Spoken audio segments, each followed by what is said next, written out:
tomorrow sometime. At 8 8. Okay. So here's been our trip so far. So we started in London, went to Paris, took Orient Express, headed up to Warsaw. Took a quick detour down here to Astrakhan because we were able to make a bunch of money by selling stuff here. Hop back up here, took the Trans-Siberian Railway all the way to Vladivostok, which is a military place, and you're not really supposed to go there, so they kind of imprisoned us for a few days to make sure we weren't up to no good. And then eventually let us go. We took a kind of a Korean vessel over to Yokohama, and now we're taking an experimental hover ship or something to Honolulu is the plan. That's the plan. But before that, we gotta snooze.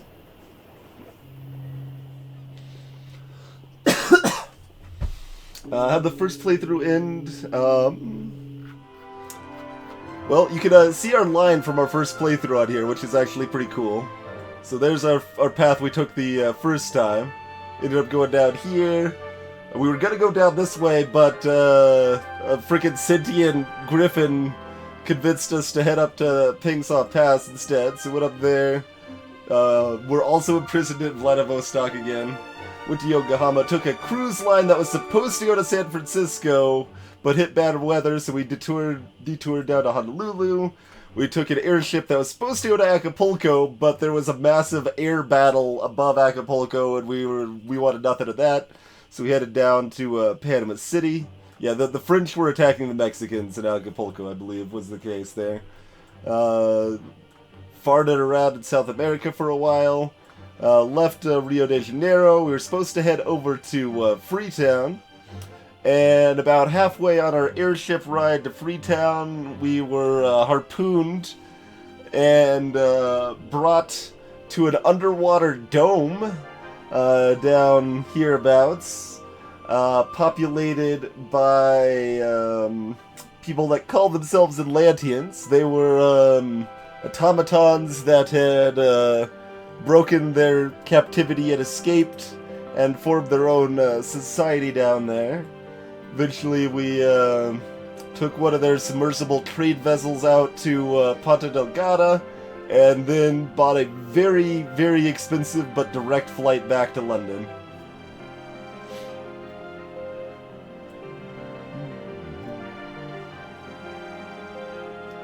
So that is how all of that in about 0.3 repeating years. Thanks for the continued support, Calandris.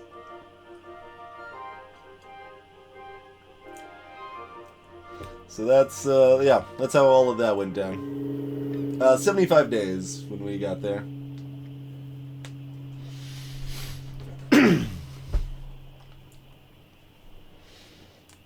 I mean, I am legitimately afraid of Fogg's health at this point, because it's harder to get up because he doesn't like us very much. But that said, we're still going to keep being a jerk to him. Before retiring, I spent a few hours walking around, and, to my surprise, came across a tired-looking English gentleman and his valet, begging on the side of the road. Right, we saw this last time, no. I hurried past, not wanting them to see me.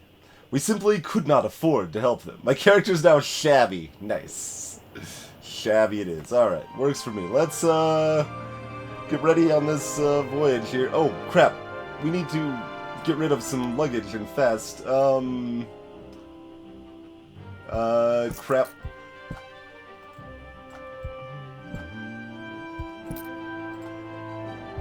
Sickness pills, fur-lined boots, shirt. Alright, that'll have to work. Let's go. No.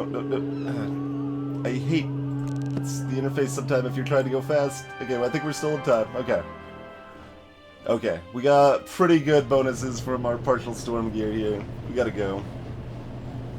Okay, that is quite the odd-looking vessel they have indeed.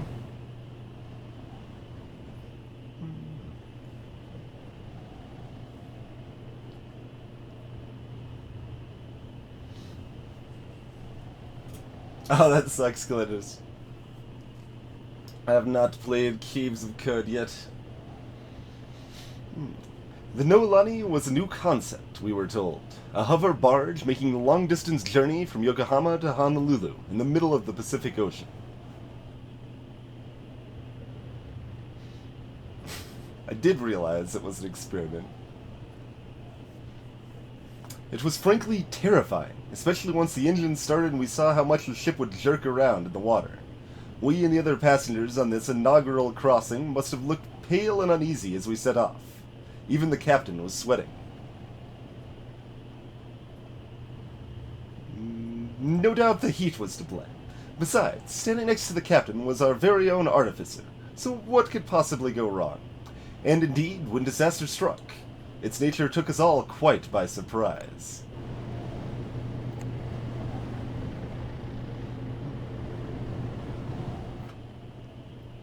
Let me actually take a moment to look out here real quick. Okay, we don't actually have any routes planned out of Honolulu, so we want to try to get some of those while we're here. We want to head out. I would like to go to Canada, actually, if possible, although San Fran's pretty good because we already know about this railway through here. Although Canada's actually bad, because I just got rid of my cold weather gear in a panic. So never mind. San Francisco, that's what we would like to do.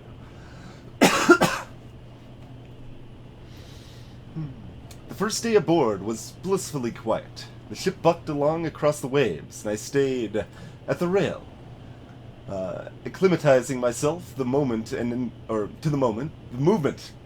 I will keep wanting that to be moment.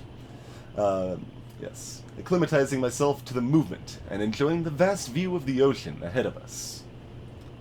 In the evening, I sat with a Mademoiselle Carlotta, a flashy American gold prospector who was, apparently, extraordinarily rich, though she carried herself like someone only who had... carried herself like someone who had only come into wealth recently. Evening came with no sign of the artificer or the captain. Perhaps they were busy ensuring we stayed upright in the water. There's a few little quirks of the text like that, and it's not like randomly generated per se causing it. I think it's mostly just poor editing. They aren't super common though. Oh, there's no talk to people there. I wanted to talk to people. Ask them about routes out of Honolulu. We noticed the trouble when my bread roll slid from the side of my plate and rolled against the side of the craft, quickly followed by another passenger's wine glass. I went to retrieve my bread and tumbled, feeling suddenly giddy. The entire ship was listening to the left. A moment later, a strange noise began to issue from the engines below. It sounded somewhat like a scream. The only other person in the dining car was the retired detective, Monsieur Jaffer. He gripped onto the table edge with white knuckles. I stumbled to my feet again and made for the exit from the room. The shrieking noise from the engine stopped, but the boat did not right itself. Passepartout, perhaps it would be useful to ascertain the cause of this misalignment, my master suggested. Just give up guff the entire time. I am no engineer, I replied. He looked at me blankly. Then locate one.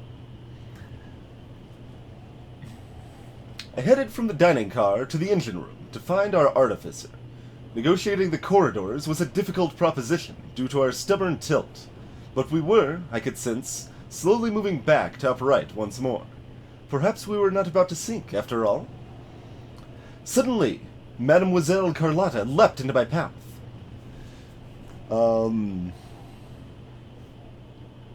Hissed, huh? Passepartout! She hissed. Mademoiselle, what's the matter? I demanded. I have just come from the engine room, she replied, her expression aghast. And, Passepartout... She stumbled, her voice a tremor. Greetings, Squeaker! How's it going? Thank you very much for that raiding host, good sir. Hope you had a wonderful stream. Assume you were doing more Necrodancer DLC. Greetings, Blind Umpire, Kika the Tomato, Isaac of Wayard. For those just joining us, this game is called 80 Days, and that's what we're trying to do. Go around the world in 80 days and tell an interesting story along the way. Also, thanks for the continued stream support, in addition to the raid. I don't think I even mentioned that. Much appreciated, sir. Making me choked up, apparently.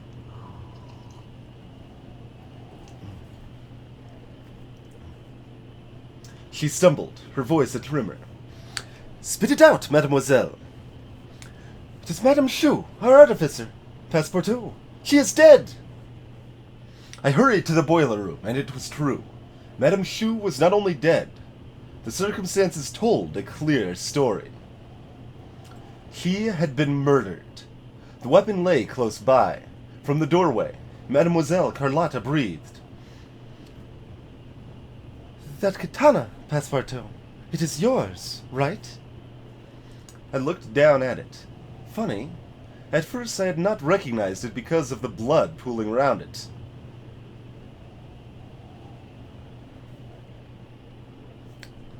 "But how did it get here?"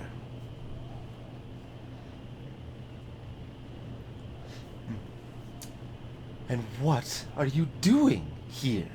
Mademoiselle Carlotta replied, equally quietly. She took a step away, then quite suddenly fled from the room. I was left with a body and weapon, and a terrible anticipation of what would happen next. Drago Durian, greetings. Sounds good, Squeak. Hey, Slack.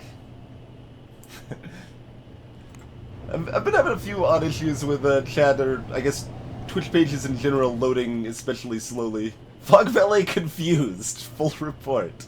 I want the full report.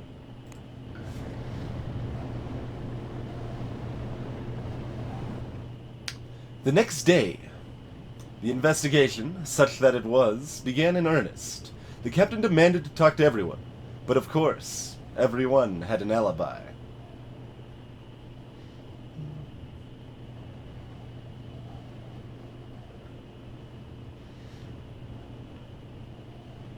The time of death was declared by Monsieur Jaffer as being 2 or 3 hours before the body was discovered, based on his experience and the temperature of the corpse. "But I am no doctor," he added.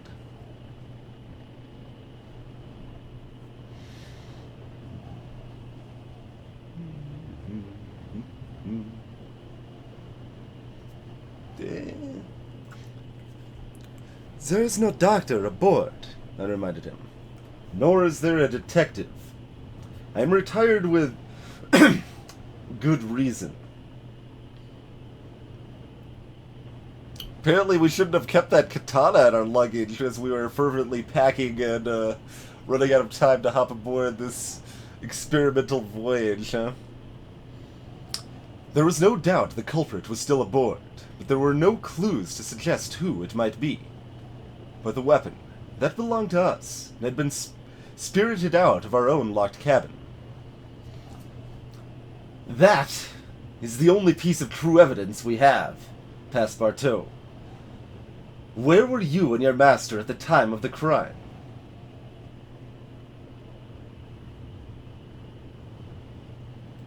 I told the truth. "I was taking a turn on deck, alone. My master, I believe, was in the drawing room." "Also alone," Monsieur Fogg put in, helpfully. The captain nodded. "It does not look good, gentlemen." "But what possible motive could we have?" I protested. The captain shrugged. "I'm a captain, not a police detective." "Our course is simple," Monsieur Fogg said directly. "We are in the ocean. There is nowhere for us to run, therefore no need to imprison us. Here is our offer. Let us discover the true culprit by the time we reach port, or you may arrest us for the crime."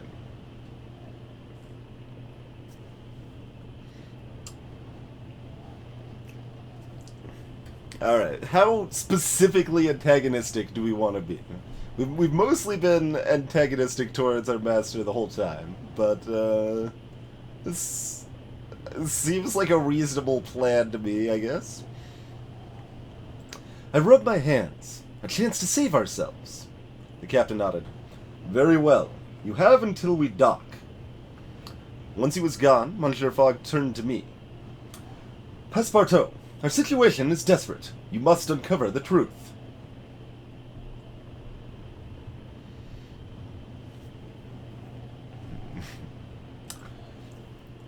What will you do? I demanded. I will consider the matter, Monsieur Fogg replied. There were only a few days remaining. I drew up my list of suspects and attempted to do some detecting. There was no time to lose.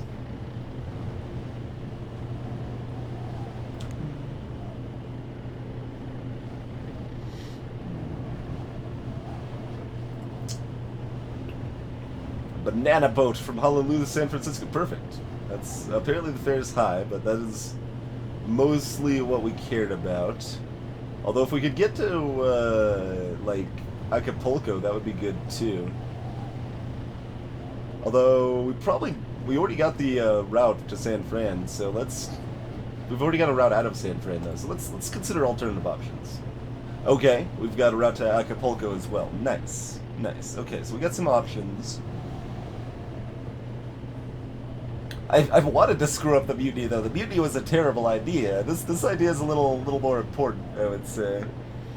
All right, how about out of Acapulco? What do we got? Do you have a prime suspect?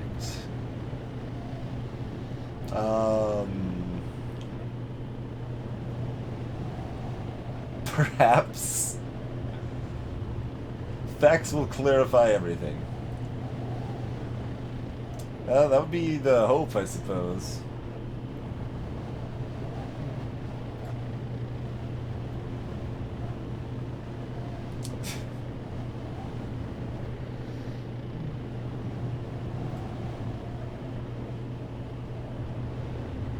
There are people in Havana developing ways to walk across the water, apparently. What other routes do we have out of San Fran? So we've already got a route to Burlington.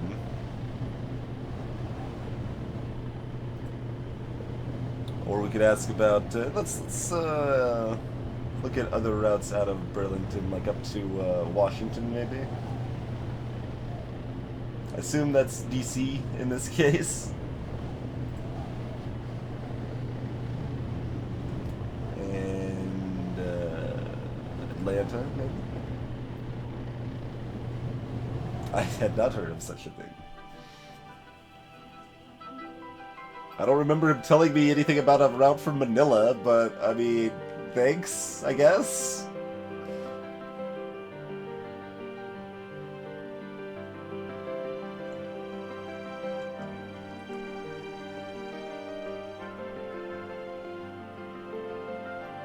They didn't mention that either. Why are we getting all those routes? We didn't even get him to talk about those routes. I don't know that we actually got the routes that we were talking about, though. What happened to the one from Honolulu to... Because this is only faded, because this was the route we took in our... Oh, no, this is new. Okay. It is actually new. It just looks faded, because it's the same route we took last time. Okay.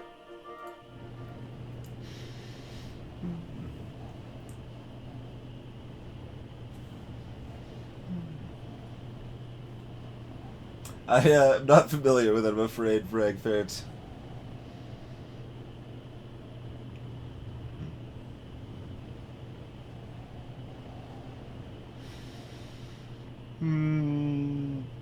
I began my investigations, asking questions of Mademoiselle Carlotta. Mademoiselle, you must help me, I began. Mademoiselle Carlotta nodded, though I could see fear in her eyes, and she had demanded to talk out on the open deck in view of the bridge. Whatever I can do, she said.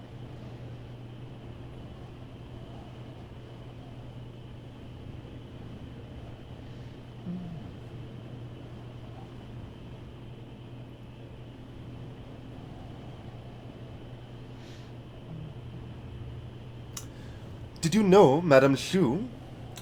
Mademoiselle Carlotta shook her head. I'd heard of her reputation, of course. That's why I agreed to board the ship. But I'd never met her. And yet, you went to visit her in the boiler room, I asked, remembering the circumstances under which Mademoiselle Carlotta discovered the body. The boat was about to capsize. It was tipping right over. I hurried down to the boiler room to see what was going on, and if I could help.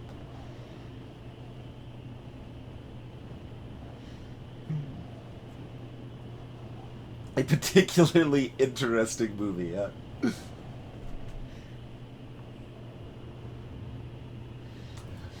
And you found her on the floor. As you saw her. I righted the boat and went to get help. And I found you lurking around in the corridors outside.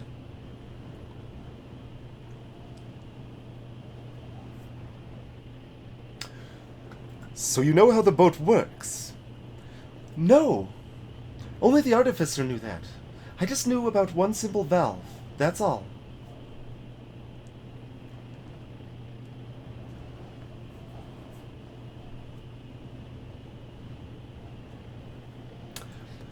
Tell me of Madame Chu's reputation. She is one of a kind, Carlotta replied. A new Savarkar. This hover ship is her own creation, and there's nothing else like it anywhere. It will revolutionize international trade if it is successful. She folded her arms suddenly. But what about you? Where were you when it happened?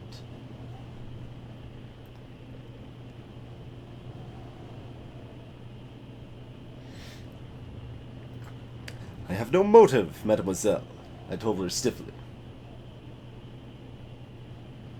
But you seem determined to find someone to blame. Goodness, Passepartout, does the captain seriously think you did it?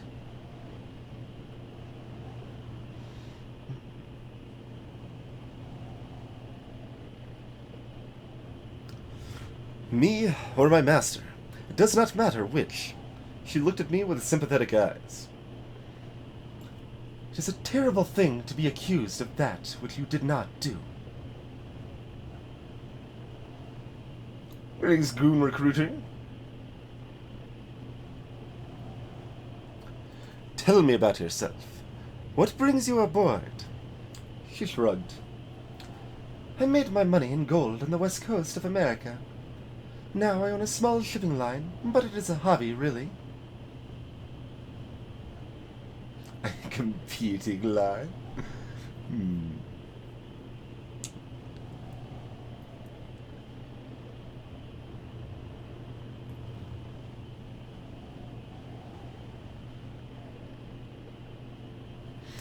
A competing line, mademoiselle? I was hoping not. I was going to make an offer to buy your whole fleet. But I don't think that offer would be worth very much now. Have you lost a lot of money? No, though I have not earned any either. Where were you when the crime occurred? I was in my cabin. I have an alibi for that, you'll be pleased to hear. The ship's butler brought me gin and tonic about an hour before dinner, right about when Jafar said it happened. Jafar now? Apparently it's Jafar now. I think we're gonna stick with that. I thanked her for her time.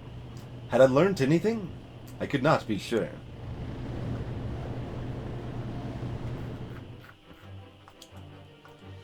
So what do we got rounds-wise? Something out of New Orleans would be good next, I guess? Or Winnipeg?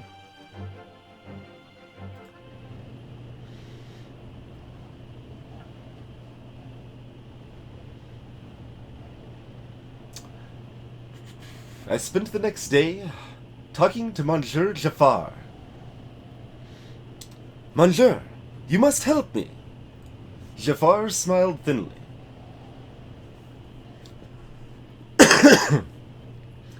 I'm retired, Passepartout, and not entirely through choice.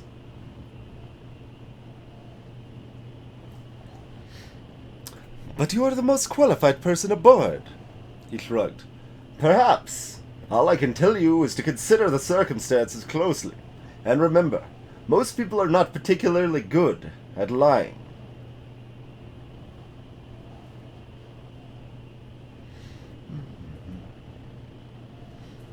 Hey, Tsunamine.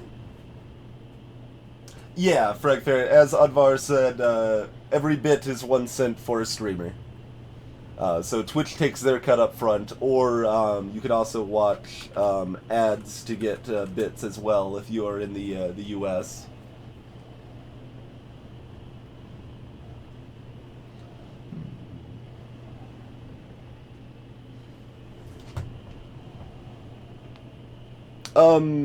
Frank Fair, if you're buying them on Twitch, Twitch's cut is essentially between 22 and 29%.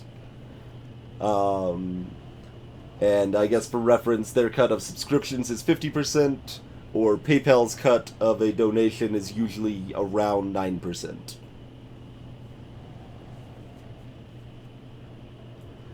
So essentially, it is really up to the individual. You get like the badge and stuff, and help support Twitch. But as far as direct monetary benefit, anything over about $1 will be more to the streamer through a direct donation or through something like Patreon.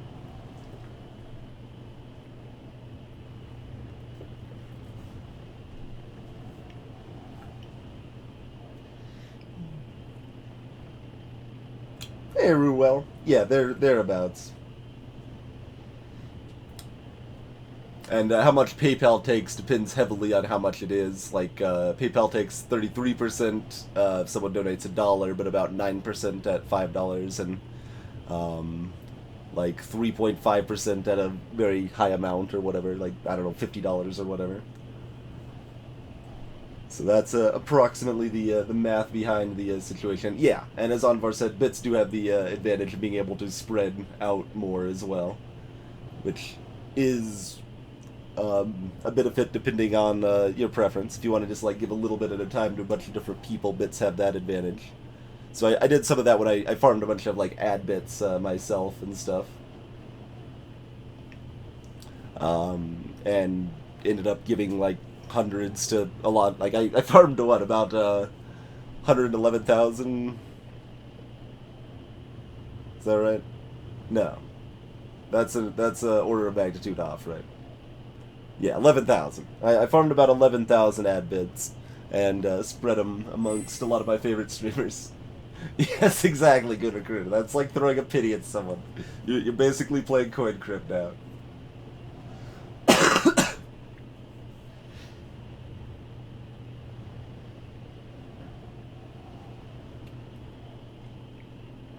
No worries, Frank Fair.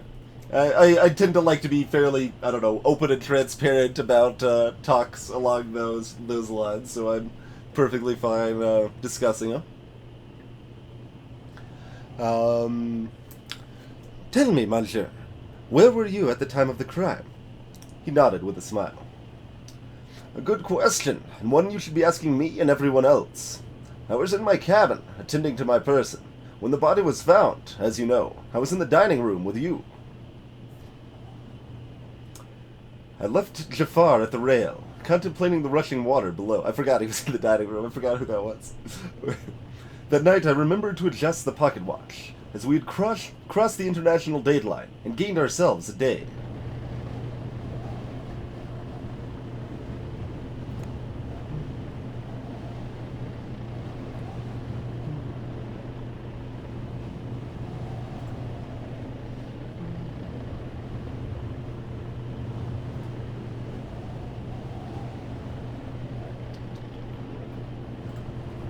New Orleans.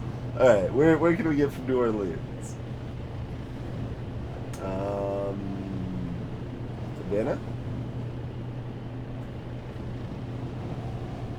Alright, cool. From Havana to Port Royal.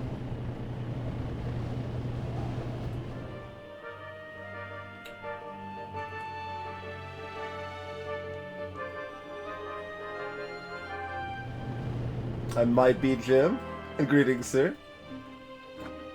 So, I mean, that opens up stuff down that way. I'd like to go to, like, New York, though.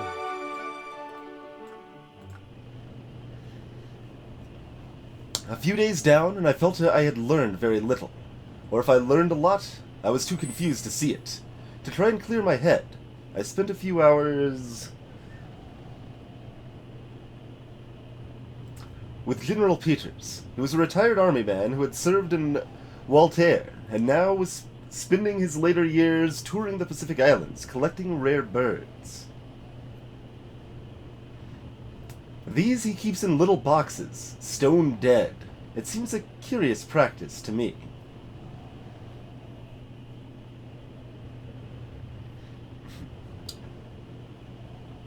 Yeah, the heart, that's Fog's health. Thanks for the admins, Ruel.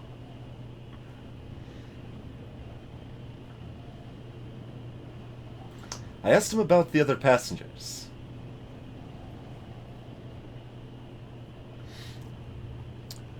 What's your opinion of the captain? Let's see. So this is a... yeah.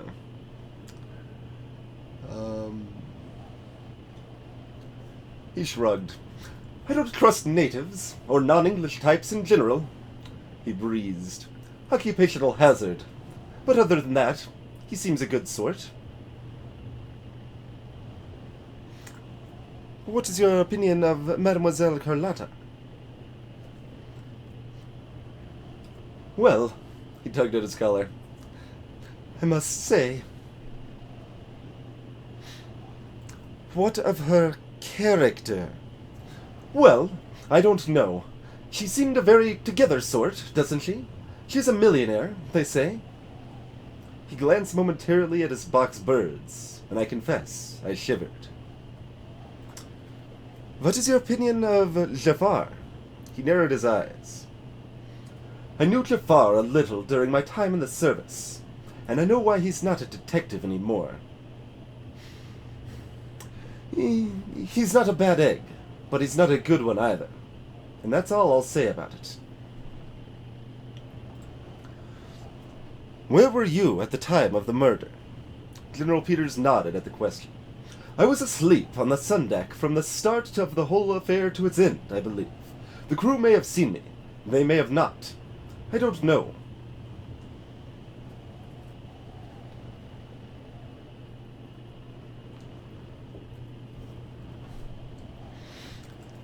That is no alibi, I remarked. It isn't. But God's my witness, Frenchie. What brings you aboard this ship? I'm heading to Honolulu, because I've heard they have all manner of flighty little creatures there. He waved a hand at an ominous stack of empty boxes in one corner of his cabin. I intend to fill those with nature's treasures.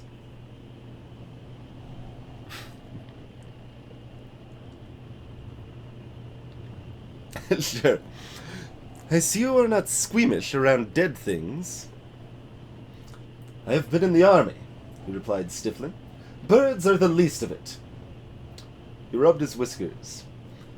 Messy business, this.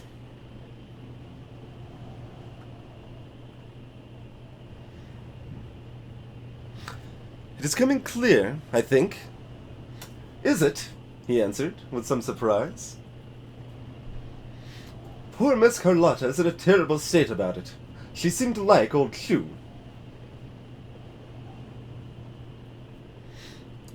Is that so? Quite so. Shouldn't break a woman's confidences, but I found her crying. An interesting detail. What do you think of the boat? I like it. It's fast, and I don't mind the motion. Reminds me of a horse. I'll accept the noises. Which noises? Every few hours it makes a whistling noise like a kettle. Some kind of steam release, no doubt. Day and night. It's infuriating.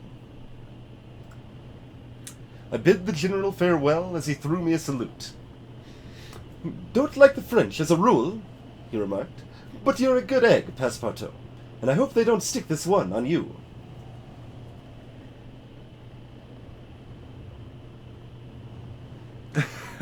Maybe so, Frank Finch. Maybe so.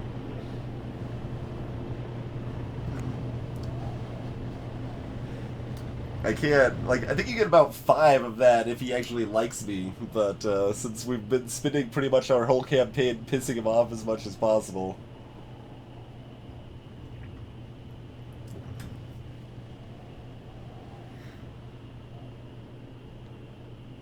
Begging the captain to slow down the ship.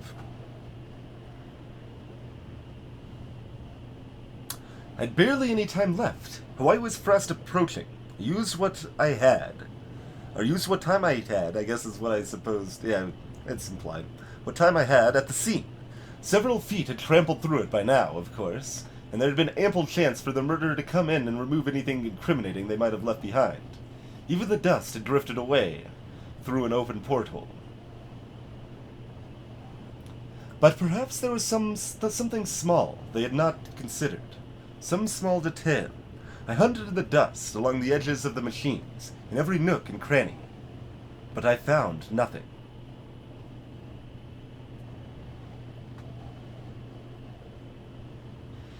Suddenly, the boat listed, and the machine made a squealing noise. Though not as loud as the one the other day. A valve opened, and a blast of cold air shot out across the floor of the boat. Then the flap closed, the boat tilted back upright, and the cold air spread away.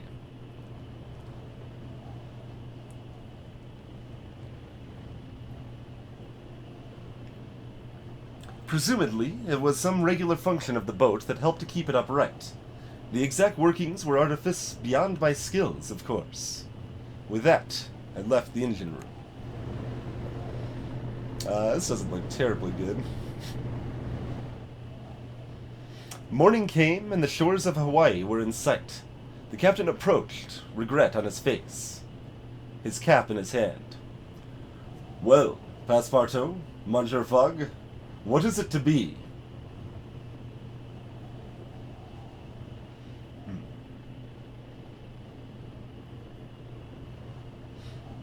"Indeed, Jim.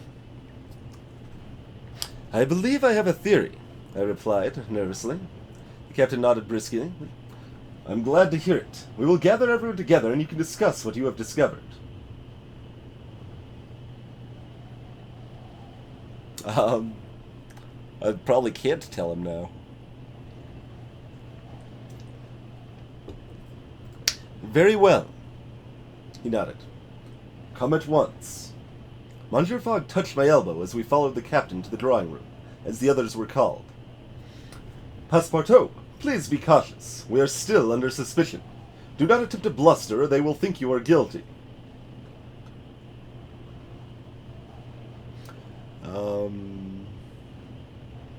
Sure. "I have it clearly, monsieur," I assured him. He nodded and we stepped into the room.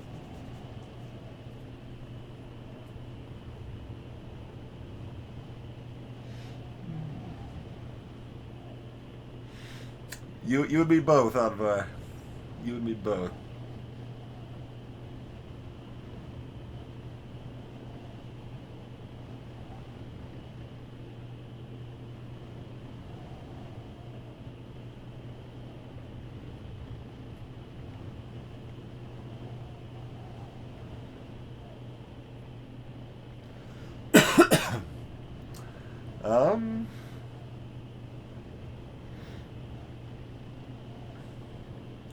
General Peters looked frankly cross, presumably because of the delay to his journey. Mademoiselle Carlotta was visibly fretting, looking about with a clear fear of someone.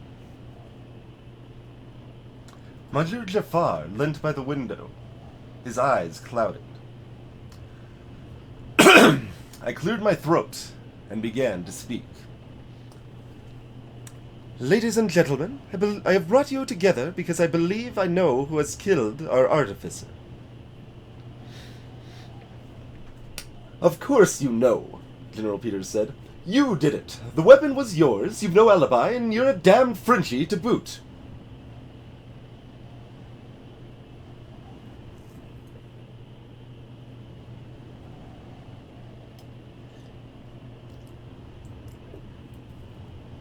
I held up a hand for silence. "The whole key to the affair," I began nervously, Um...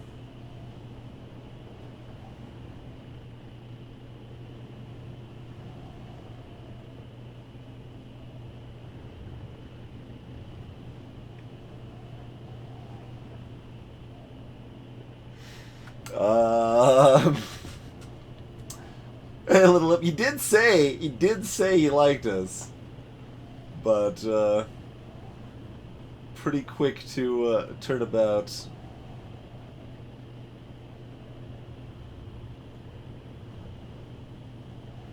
Um,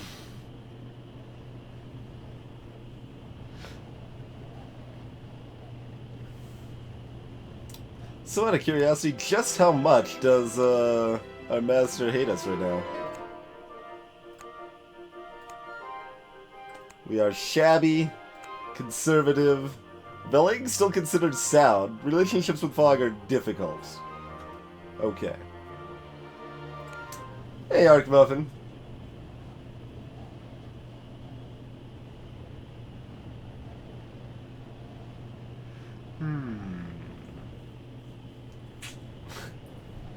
Everything has to be an egg pod, man. That one would make some sense there, though. Executioner.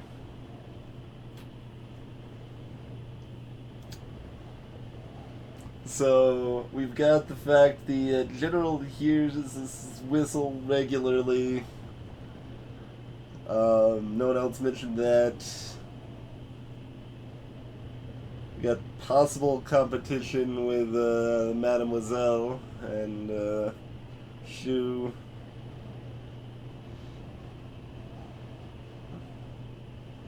I don't really know how the time of death is terribly relevant.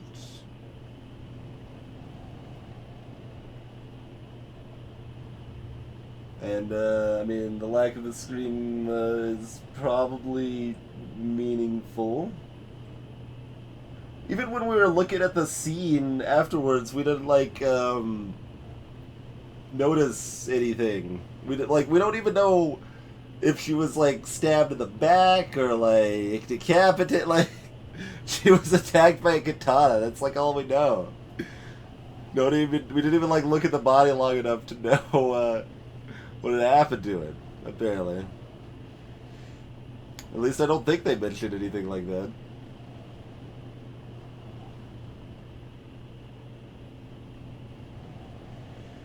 I mean...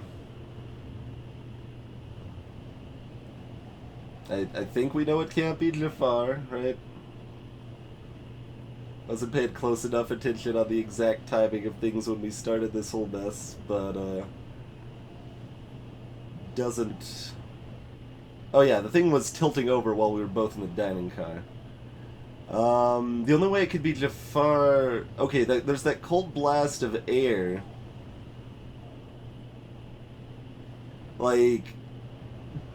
And he was in our car. Or no, he was in the dining car. Maybe it could be Jafar. Like, the way that works is kind of nonsense, but that means he stole the katana and rigged it in that valve that popped out on that regular time and just took out Madame Shu quite suddenly and unexpectedly.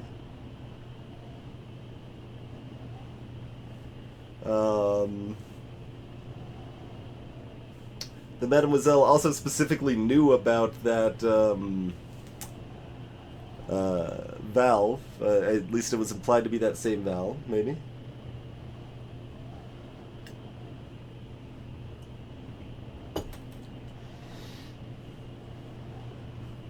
Feel free to speak your thoughts if you'd like, Anvar.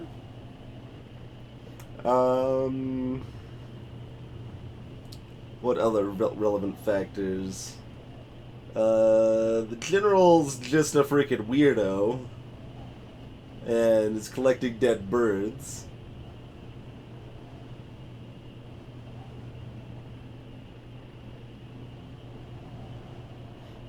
That's a pretty reasonable little M. Like, the lack of the scream would fit the timing with what the general said about the regular squelches or whatever.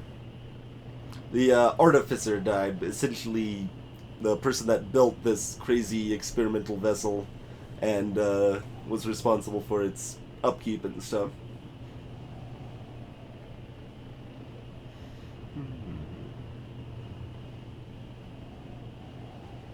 Oh, that's a possibility on Var, right? Because the captain said the cool body or whatever.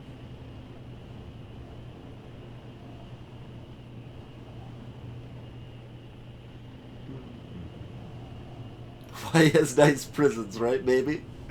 Maybe.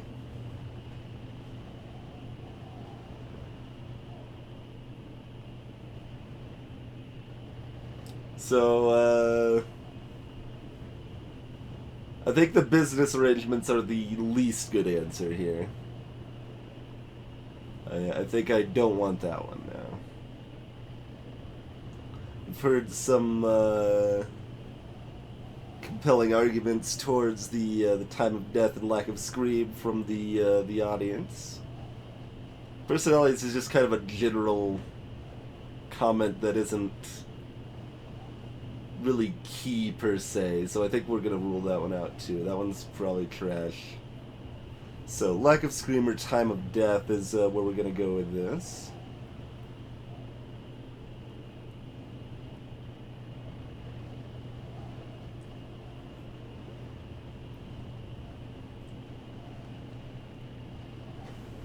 Now you're effectively like trying to bring business arrangements back on the table, Ruel.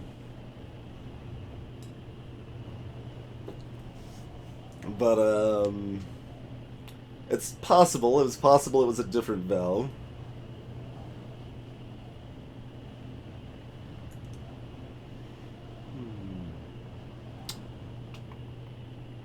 I like the lack of the scream timed with the whistle thing, though.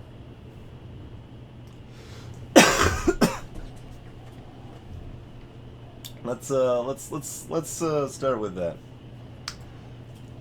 The key to the whole affair, I began nervously, was the lack of a scream. I saw people sitting up sharply. We all saw the unpleasant manner of Madame Chu's death, but none of us heard it. I began to wonder, how could that be? It was no doubt, sadly, rather brief, General Peters said.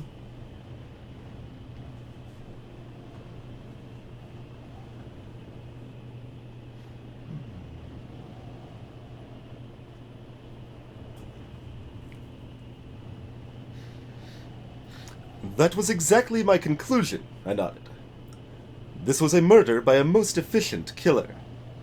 They all exchanged fearful looks while I continued. Okay, we're touching on multiple bits here, okay. I don't think we can go back too far. At the very least not... Oh, we can drag, actually. Okay, never mind. We can go back to the beginning of this. So, no. We can't go back before this day.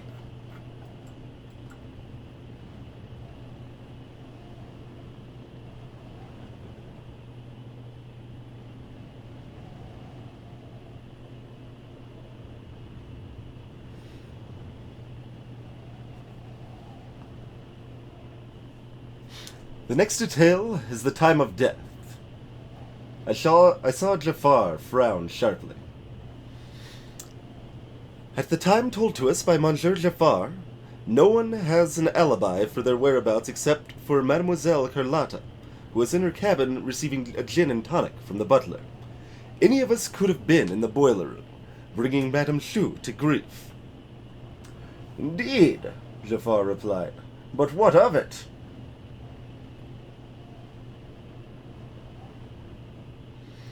How sure are you of that time? Jafar nodded. I touched her. She was quite cold.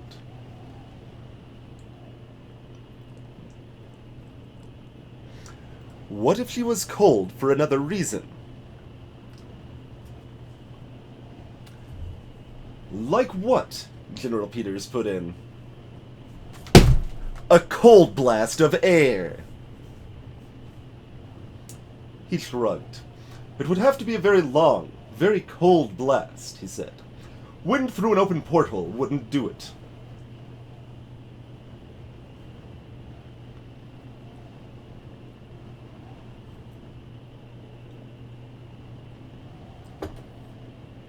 I held up a finger for silence.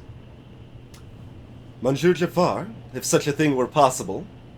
The old detective shrugged. Then I would not know for certain. A coroner could have said more from the blood that I could not. If the temperature were not a factor, she could have died any time.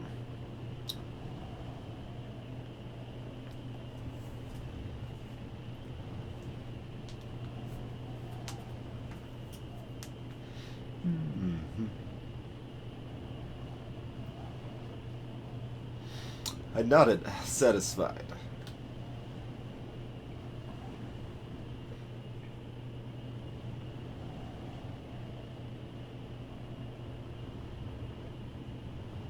I mean, we just go through all the points and get what we can at best. I guess we'll touch on all the points at this point. I don't know, man.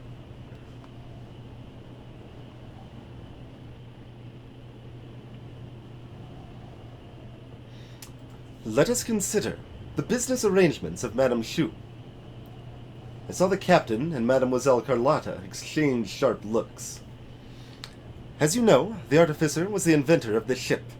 You may not know she was considering going into business with Mademoiselle Carlotta. The captain shook his head. She was going into business with me, and me alone. I tried to persuade her, Mademoiselle Carlotta admitted. I tried to befriend her.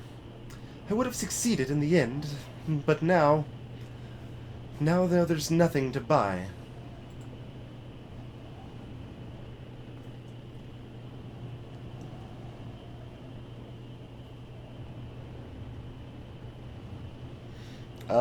I mean, that seems, like, fairly genuine. Because, like, why would she be that cold-hearted if she was trying to hide something? I don't know. She did know about the valve and right of the ship, which was kind of weird, but I don't know. That is cold, mademoiselle. Yes, it is. But you see, even if I am unfeeling, I have no reason to murder anyone. Neither does the captain here. I looked around the room. So, then this is what we've discovered works, but then this is, I guess, it kind of works here, but it's a little weird. So, then these are the personalities we see in this room. There we go. That's why it sounded wrong. General Peters shook his head. What would a valet know of the human mind, huh? Much less the mind of a murderer.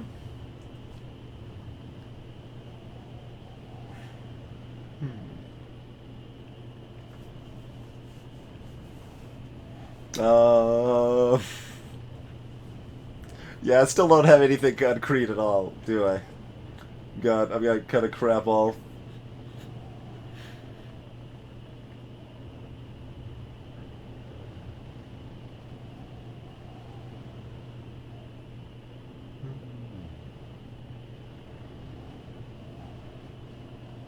I mean, General knew how to time the action to hide the scream, I guess.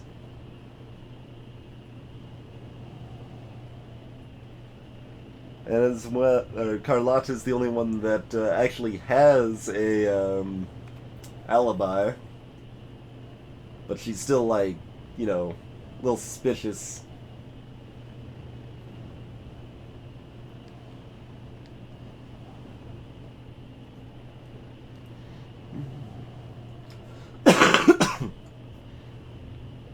We didn't actually have a chance to talk to the captain, so I guess let's see if we can find out more about the captain here. But the captain is most fixated. I'm a captain, he replied. Would you rather I was scatterbrained? I could not argue. Monsieur Fogg gestured me to continue. So, then, this is what we have discovered. Monsieur Fogg stood up. A lot of empty nonsense, I fear, Passepartout. Captain, we had an arrangement. He put his wrists forward. You may arrest us. The captain thought for a moment, then shook his head. I cannot do it. An English gentleman is above reproach.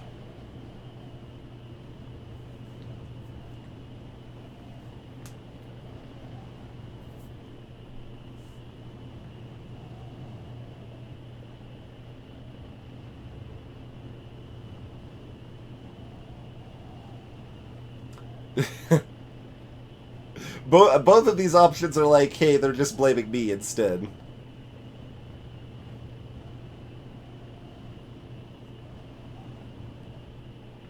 So I'm pretty sure those kind of pan out about the same way.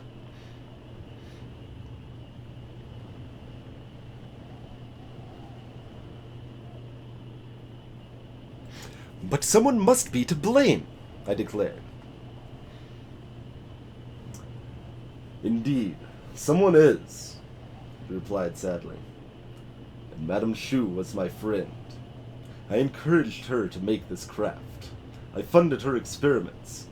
I allowed you passengers on board. I should have helped keep her safe. She was more valuable to me than you may realize.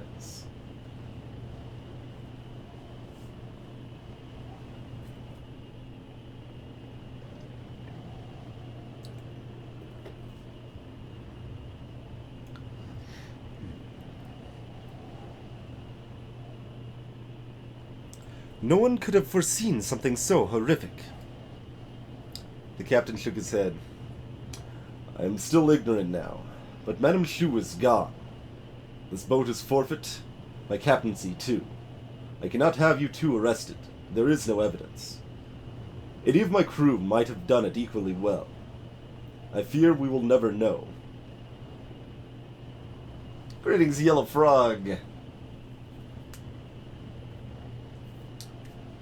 A murder most gentlemanly. Yeah, I'll have to keep that in mind for the future. As long as we murder in a gentlemanly fashion, we'll be above reproach.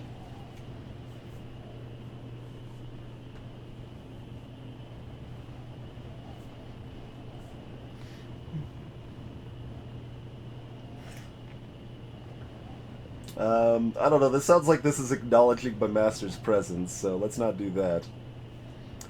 You will dock the ship and let us all leave? Captain Kiyaka nodded, looking away. In doing so, I will be letting murderer walk free.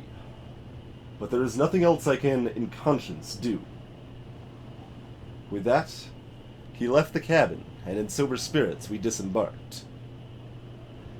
Madame Shu's killer was never brought to justice. It had been a complex artificer-arranged suicide.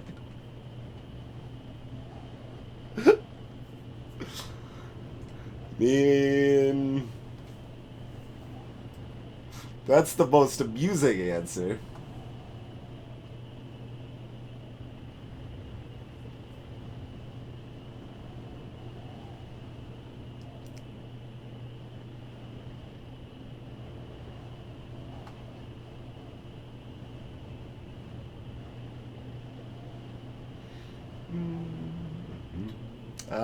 Sure. My own suspicion that General Peters had been responsible was left unproven. We're now untidy, apparently. Alright, we got some stuff to sell here. Baccarat done. We'd like to keep that. Penma City, Burlington, we can keep those until there. We'd like to keep the magnetic compass for now. Accordion for Panama City, Salt Lake. We got some maybe options for that. Ooh, Panama City. Oh, let me see where my routes out. When my routes out are, I should say. Tomorrow at 5. 3 days. Honestly, we want to rest a day. Like, fog is, like, kind of beaten to hell. How much is this? 750? Okay, that's not too bad. I see approximate prices of, like, this at all? No, probably not. Alright, so we're going San Fran, Salt Lake, Burlington. We'd like to probably just do that in one pass and not make multiple stops. We can explore after we're done with the market, probably. That shouldn't really cost us much. Okay, that's valuable in San Fran, so grab that. Lima and Panama City, I mean, sure. Might as well, I suppose. Not any reason not to explore unless we want to go to the bank, which we don't, so let's explore. Yep, indeed, Yellow Frog. We did end up in Hawaii again. Greetings, Mike Man. It was as though Honolulu lived in one indrawn breath. A wheeling swath of sky, white-laced waves and pristine sand, bounded by black volcanic bluffs. The town was entirely hidden behind groves of coconut and eucalyptus. We rested in a comfortable palm-topped hut by the shoreline, breathing the sea air and trying to shake the weariness of the road. Holy crap, that was effective. That was super effective. No specific goal, Jim, mostly just to do different stuff and see how different it was. And, you know, like, I guess we have a soft goal of, being a really, really terrible valet. That's, I guess that's kind of a soft goal. We won't do it at all costs, but we will do it at most costs. See, I'm in roaring health despite your efforts. He's not too terribly thrilled with my, general treatment of him thus far here. 3 bags. We can probably buy more in the... Well, it's a banana boat. I don't know if we can actually buy more.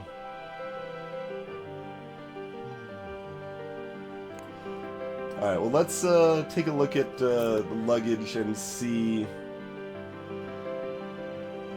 We're probably not going to Regina. We'll go into Burlington. We'll be able to sell those off. Basically figuring out what we get rid of, right, if we need to pitch some luggage here.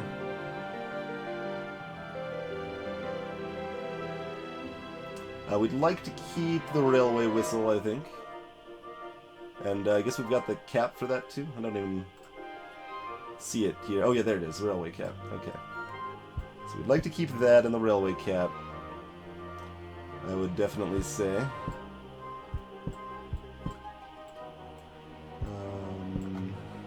We definitely want to keep the neck cushion.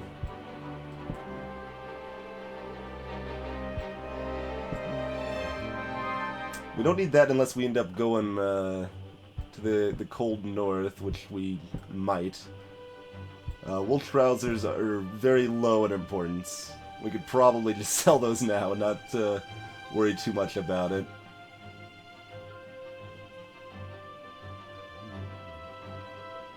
That's valuable to New Orleans, so we'll probably be able to sell that off. Those two we could get rid of now if we need to, along with the trousers, so we're left with 3 pieces worth. We can get rid of that, and probably the magnifying glass would be our other thing if we need to. Can't actually move the accordion back a spot comfortably, but we can do that when we ditch the other stuff.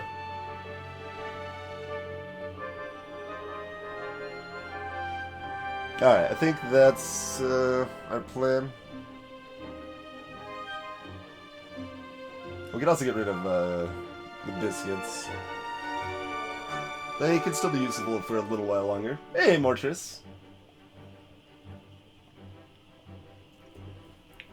Time to stop starting cutscenes mostly, yeah. It'll also stop if you're like at the market and the market closes at 7 and it reaches 7, so therefore it stops.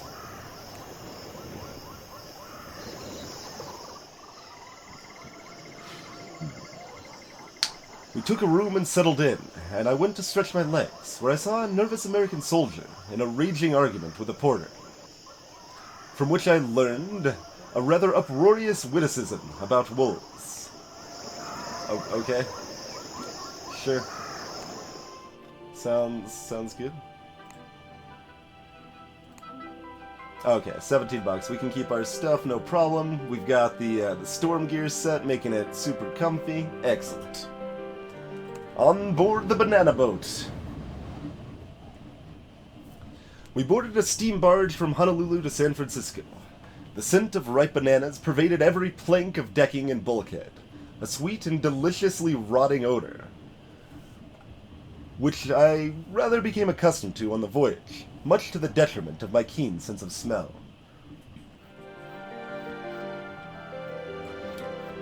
Alright, while we're paused, let's ponder other possible exit points to look for more routes here.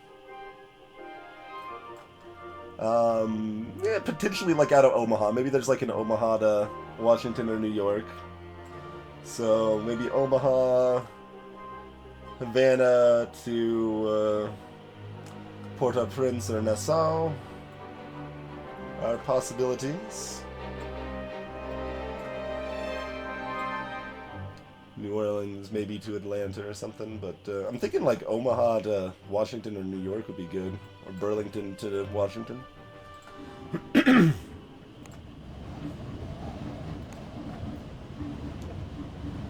newspaper actually can give you routes too, so I'll probably check that next time. He's healthy enough.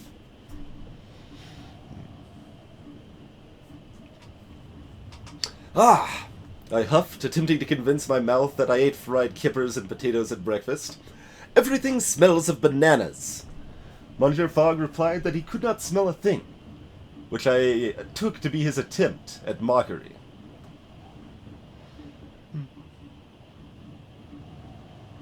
Still, I managed to finish my breakfast with my nose pinched shut. I had to keep up my strength for all this valet, after all.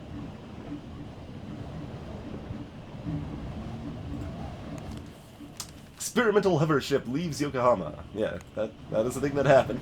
Agreed. There you go. Who was talking about that earlier? That was Frag Fairt. Someone else knows about it from Jackie Chan's version. That was brought up earlier.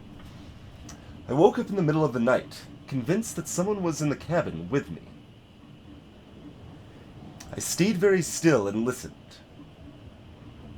There was a long, wave-lapping silence until I heard, distinctly, a dragging shuffle. Probably murder again.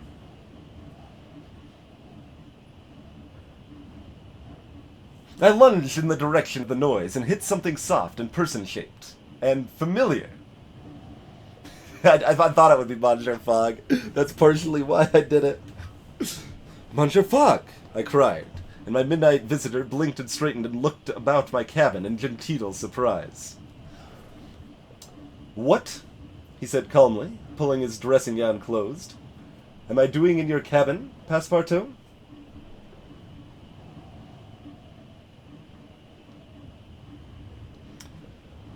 Scaring me half to death, I cried, rather upturned by his sudden appearance. He took a sharp breath. It seems I have been sleepwalking, he said, his voice almost tremulous. I have not done so since I was a child. Please accept my apologies.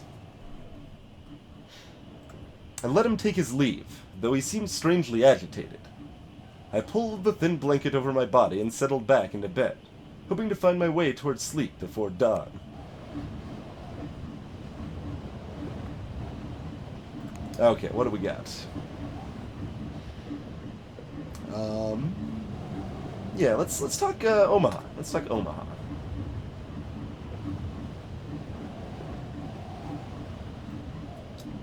Omaha to... These are not places that I care about. I mean, Chicago, I guess? It's better than nothing. Chicago. Chicago to Washington.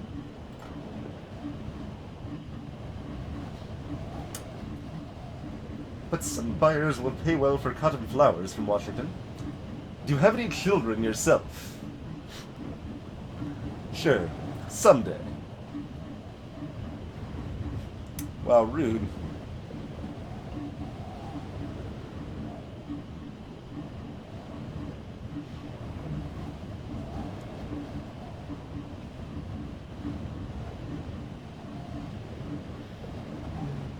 Keep asking about Omaha.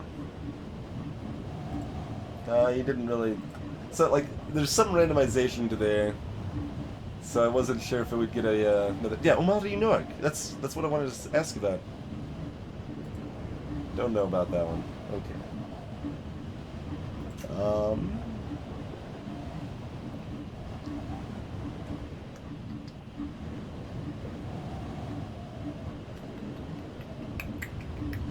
Let us see, let us see.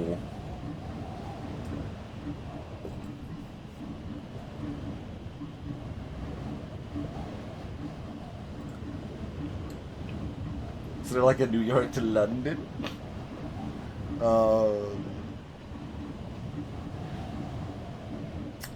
Those are not terribly useful things. Well, New York to Burlington is actually helpful, yes.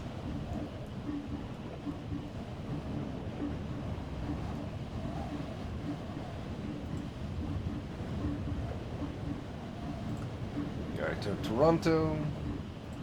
Alright, well, this gives us something. We got Omaha to Chicago if we want it. We've also got New Orleans back up to New York.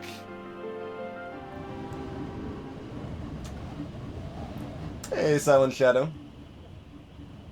I didn't ask about that one since we already had that one, right? Yep. We'd already... That was like the first one we asked about.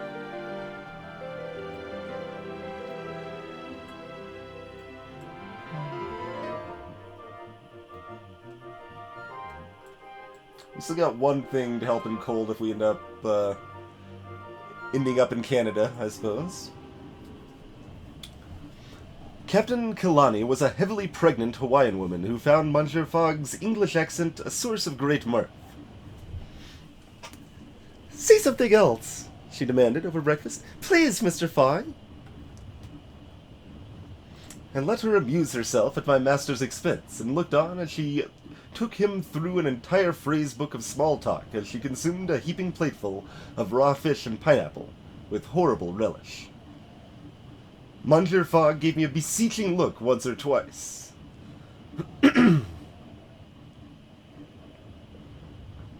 Or no, I must be mistaken. The Monsieur is never ill at ease.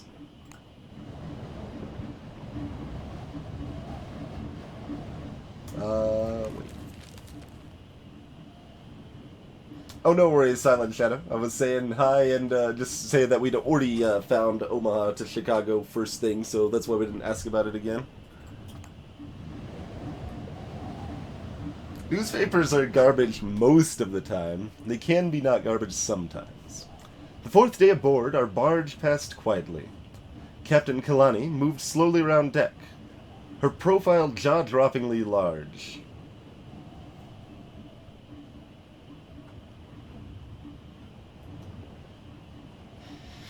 "When are you due?" "When we dock," she breathed. "Not a day before, I should hope." The blush in her cheeks belies her excitement. "'Tis a marvelous thing."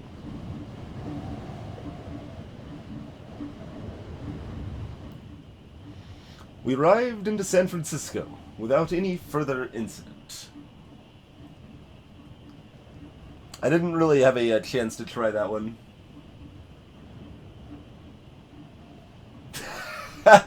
Yeah. Nice. Neither, I'm afraid, Mortress, but one can dream. Alright, when does this leave? Embarks at 4 p.m. Okay. We have until 4 p.m. This is worth a lot here, right? Okay. Cash money. Sells a lot in Burlington. We might end up in Burlington.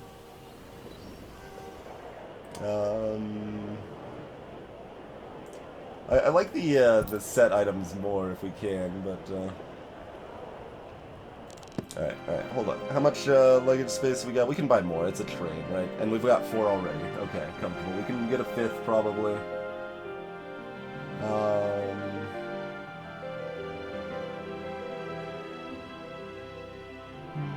So it'll take another day if we stop at Omaha.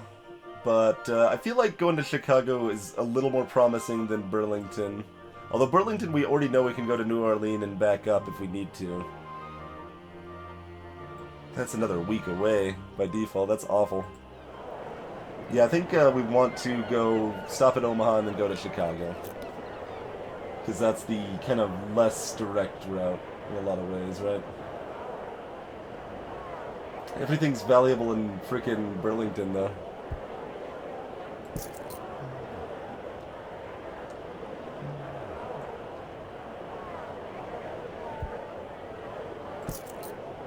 Let's just grab it all.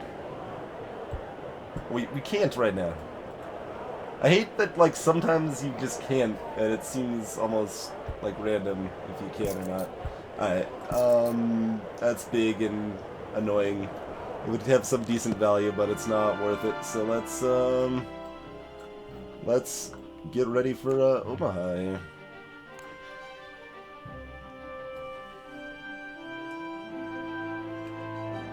Super comfy journey, too, apparently.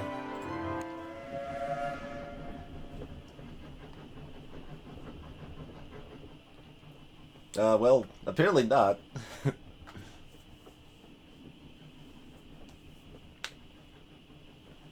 It only goes to Burlington, I'm afraid, B.S. Ben, so clearly the Transcontinental Express is a filthy lie. We were lucky to arrive in San Fran just in time to catch the inaugural journey of the Transcontinental Express, which would take us to New York in 8 days, with only a handful of stops along... What? But that was not available as a route. Maybe we could still continue onward. We'll see, we'll see. Monsieur Fogg, unfortunately, was not feeling lucky, having eaten some rather speculative oysters in the afternoon, when away from my watchful eye. I avoided him as much as possible, not wanting to catch the sharp end of his distress. Relations with Fogg have improved. Alright. Sure. Do it up.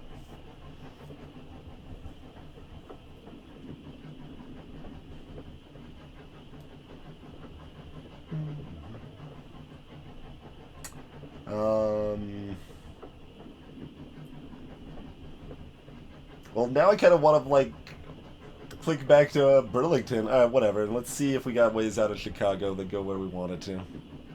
Chicago to Washington.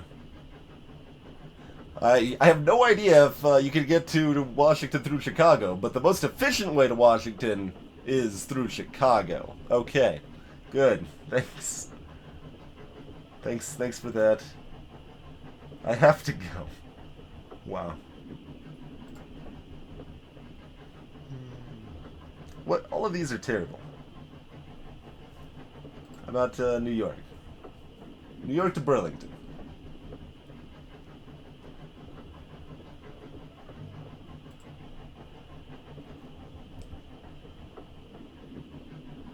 All of these places are terrible. Sure, Toronto. Get out of here. That's super not what we care about. Wait, I thought there was... It said it had one through Chicago. Why didn't it open up a route? What? Boo to that, I say.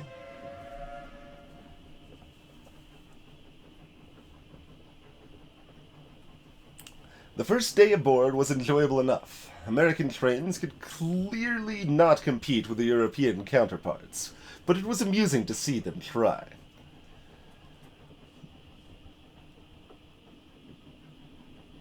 The posters proclaimed Pullman's Palace sleeping cars, but they were more like places to keep cattle, if reasonably well-to-do cattle. We sipped cool beers as we rattled through a long stretch of desert, in the shadow of tall mountains.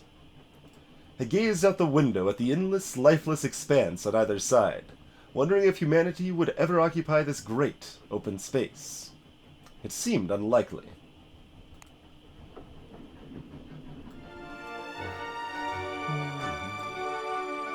Yeah, Chicago to Toronto or Ottawa. But we had Chicago to New York, right? What did we actually have that was supposed to open up? Burlington to Washington, or I think it was Chicago to New York? I don't know anymore. I don't know what we were supposed to have. We were supposed to have something that was good, though. Our fellow passengers were a curious mix of gold and silver prospectors, homesteaders, farmers from all corners of the world, Mormons, missionaries, soldiers, and stiff-necked gentry of various sorts. I gave a young black woman with a deep red bonnet an infectious laugh. A nod of greeting. Her name was Diana. "I'm meeting my husband in Cheyenne," she told me.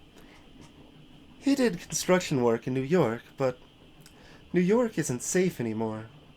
We have enough money to move now." "Why isn't it safe?" I queried innocently, having only the broad strokes of American news and history. "You did not hear of the draft riots in Europe?" she asked wonderingly. "New York has always had Confederate sympathies, and when the Union began drafting New Yorkers, they rioted. They killed and burned black homes. My husband has never felt safe since. But now, we're moving to Cheyenne." She smiled, nearly glowing with happiness.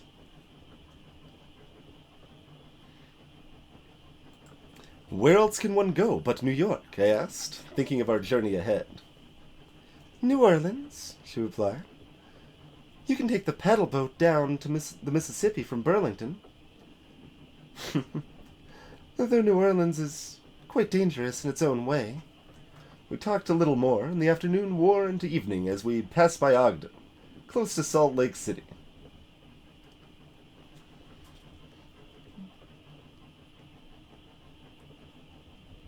Just bring out Ticket to Ride. I mean, if you want Silent Shadow, I got you covered. I mean, let's take a look, shall we? Alright, so you're talking, routes went to New York here. I mean, to be fair, this game is like steampunk. It has a lot of new routes going on here. But, I mean, we clearly have routes from Chicago to Pittsburgh to New York. We can go Chicago, Toronto, Montreal, down back to New York if we need to. I mean, we could go, like, down to maybe St. Louis, up to Washington to New York. So, I mean, we've got options. In theory, we just need to find them in game to actually go where we need to go.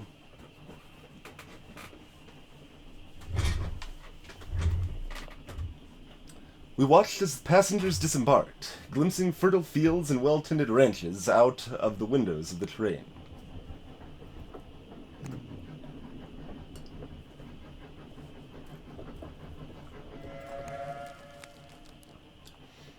International jewel thief the Black Rose, Fox's French police.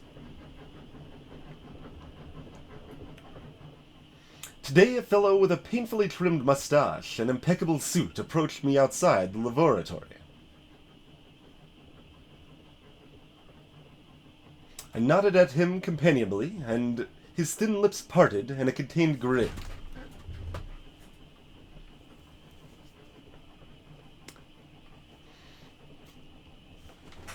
"I am Felix Granger," he said. "You are a puzzle."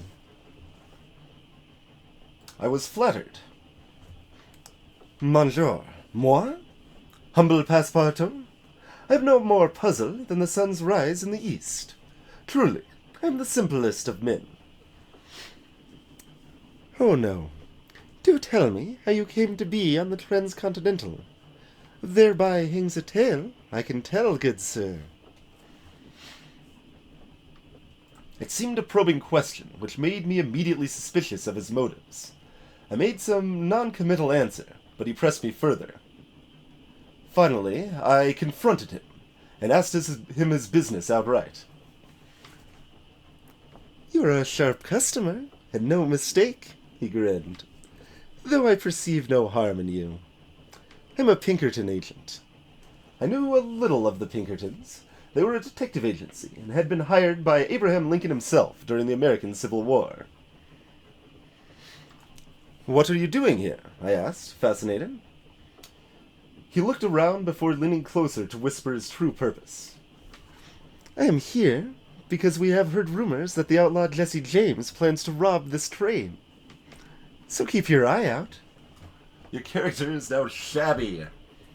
Catch you later, Jim."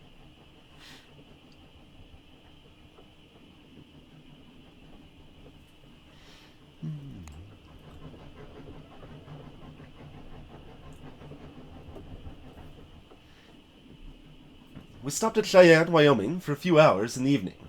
The Pinkerton agent disembarked to talk with a 6-foot-tall woman who wore the latest slim-trained skirts and a pistol tucked in her waistband. We watched, none the wiser.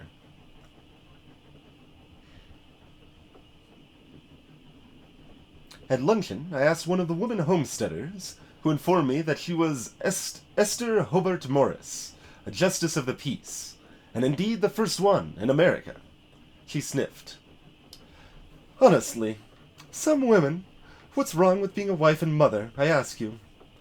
The Pinkerton agent boarded the train again before the last whistle blew, his face drawn and anxious.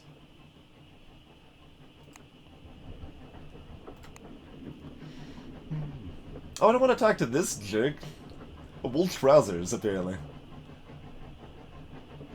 I mean, I'm gonna use the wool trousers.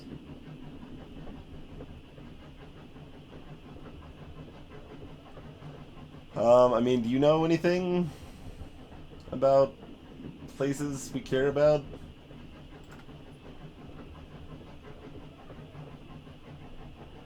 Have some cracker biscuits, then, I guess.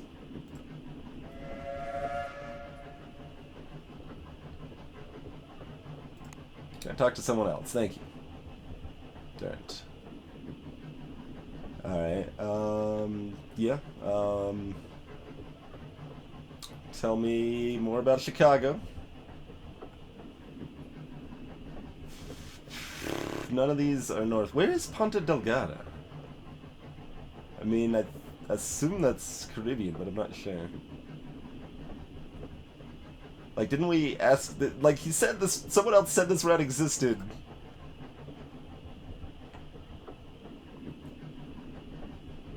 I suppose you don't have any idea who my father is. No. Oh, just bragging. Cool. Chicago again. Let's... You got anything for me? Duluth is back into the... Yeah, that's no good. Alright, Ponta Delgada, what do you got for me? Nothing.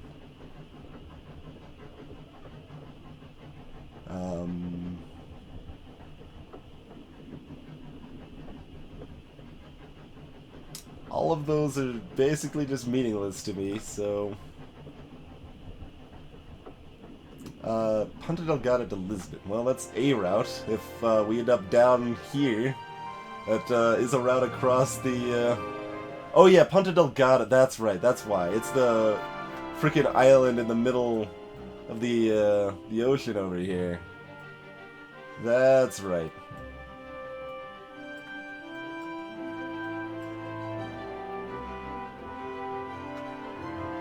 I mean, I guess I could do Atlanta. It's not, like, completely terrible, but it's not much better than Burlington down to New Orleans and back up here.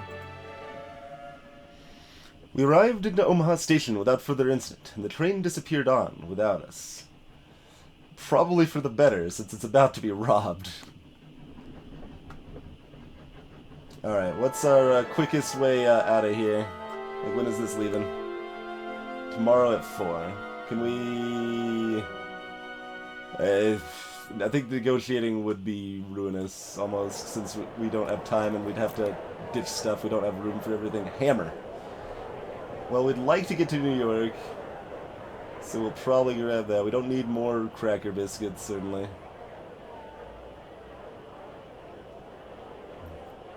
Alright, magnifying glass was selling well here. Oh, the candles actually sold well here, too, apparently. Nice. Oh. No, why are they yellow? What? Why are these yellow? These clearly are not supposed to be yellow. They're not selling for enough to be yellow. Oh well, buy a hammer. And we want this instead of anything. We still might head north, so this could still be helpful. Let's get rid of those trousers. I'd rather have that than the trousers. That sounds good. So here's another time you can see time stop, as I mentioned. If it hits 7, that's when the market closes, so...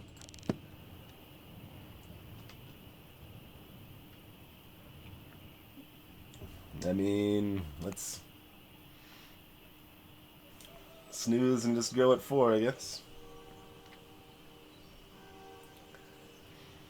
With the last light of the evening, I spent a few hours walking around and spoke to a cheerful San Franciscan madame, who was searching for a dog, which I located near a food stall. The madam thanked me, and as we talked, remarked that some buyers will pay well for candle scented of rose from Washington. Thanks. I paid £1 for the information, and she nodded, and then moved away. Your funds have gone down a touch. I mean, we can probably explore, right? Because this embarks at 4. So we might as well explore. We got time to even ditch luggage if we need to. The smell of blood filled the streets of Omaha, billowing from the chains of abattoirs and meat houses along the river's edge that washed their waste out into the waters. "You look dapper," remarked an Irish woman, brushing past with a bleeding basket.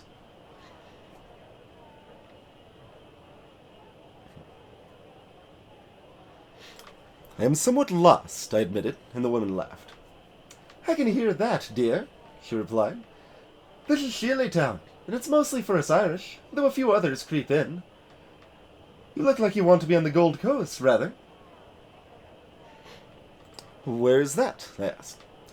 "Upwind," she replied, with a giggle, and then she wandered away up the road, prattling to herself as she went, and I was left to find my way on my own. So, nothing terribly useful there, that's fine, let's park, and we do have to ditch luggage, okay.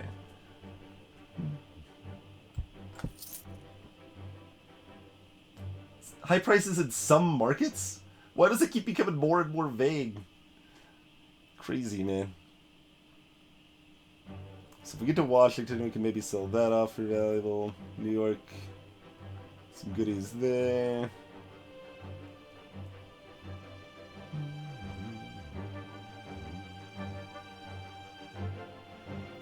It's not super likely we care about the Dusty Trail set, but well, we're heading to Chicago right now, so that's good. We've got 2 guns. Fine, just get rid of the stopwatch. We got so much that's valuable in Washington. Get rid of the cracker biscuits at this point, I feel.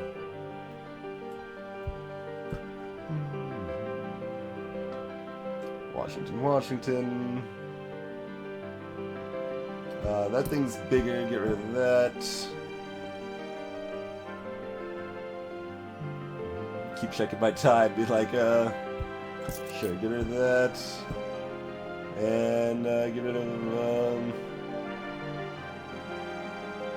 open road or dusty road? Probably more likely to care about open road, I guess. I don't know how likely we are to care about either, but,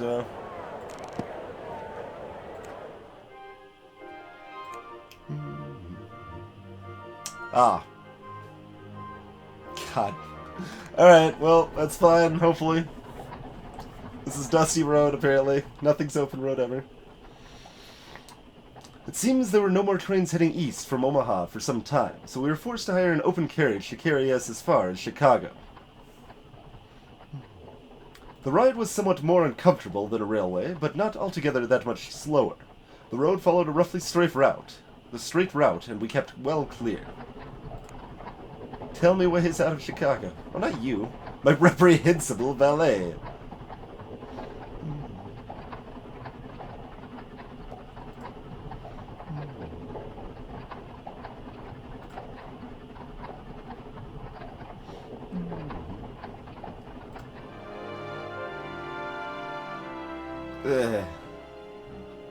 I mean, if we need to.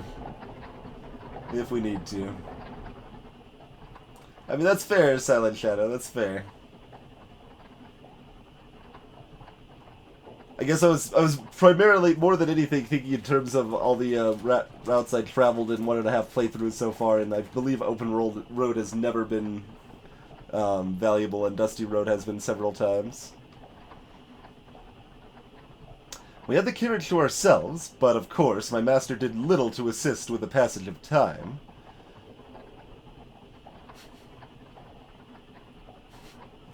So I was forced to sing a few songs from my childhood, beginning with Frere Jacques and Le Bon Roi Dagobert,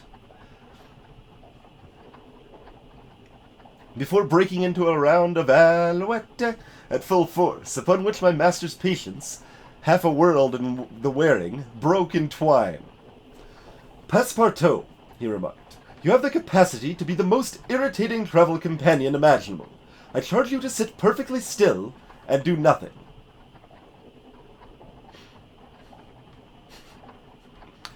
"But, master, I cannot," I replied with frustration. "I've sat on trains, ships, airships, carriages on this journey of ours, but I've had enough. I must—" "What, exactly?" he cut in smoothly. "You must dance? Is that it?" The carriage rolled on, and we did not speak to each other.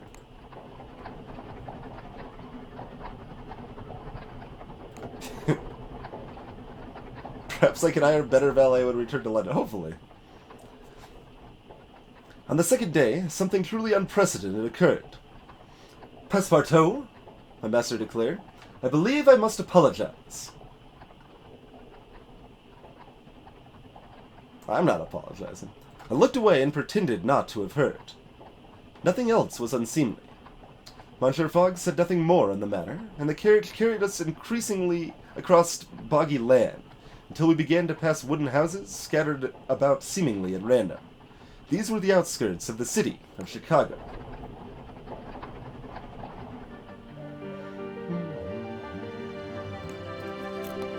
Alright, what do we got for Chicago? We got a harmonica for cash money.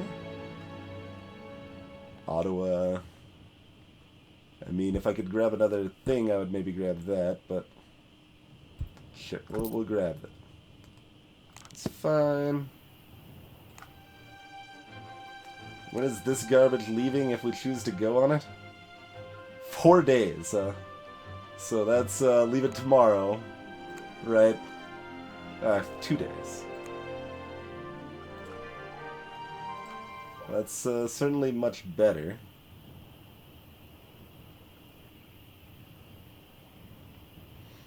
Maybe we'll talk to him again in the morning, but let's see if we can explore and find a better route out of here is what I want to do. Walking the streets of Chicago, it quickly became apparent that this was a city in a state of some flux, and in every way imaginable.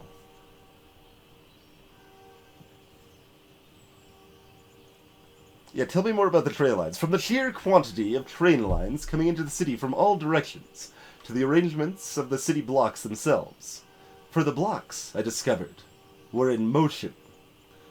Walking the busy streets, I was forced to stop more than once to make way for a family home set on rollers.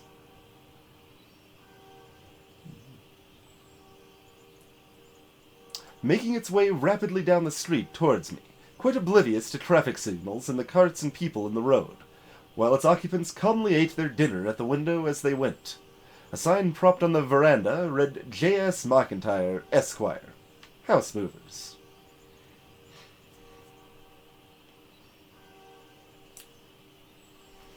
Well, we had a fortunate rest in Honolulu that helped him out a lot, and I have been pretty good about buying equipment that makes the travel easier for the most part, except for selling the Dusty Road stuff just before we went on a Dusty Road.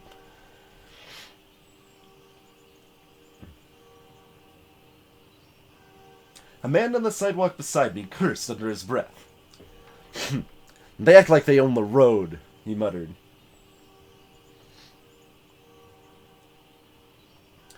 Are you suggesting this is a common occurrence? I demanded, staring away as the building took a left turn across busy traffic. It's the seventh one of these I've dodged today, the man grumbled.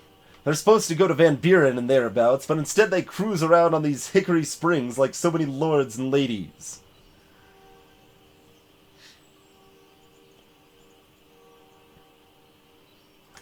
But why? I demanded. 'Twas because the mayor wanted the city to be made of stone, so they fitted rollers under the wooden houses to move them out of the way. But you can't just move city folk around like cattle. They got the taste for it, see? People enjoy sunrise on the lake shore. Then they go browsing the shops, and they go out to the city for the night. All from their living rooms. I myself have traveled too much, I remarked, and would enjoy staying put. Well, maybe you would. You haven't seen what it's like out of the center. It's a swamp out there. Should never have built a city here at all, if you ask me. But no one did, of course. With that, he slumped away across the road. I returned to Monsieur Fogg at our hotel some time later, but only to find that the city was not tired of toying with me yet. The establishment, which had been normally positioned when I left it, now required a ladder to enter, having been raised several feet into the air by a team of men with hefty jack-screws. They were clearly operating outside the law.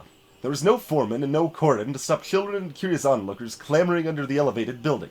Quite clearly, these men had slipped their jacks under the foundations in order to extract a fee from the proprietor to lower it again.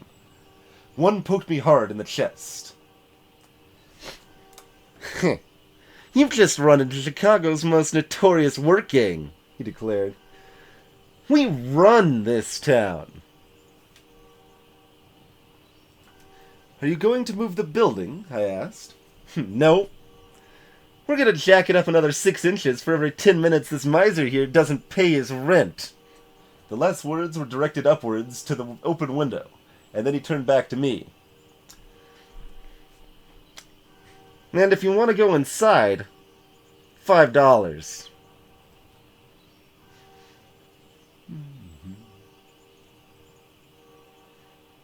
I gave the man £3 without much thought, leaving him a little puzzled as how best to have the money change, since the bank had recently disappeared down Main Street in the direction of the lake. Yes, explore. Thank you.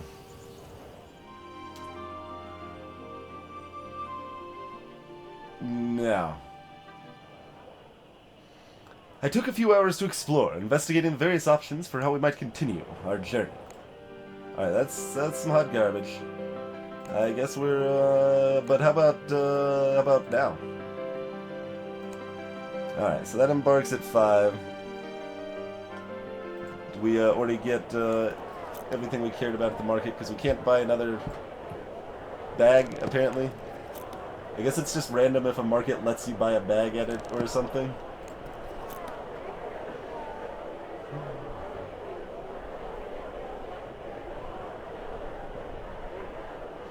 Alright. Nothing more to do than to head out, I suppose. Man, the map turned in such a way that made it look all nice to go to Atlanta instead of kind of crappy. Alright, hold on. Let's ponder before we leave. So, routes out of New York would be good. Saturday? Well, we could probably bribe that to be sooner. And Miami would potentially be good as well.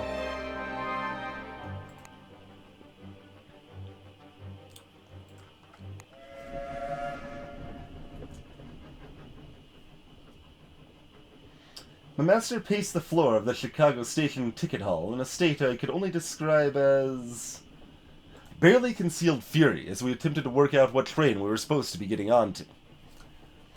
They have, he remarked to me, with somewhat less than his usual cool, made something of a conundrum of their train system. How fortuitous.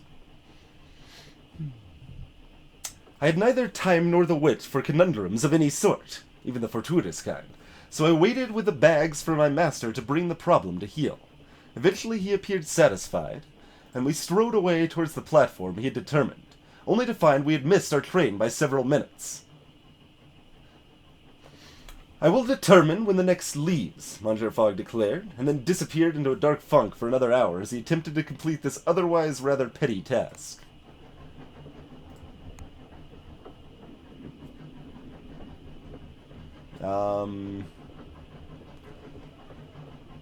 Yeah, tell me more about New York.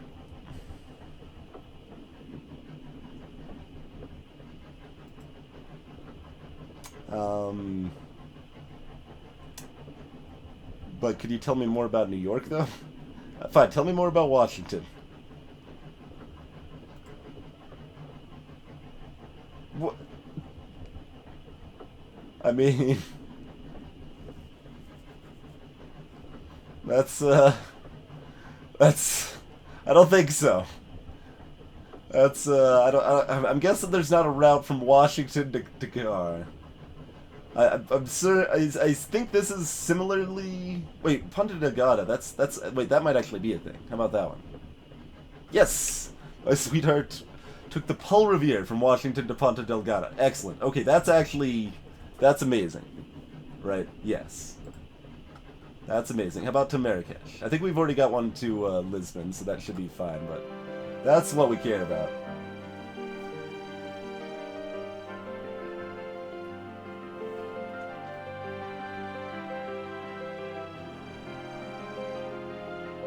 Okay, the zooming, yeah. They had an odd timing. I was like, are they not going to give me my route? Like, what is going on here? Okay.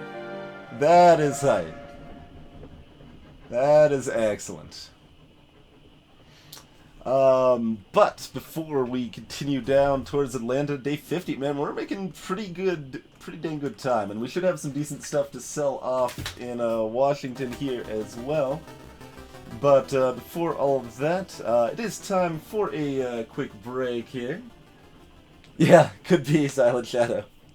But hope everyone is enjoying our journey around the world here. And yeah, we'll be back in just a few moments here.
Alrighty, we are back.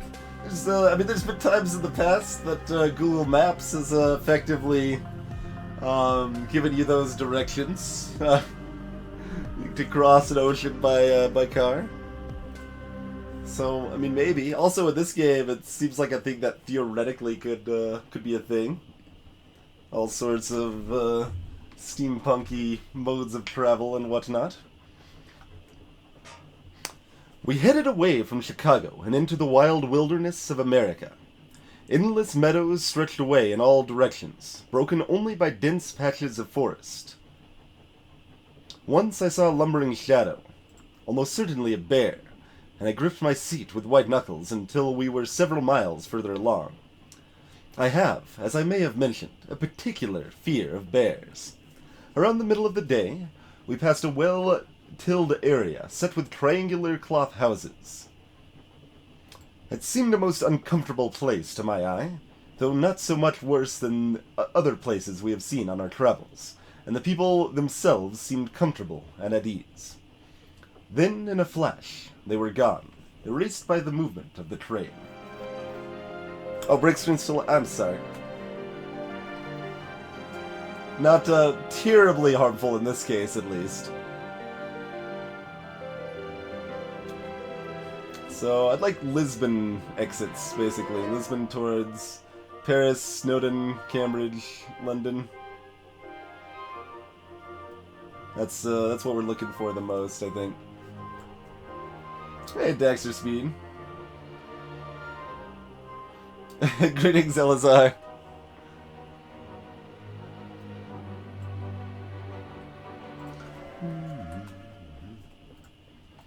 Alrighty. Western and Atlantic Railroad, apparently. The second day on the tracks was most unremarkable. I passed the time playing craps with the train guard, who proved to be a fearsome bore. I won a small sum without difficulty, seeing as the dice were loaded, pocketing 130 pounds, along with my opponent's stopwatch. Finally, we arrived into Atlanta.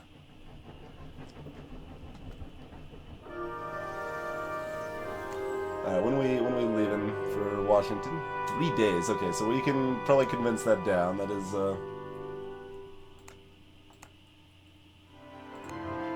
might even be able to do one more, but let's check the market first here. Skyscraper blueprints. It's only 1,000 in Lisbon. That's not that much. Hammer. Okay. That's only 180? It's kind of trash, but part of the valet set. This is the first time I've seen the Hairbrush Shadow. Miami and Winnipeg, pretty unlikely to care.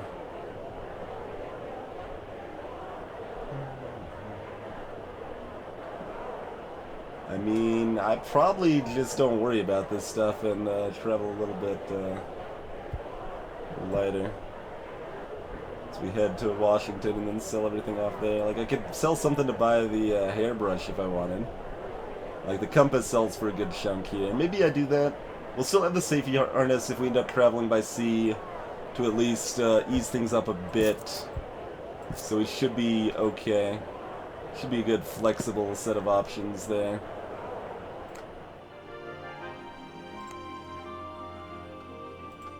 Okay, we can't negotiate it down again.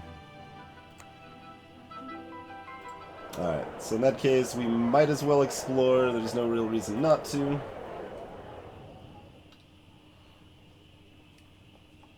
Atlanta, at the heart of Georgia, is a busy city with construction on every corner. The Civil War had plainly left its mark, with bullet-holed bricks commonplace. It had been from here that Major General William Tacoma Sherman, had begun his march through enemy territory to the port of Savannah, burning and wrecking whatever stood in his path. But still, I marveled at how the place was healing. Less than a decade later, and already people were focused on building rather than counting the cost. "We may not be much to look at today, mister," declared Stanley Goodman, owner of Goodman & Goodman's, a curious hardware store, bakery and bookshop into which I stopped to buy something for lunch. But in a few years' time, we'll be the state capital, and after that, who knows? We're going around the world. This is the first time I remember it like being such a blatant, like, open brag, like, oh, Atlanta, well, we're going around the world, so...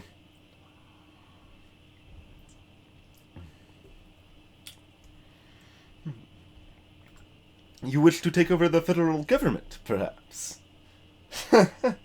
Well, now, a court of justice might do the trick.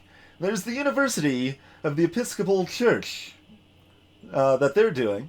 That'll be putting them out in a few years.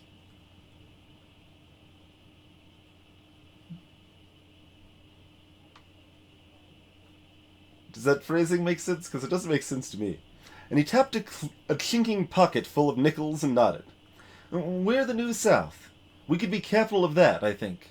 That would suit.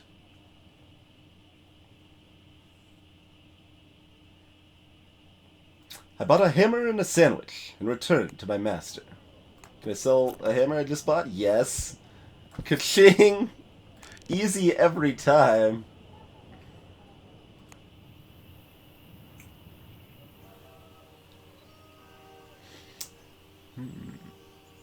Do we need a little more money?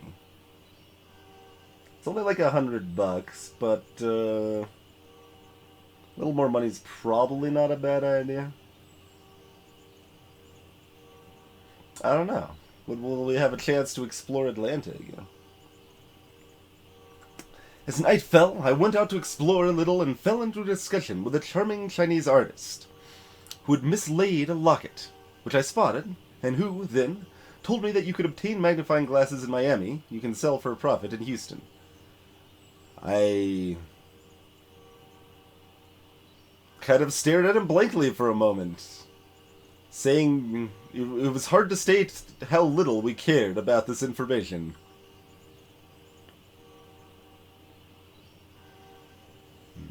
But I humored him anyway and asked how he knew. He launched into a long and complicated story about his brother's aunt's sister-in-law. Convoluted tale. The only saving grace of which was the nugget that some buyers will pay well for revolvers from New York? Do you mean in New York? Because they pay a lot for revolvers in New York, unless there's multiple types of revolvers. And my wife, God bless her soul.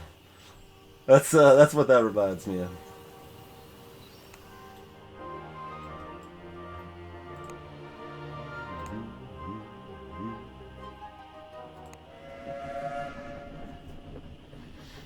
I haven't Silent Shadow because it didn't really seem like a thing you could do, but I guess what you could do is instead of departing out of the one place that you can depart from to start with, you could just, like, sit at the hotel for a day and see if anything else opens up.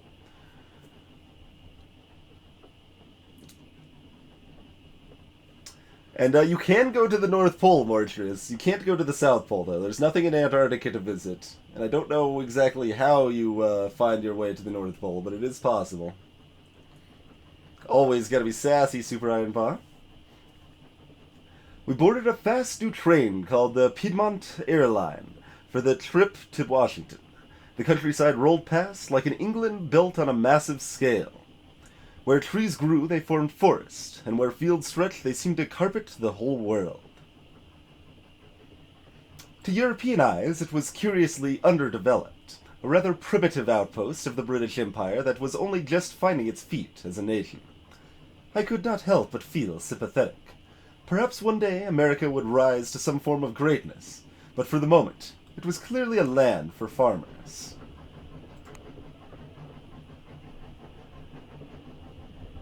Yeah, tell me about Ponta Delgada, tell me about Lisbon.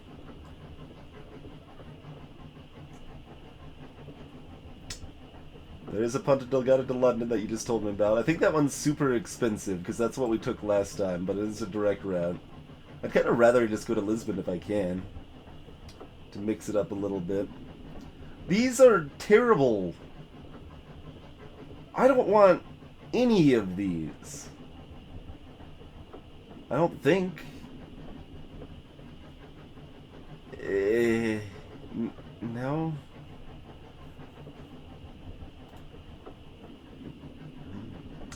Quickest way to Belém is via Port Royal. Do you play football? Of course. Alright, well, tell me more about Lisbon. Still all completely, patently terrible.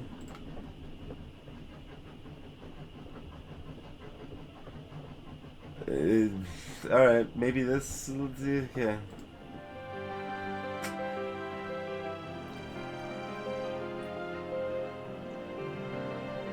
See, that's not the fun route, though, right? The train was as fast as advertised, and we arrived into Washington in short order and without incident. When does this leave? Departs tomorrow at 4 p.m. And we can't speed it up? Okay. So, we can sell stuff now, I guess, can't we? These only sell for $150? Well, sell the flowers.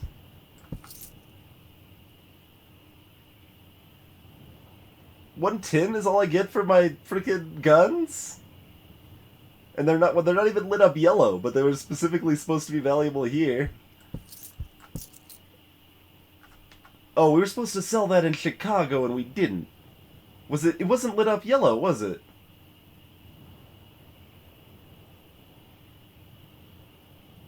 Hey, Zapper Gandhi.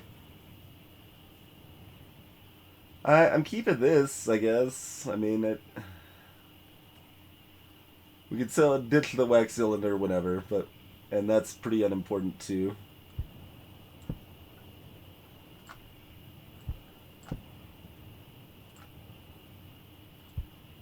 So there's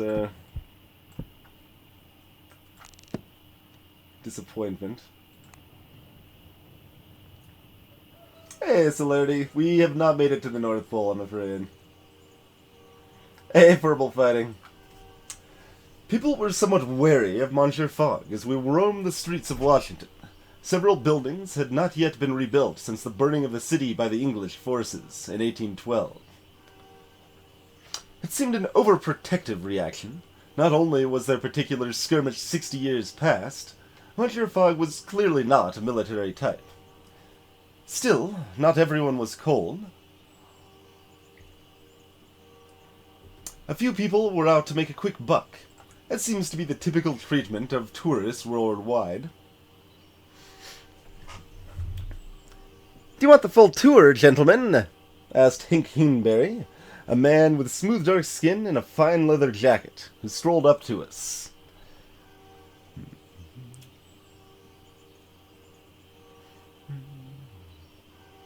As though the sight of an English gentleman and his battered valet were par to his normal fare.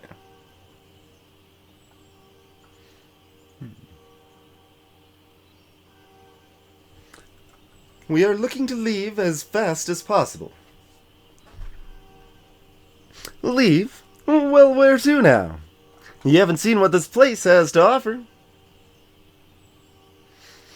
"And what does this place have to offer?" "Everything," he replied, spreading his hands wide. Hink leant in closer. "Tell me now, what's your poison?" "Transportation." "Transportation," I replied steadfastly. "We need the fastest way to London." "Left the gas on, did you?" "The fastest way I know is the airship from New York, but there's also the route via Ponta Delgada."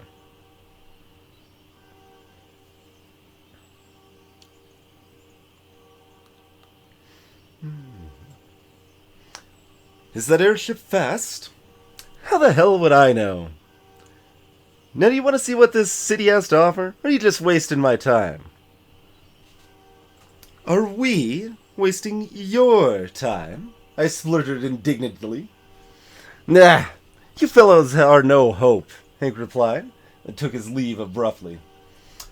A narrow shave, I suspect, Monsieur Fogg confided as we stepped away. I wouldn't like him to have an opinion. I think perhaps Monsieur Fogg dislikes Americans as much as they dislike him.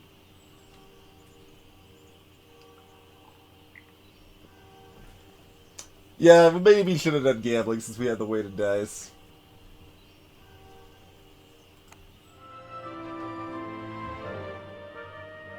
So there's that option now too. That's a direct route. I imagine that is pretty dang pricey. And also I saw Jim the Eternal basically take that route, at least partially. So it's less exciting. Will we have extra space? Yes. Okay.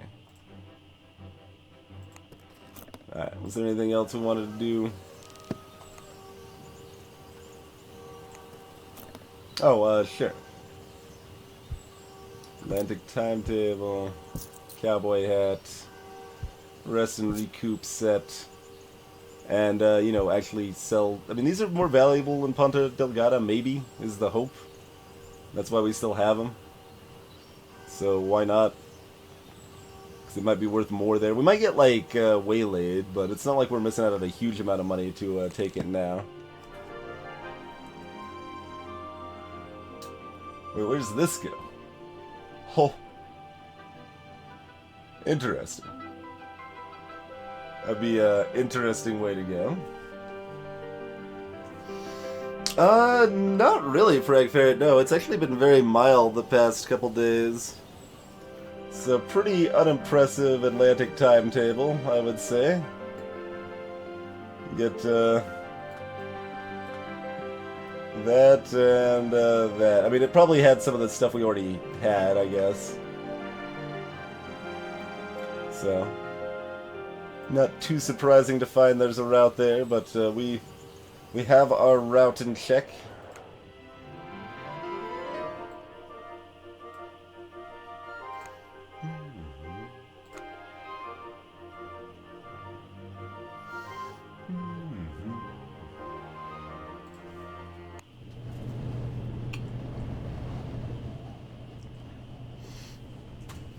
Listen, my children, and you shall hear how we boarded the Paul Revere for the ride.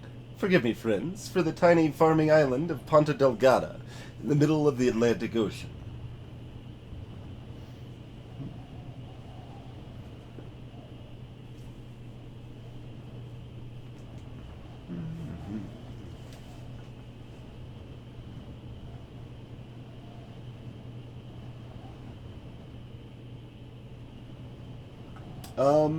Oh, what are you trying to do, Raven? Oh, do all the, quests. I gotcha.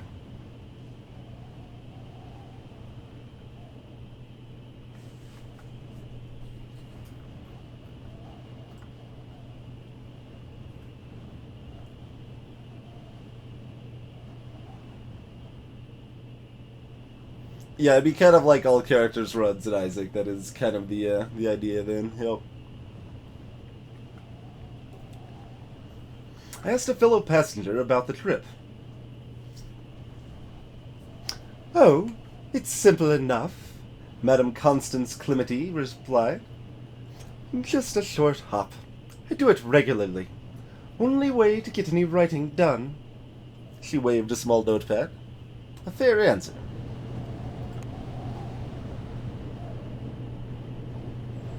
Tell me about Lisbon, because that's what I want. I want away from Lisbon up to London.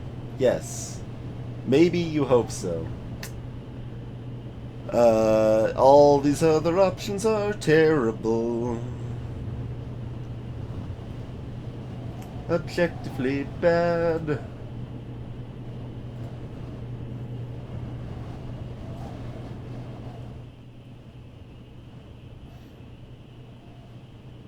It occurs to me, the master remarked, as idly as one could imagine,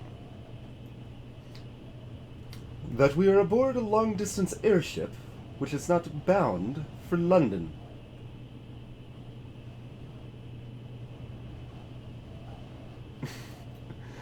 Is he trying to hijack the airship? It's day 52. Excuse me.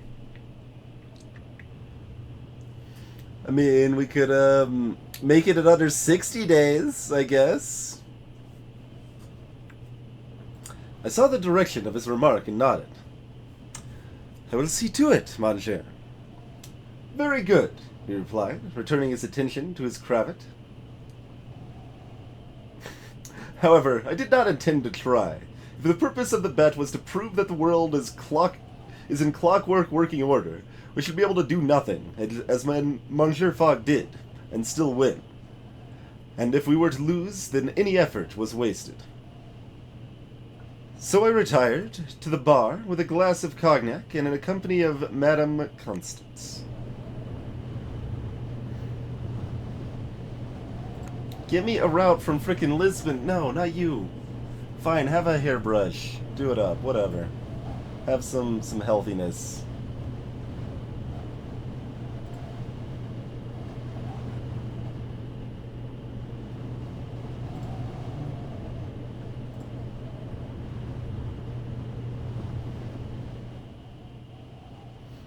Why should I have kept the guns?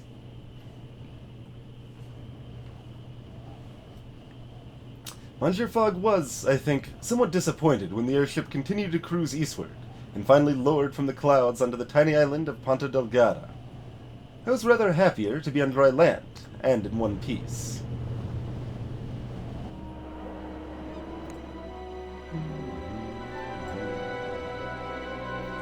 Arrives tomorrow, 54. We could, like, actually just take that.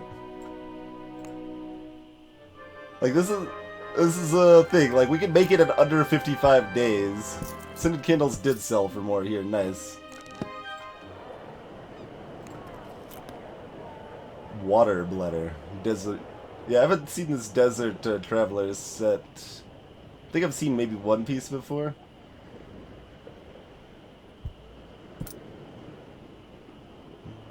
I mean, so do I go somewhere new, or do I try to make it to London as quick as I possibly can? I feel like even going to Lisbon, we can quite possibly make it in under 60 days. This arrives tomorrow.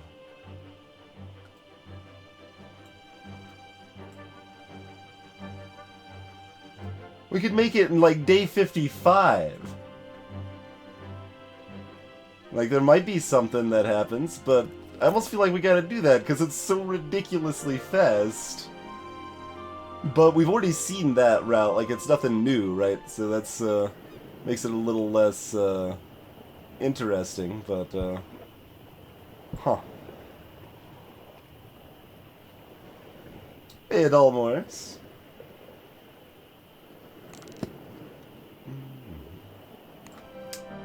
Let's ponder.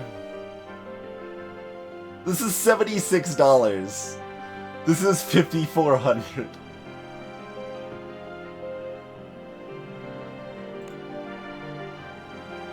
We can actually keep our luggage here too,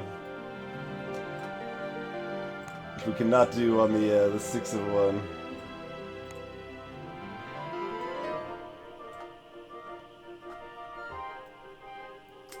Nah, man. I'm gonna go to Lisbon and still aim to make it in less than 60 days. That'll be the goal here.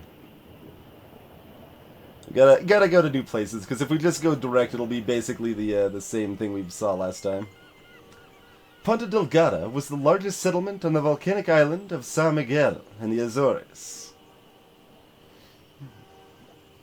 Looking out from its shores, we could have been stood on an empty earth, on a single island surrounded by endless water. That is apparently the option I chose last time. I thought I chose a different one. That's okay. Monsieur Fogg, of course, took in the pleasant environs with one cursory glance and bent his head to his almanac. We have come so far, I marveled.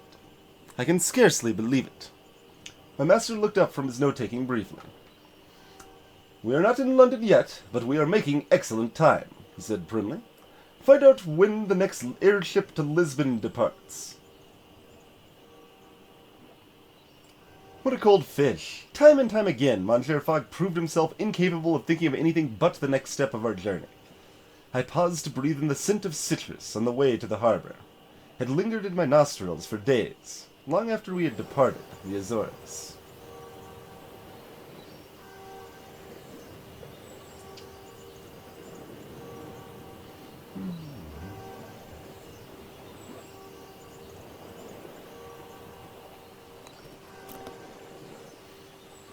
Alright, well, get the desert traveler stuff then.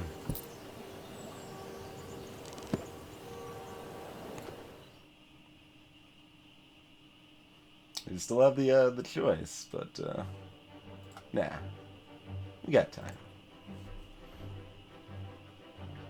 And besides, we get to take a gyrocopter this way. It's more exciting.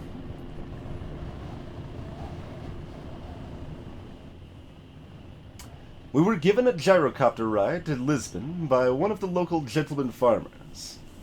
Monsieur Courtenhow grew oranges and corn, but my real passion, senores, is poetry. Get me away out of Lisbon.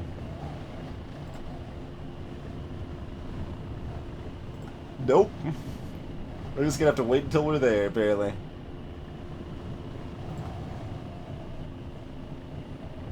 Have you ever written a novel? Absolutely.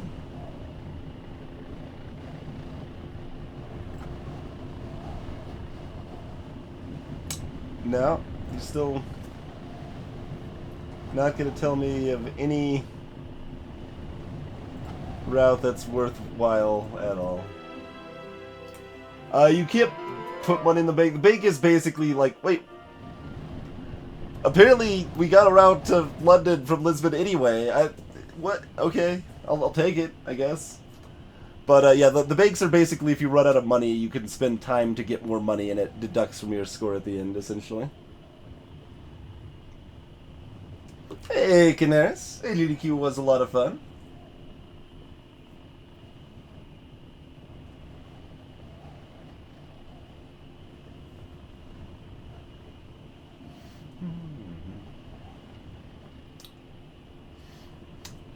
Did you know? That's not the voice I just had from him. It's kind of like it. Did you know, remarked Monsieur le Pilot, that Antero de Quintal was born in Ponta Delgada, only 2 streets from my own birthplace?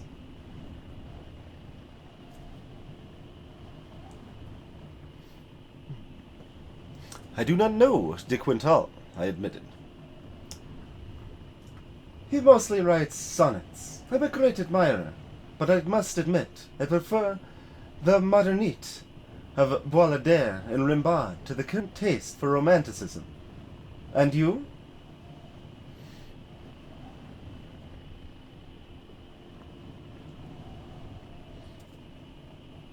I don't know if these are real people because I have not heard of any of them.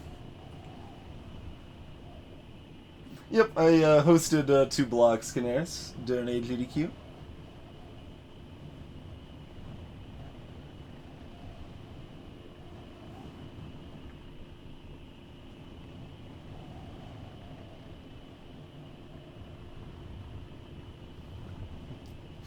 Actually, I'm a devotee of Swinburne.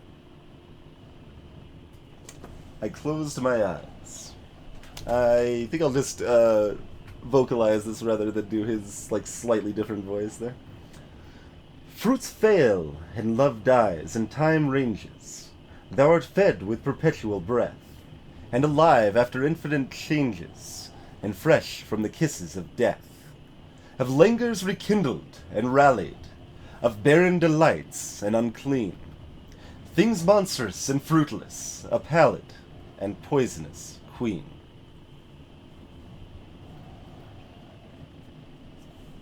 Apparently, it's been a while since we've done poetry reading on stream, and the game's gonna just bring it out anyway. There you go. I should close my eyes as well. Monsieur Courtenhow wrinkled his nose. Lush, to be sure, but not quite to my taste. The gyrocopter began to bank, and my stomach turned over twice. However many times we fly, I will never be accustomed to it.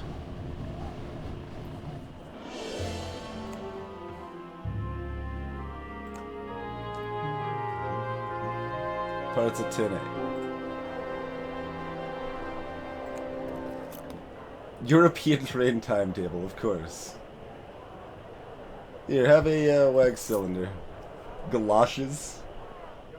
Sailor's cap. I'm actually a little curious. What does that open up for me here, real quick? Oh, that's the same one you could start with, right? Yeah, that's the same one you can actually start with.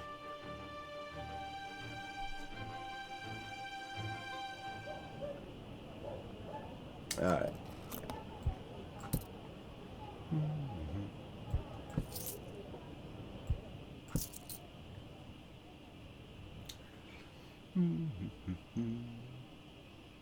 So, we should basically sell off everything we don't immediately think... Oh, we lost our exploration kit, so I was gonna explore. Just to see if anything interesting would come up. Oh well, I suppose. What type of travel are we taking here? Airship. Okay.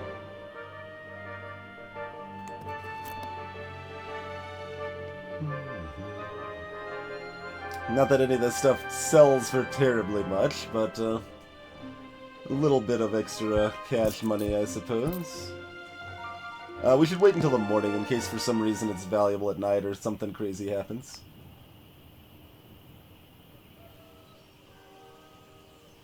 In Lisbon, we sat down to dine at a charming little restaurant with views across the Iberian coastline. The maitre d'hotel came over to our table as the waiter brought our aperitifs. "Senores," he cried, wringing his hands, "I have a great favor to ask." "Well, ask it already, man," I replied, my stomach rumbling ominously. "My foolish brother, what a trial he is to our dear mother, has made a grave error, and we have 2 guests without a table." The maitre d' looked anguished. "Could we possibly impose upon you, senors, and add 2 to your number?" Yeah, sure. "Of course you may," I declared, without glancing at my master. He made an irate sound in the back of his throat, but thankfully said nothing. The maitre d' ushered a top-hatted English gentleman and his dapper Prussian valet to our table.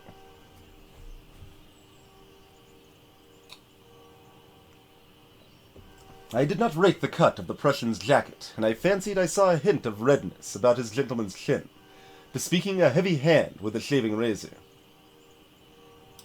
Our masters greeted each other, and made the particular sort of upper-class small talk which forms a genteel background murmur to a servant's ears. Oh, yeah, gentle. I tried to change it just because I was like, I wanted to change it, even though it was clearly gentle. That's okay. Meanwhile, the Prussian valet introduced himself as Daedric, and gave a hearty sniff as our appetizers were served. "Hope the food is up to Herr Montgomery's standards," he remarked. "Herr Montgomery is very particular." "A difficult master, is he?" I asked, with false sympathy. Daedric bristled. "I will thank you to keep your personal remarks about mine Herr to yourself, Herr Passepartout."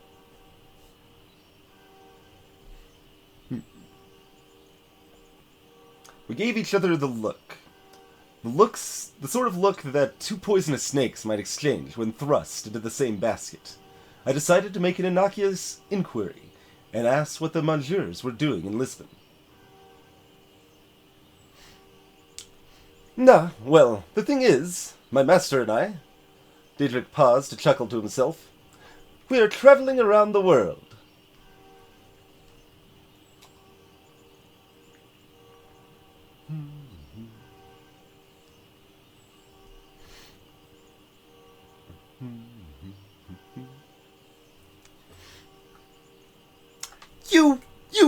You, I spluttered. "You are traveling around the world." "Yes," Daedric nodded with satisfaction and leaned closer. For a wager!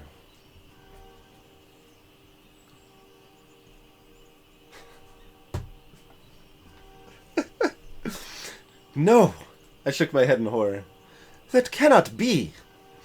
Indeed, Daedric continued implacably.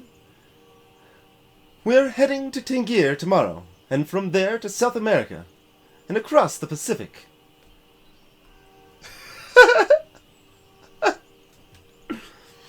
But that is the wrong way, I murmured, as though in a dream. Daedric ignored me loftily. And what, he asked with an awful courtesy, are you and your master doing in Lisbon?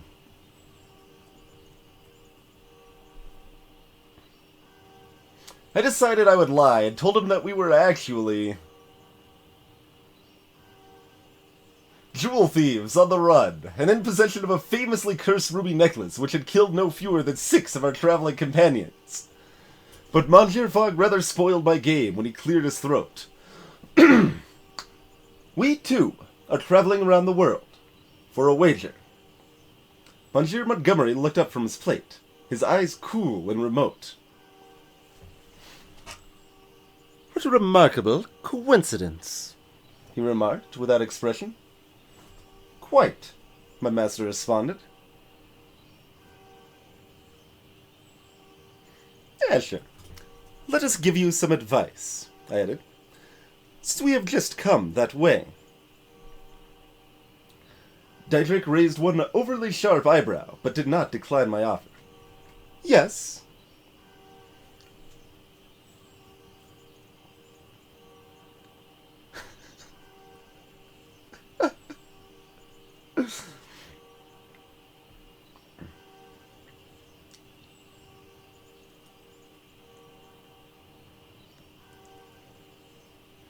I mean, this is largely not true, but the end of this run, it kind of was.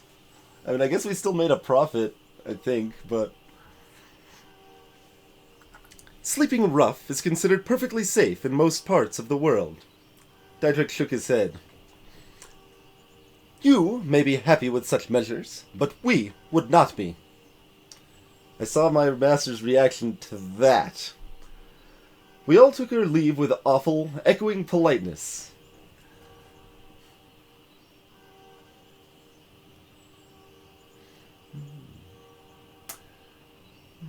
And I made sure to give Daedric a warning look when he bowed smartly to Monsieur Fogg. My master, no matter how much he aggravated me, was mine, and I did not like the speculative gleam in the Prussian valet's eye. You seem discomforted, Passepartout, my master remarked, with a barest hint of a smile. I was about to say discomforted, but it is discomfited.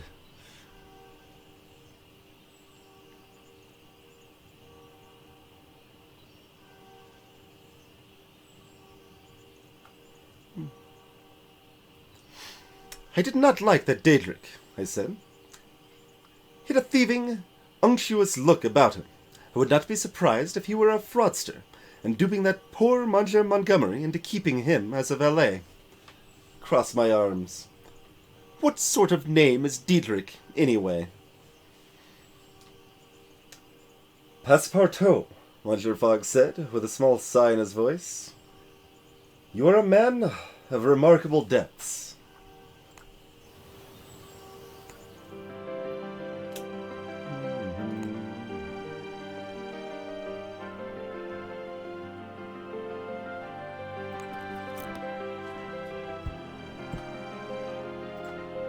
It's not like it costs much, but we could have a little more cash money. Let's see. Yeah, we'll carry this stuff. No, we can sell that. That actually sells for actual cash money. We don't need a hairbrush. Don't need to take care of our master any more carefully. Keep the loaded die. Maybe we could find someone to defraud on the way there. That sells for a little bit. That sells for a little bit. All of this sells for so little that it's not even really worth caring about.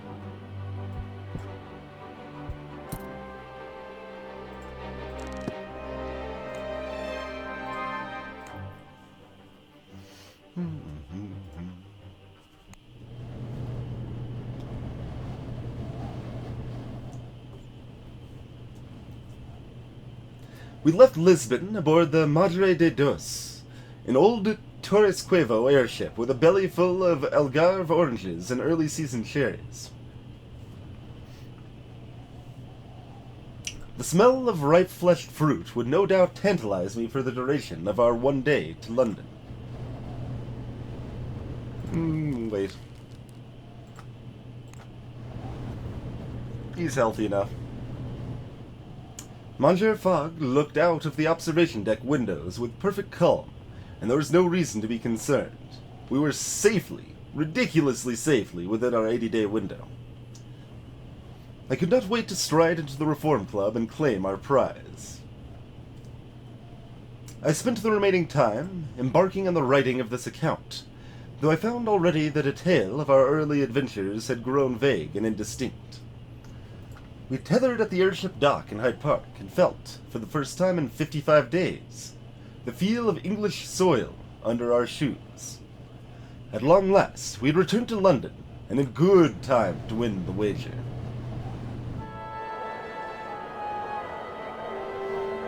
No banks in 60 days, and 70 days, achievements unlocked.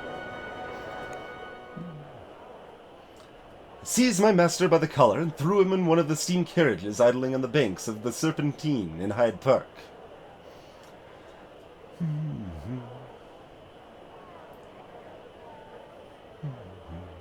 Yeah, it's all the same. We throw him in. The carriage barely shuddered to a steam-hissing stop before I dragged my master from his seat and up the steps to the imposing doors of the Reform Club. We don't have a chance to, I was totally gonna kick the driver out of the cab and drive it myself this time. But, we didn't have that option. I released him only when we reached the great saloon, where my master's erstwhile friends stood from their chairs, gaping in an attitude of great shock. Monsieur Fogg only straightened a little and said, in his calm voice, "Gentlemen, here I am." The room erupted into cheers, and I staggered to the nearest chair and collapsed heavily into it. My hand shaking, I realized, as though a spell had suddenly broken, that we had succeeded. My master had won £20,000. With the 4,000 we began with, and our remaining funds, in fact, it was a profit of over 23,000. A superb outcome. My heart began to beat again, and I saw, for the first time, the grand interiors of the Reform Club, which had, no doubt, remained untouched since its founding some 30-odd years ago. The most advanced piece of technology within was a gilded clock set upon the mantelpiece. A few club members were muttering about the impropriety of alighting in front of the club from a steam carriage. I pushed my way through to Monsieur Fogg, who had nearly been swallowed by congratulatory crowds. "You have won the bet, Monsieur," I told him, giving him a nod that was respectful, if not exactly warm. My master was hardly the sort given to demonstrative displays. I had wondered if Monsieur Fogg would take the opportunity to reassert our proper stations as master and servant, now that he'd returned to the starched environs of London. Yet his nod, though cool and perhaps a little exasperated, was familiar. We would never be simply master and servant, thanks to the journey we had undertaken together. "I thank you for your service as my valet, Passepartout," Monsieur Fogg said coolly. "Though you did not perform your duties with particular skill, you were not particularly incompetent either. Steady mediocrity is a quality I admire in a servant." With Monsieur Fogg, one had to take one's compliments as they came. That implies you could do worse. We pretty much antagonized him the entire journey. We accidentally appeased him like twice, I guess. So maybe we could have done worse. That's amusing though. Mr. Fogg, one of the journalists in the crowd cried, interrupting our conversation. "What next for the great adventurer, Phileas Fogg, and his loyal valet, Passepartout?" My master looked at me. "Why..." Oh, that's me talking. "Why, That sounds bad. That was literally the same Y. It was facing a different direction, though, so clearly that means it's a different voice. Why? I replied. To the moon, of course. I looked around at faces of the assembled crowd and quirked an eyebrow. Anyone care to make a wager? Monsieur Fogg refrained from rolling his eyes. I believe, he said with great deliberation, that tonight I will have supper and go to bed. Come, Passepartout, it grows late.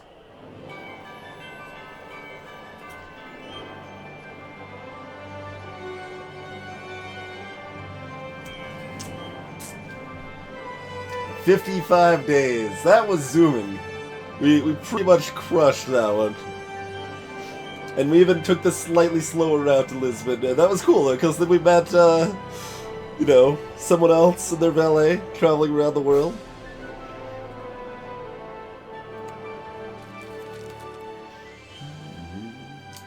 Journey completed in 55 days, despite the sheer size of the world, unsolved murder about an experimental ship, and being arrested in Vladivostok. We only visited 17 cities! 17 cities. That's how few cities we visited. That's how we got there so fast, more than anything else. We only visited 17 cities.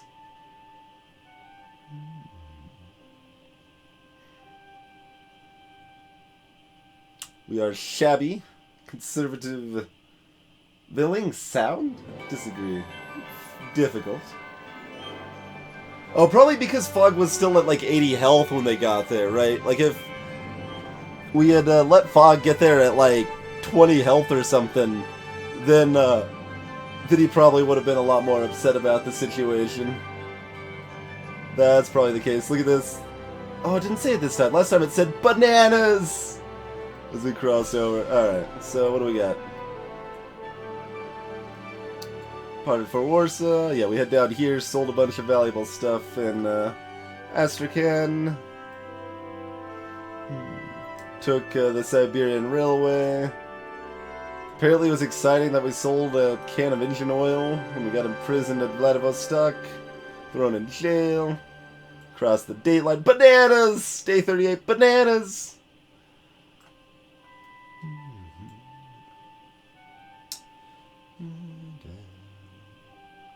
We even had to go down to Atlanta instead of straight across, which it really seems like there's probably some way across, but I don't know where it is.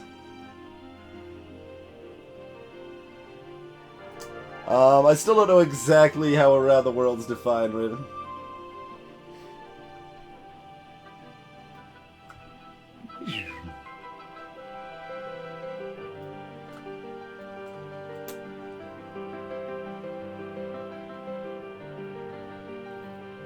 I don't even know exactly where you could get to the North Pole from. Definitely seems like a clear departure. Like, we did see a route from, what, like New York up to Reykjavik in Iceland there.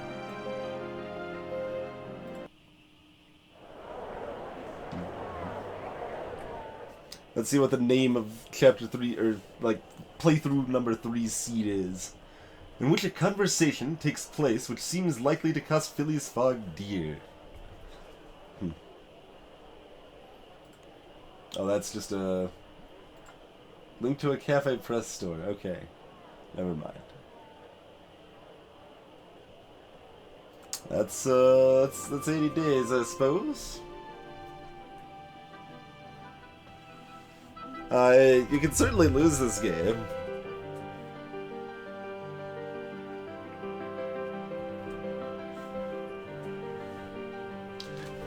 Yeah, I don't know exactly how the like it's really, at least seemingly fairly difficult to get to the North Pole.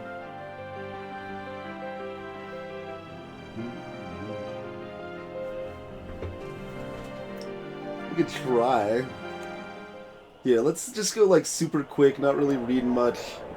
Let's just specifically try to go not the direct route here. Oh, this one gives me a route to Cambridge. We have not had a route to Cambridge before.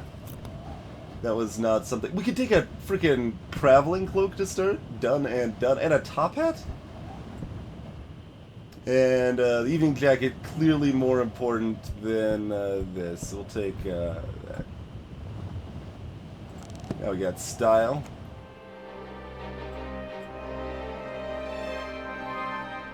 Yeah, so the first two playthroughs, it required you to go to Paris. But now we can go to Cambridge.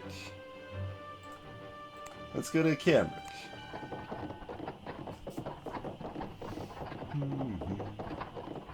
Like, now I pause, do I want to read what's gonna pop up? Sure. I don't actually intend to finish this playthrough, for the record, but we hurried downstairs, only to find a carriage was already waiting.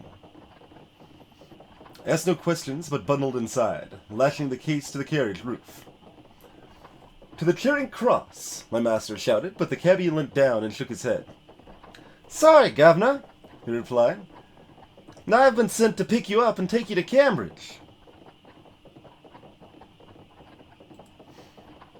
"Who sent you?" I demanded. "The fellows," the driver replied. The man whipped the horses, the magnetic tips of the lash connecting with the spark igniters on the machine's flanks. And then we were off, rattling along the cobbles, heading north. "This is a calamity," I declared, but Monsieur Fogg gestured me to silence. "It is no doubt my old college wishing to encourage me to make a donation," he replied sagely. "Well, perhaps they will have something to offer our cause as well." How could he be so calm when all hangs in... whatever it said. That wasn't that important.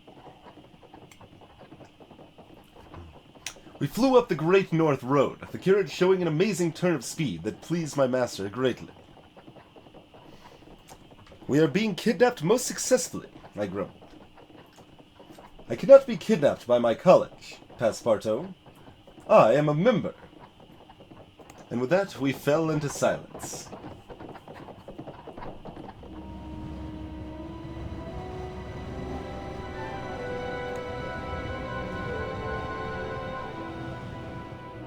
The carriage set us down outside the gates to Trinity College.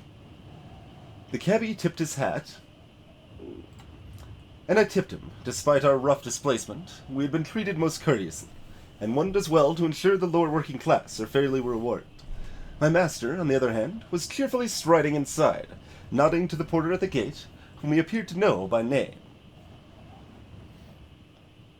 It seemed we had been released, but then a daunting figure in a long black robe swooped from a doorway, more or less gathering Monsieur Fogg up in a cloud.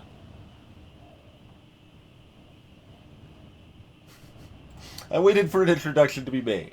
The figure stood back and declared itself to be Professor Infrey, head of thaumatology at the college.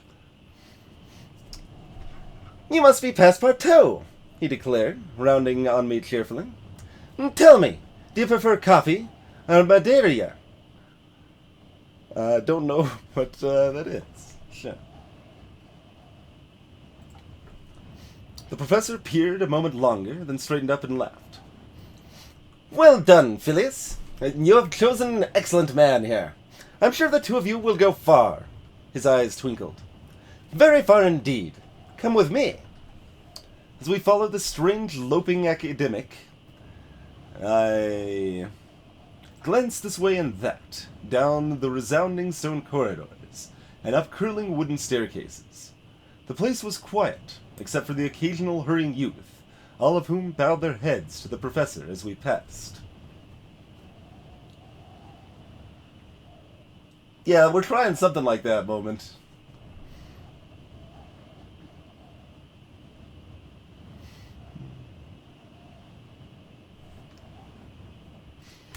He shot us looks ranging from admiration to pure envy. We eventually arrived at his study, an island of desks surrounded by a small library that had carelessly tumbled out of its shelves. "I hear you are going around the world, Phileas," the professor remarked. "Then we would like to offer you some assistance." "That is most generous," Monsieur Fogg remarked. "Not really," the professor replied. "You are a Trinity man. Your expedition will be for the glory of Trinity College. We will put it in our periodical, you see. It will annoy Oxford terribly. That seemed a fair trade. Still, the idea that strange old gentleman could help our cause was intriguing, and I leant in to hear what was on offer. But, declared the professor, enough business. First, you will dine with us in the hall. I've gowns ready for you. And young man, turned to me, servants are not usually allowed to dine at high table, but we'll make an exception. Come! And so, for the first night of our great journey, we dined with silverware and candlelight, under the beady eyes of somber portraits, and in conversation with a flock of erratically minded men and women, whose discussion turned on a sixpence from Irish passage tombs to aeronautical wingtip design.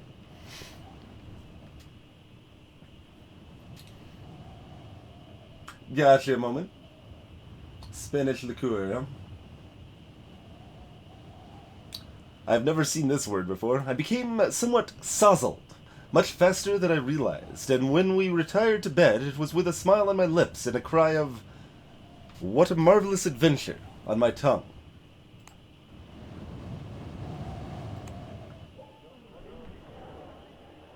We rose, breakfasted in the hall more soberly, and met the professor on the roof. "This is what we've been working on," he declared, waving to a folded contraption in front of us. It resembled a pile of mangled coat hangers. "A gyrodyne," the professor continued, "powered by the rise of evaporating water through micropores. Most interesting. We were thinking of testing her across the North Sea. We thought you might pilot her." "Gyrodyne," I declared. "Is she fast?" "No, extremely.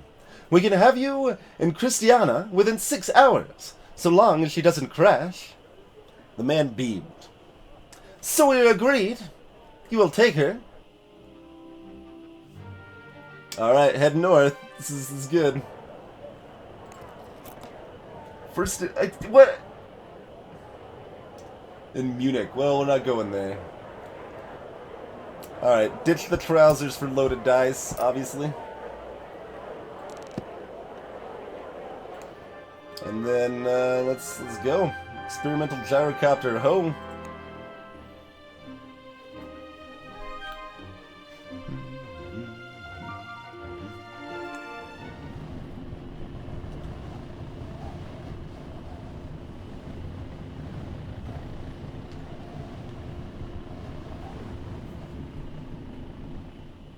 The pilot touched a control, and the gyrodyne began to smoke and hiss.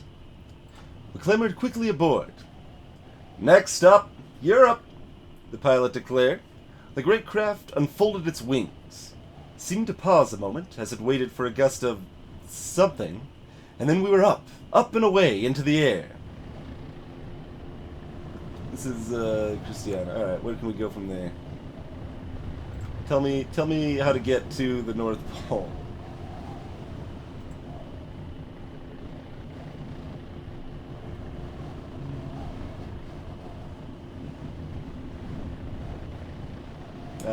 Stockholm.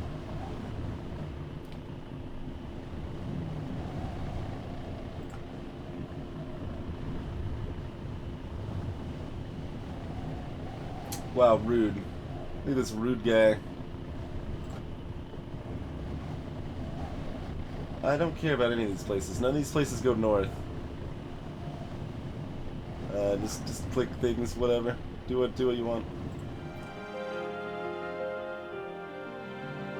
Alright, we're staying at least on the northern side of things.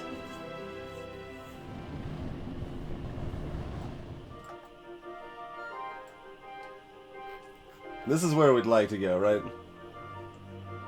Tromsø? I have no idea how to pronounce that, but something like that. Left early in the Tsar's finger. It's barely anything. North Pole's up there. Yeah, there's Smeenburg up here, too. And Reykjavik.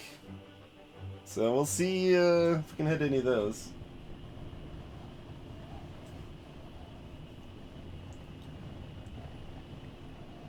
Hey, Sovereign.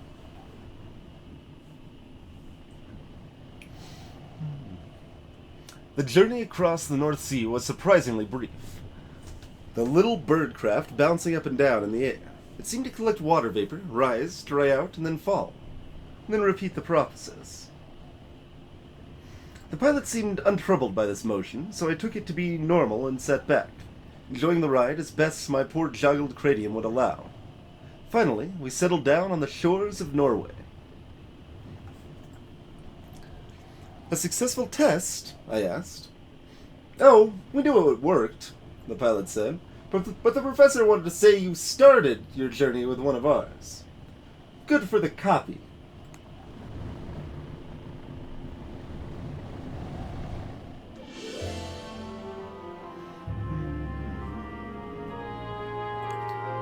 So, we're probably going to try to look for more ways out of here, see if we could possibly go north. If we have to, we'll go to Stockholm.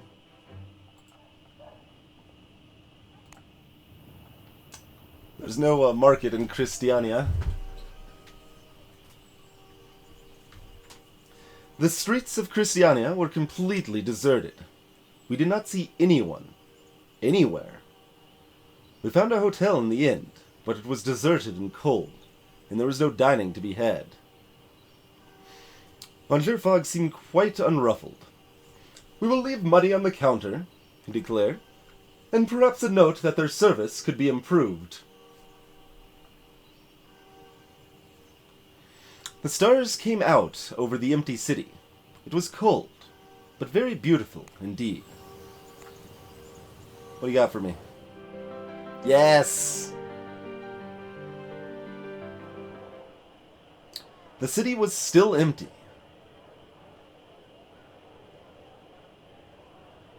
I was quite puzzled and sought someone to ask, but there was no one about. "This is an eerie place," Monsieur Fogg remarked, in an uncharacteristic display of emotion. Certainly, the silent streets had a certain menace to them.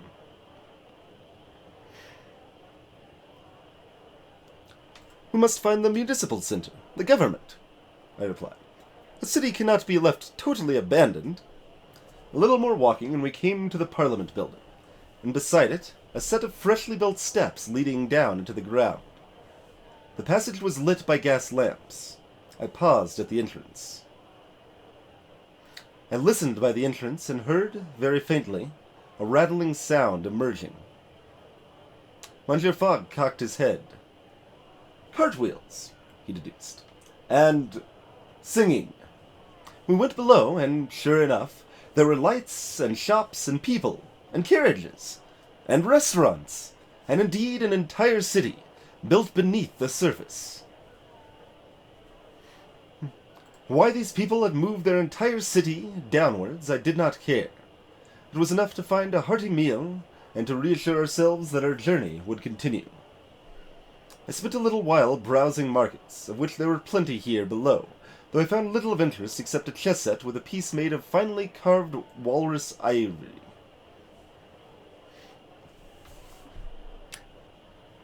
"Yours for £100.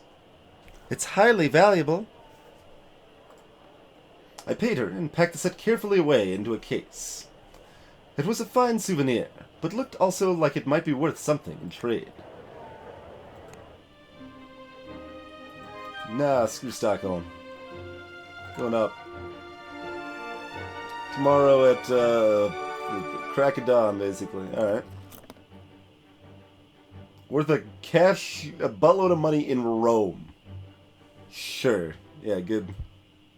Oh, discard right, there's no market here to sell stuff off.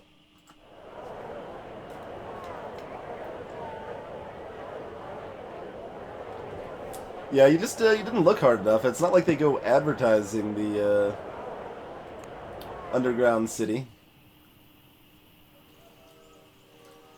With what remained of the day, I went out to explore a little, but found nothing of any particular interest.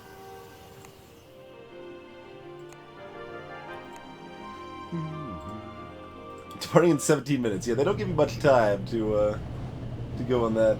A nice pilgrim. That's awesome.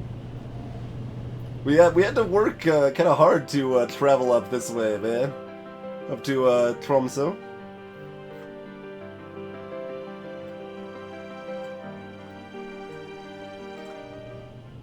We found ourselves at an airship dock, blowing clouds of white steam from our from our mouths as we waited to board. The captain, a shockingly blonde lady with stern, sculpted features, brought us 10 cups of hot tea and insisted on punching us each on the arm.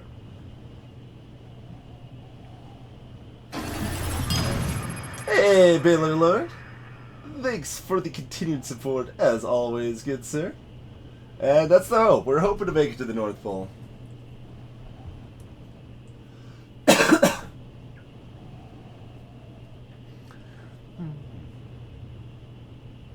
I punched back in comradely fashion, and she frowned. But beyond that, there was no particular rebuke.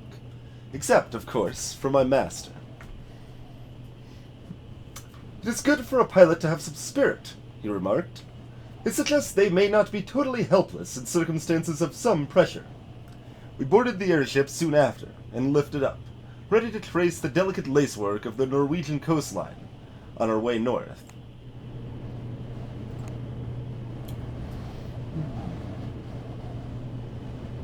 Oh man, we could use the Norwegian chess set to play a game, make him happy. What do you know about Tromsø? Oh, we can go to Smeerenburg! We can go to Smeerenburg! Tell me about Smeerenburg. Okay. Okay, moving up, moving up. Where do you go after you get to the North Pole? Probably south. Yeah. Fair thought. Nice, Bailey.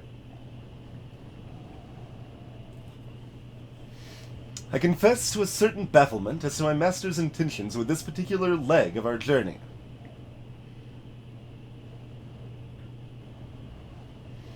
I asked him his thoughts, but received no insight.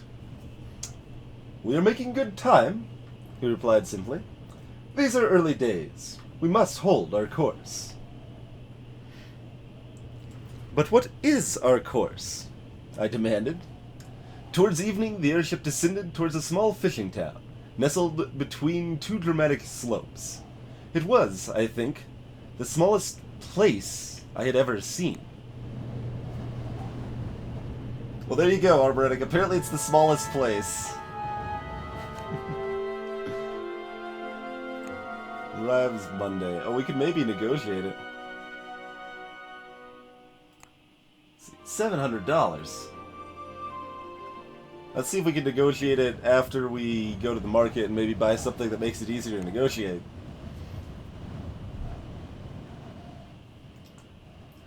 Tromsø, by night, was no more endearing, and it was substantially colder.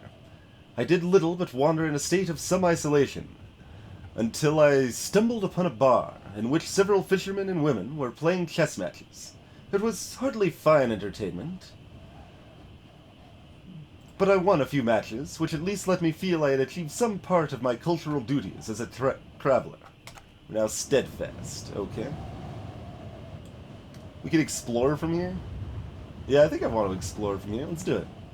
See if what else this brings up. Hey, casual bear. Okay, there's other ways south. I figured, but we don't actually care about that. Just good to know.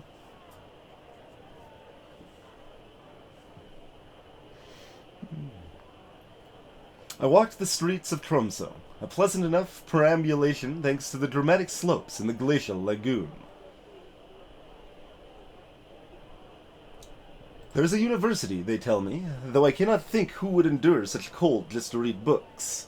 But my ire was quickly stirred to keep me warm when I encountered one Mademoiselle Fleischer, who stopped me on the streets to ask, without irony, if it was a pleasure for one such as myself to visit her city.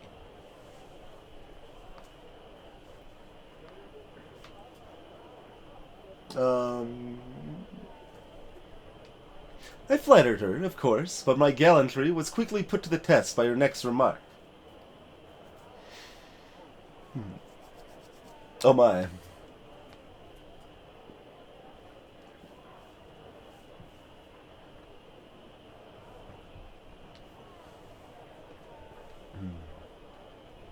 Apparently, Silent Shadow. Yeah, maybe that was the case.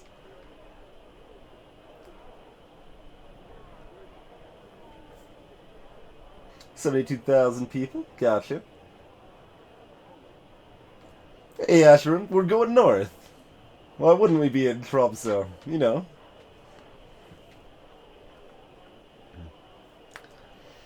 Alright. We've done plenty of similar voices. Do we have a different voice in us for this? Probably not.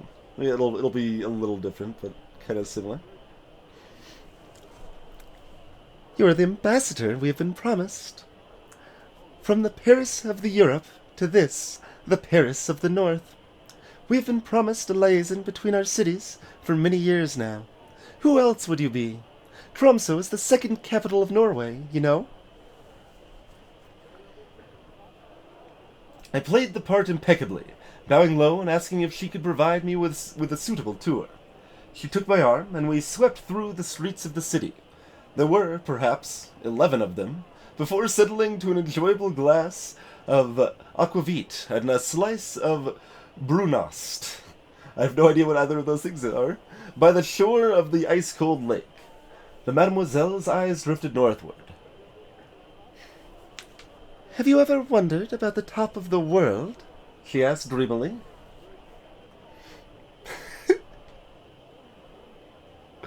There may be bears there, I told her, on some reflection. Most likely, monsieur. But bears who write poems, or bears who sing songs. I do wonder.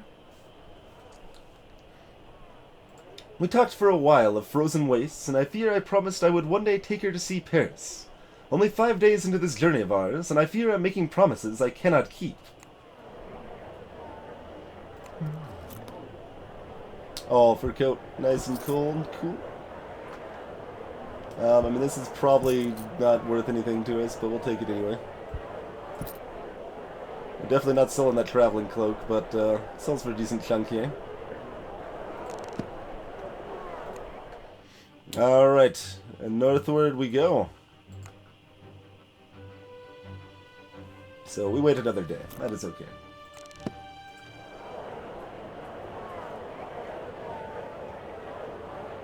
I actually got the pronunciation not too bad. I'm bound to eventually, right? Playing a lot of this game. We can't butcher every pronunciation. Oh, whoops. Let's stay in the hotel again.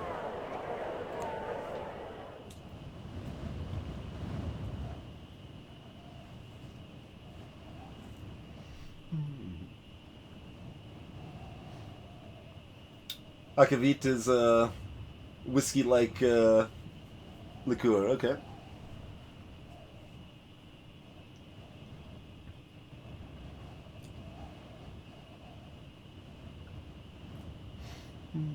As night fell, I spent a while talking to the hotelier to learn what I could, but gathered little that Monsieur Fogg would be interested in.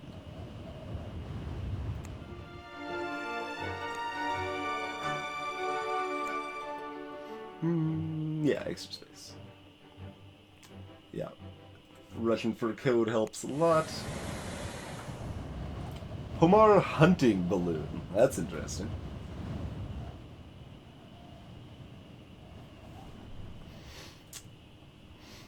I've arranged transport for us, Monsieur Fogg said, cool as a cucumber.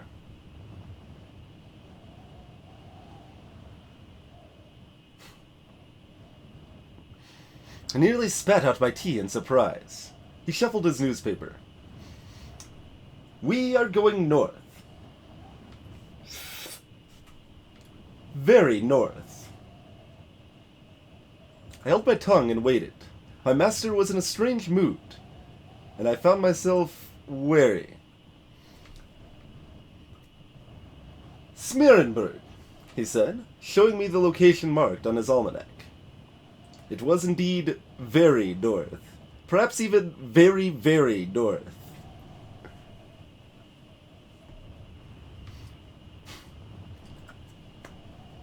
And then, Monsieur Fogg looked up to me, a gleam in his eyes.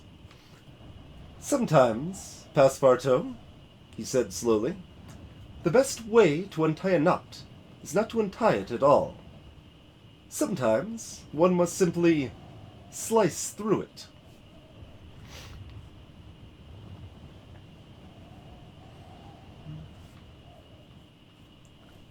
I don't know what this is reference to, but I'm going to click it anyway.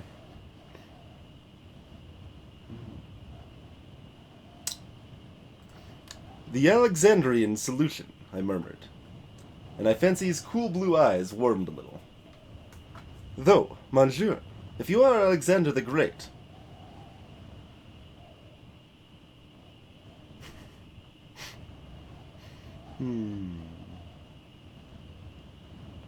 Does that make me his general?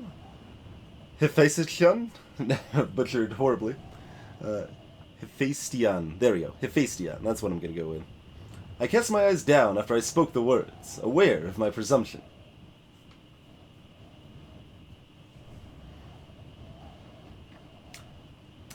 Hephaestion was more than Alexander's general. He was a friend, a bodyguard, an alter ego, and I was but a valet. Monsieur Fogg merely took a breath and rustled his newspaper and ordered me to ready our bags to depart soonest. I found myself entirely full of gratitude for his habit of stiff reserve.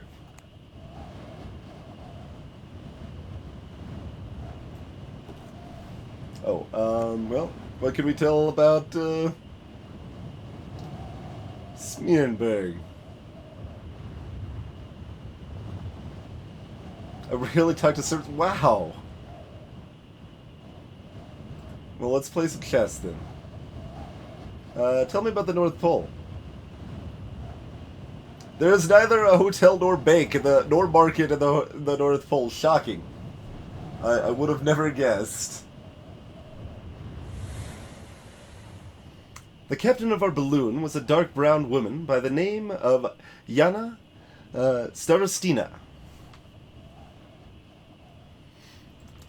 What exactly is it that you hunt? I asked, eyeing a set of large harpoons lashed firmly to the upper deck.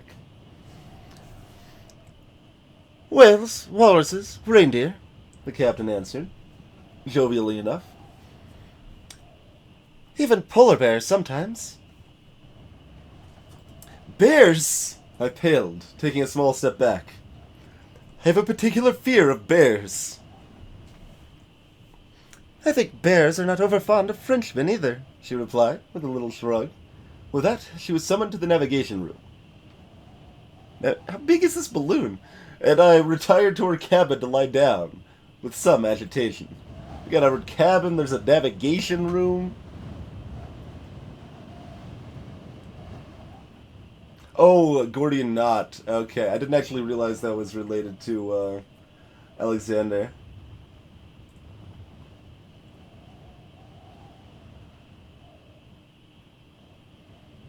I mean, I guess if I knew anything about the Gordian knot, I probably would have. But I at least recognize that as a thing, where I didn't recognize the Alexandrian solution. Very good.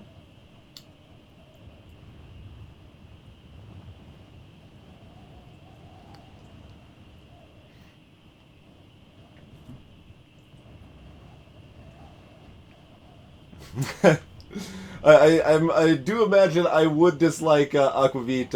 I'm afraid, Pilgrim. Pretty much anything with alcohol just tastes like death to me. The balloon seemed to make good time through the colder air. Below stretched an endless, ice-like sea.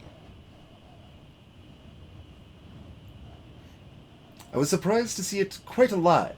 We saw diving creatures, streaking fish shoals, and at least once the rise and slap of a whale. I asked our captain if there were many people here in the north. She laughed. There are enough to start an argument, she replied. More than enough for that. And then we were sinking lower, and we watched a whaling ship bring in a bleeding leviathan from the sea as we settled down to land.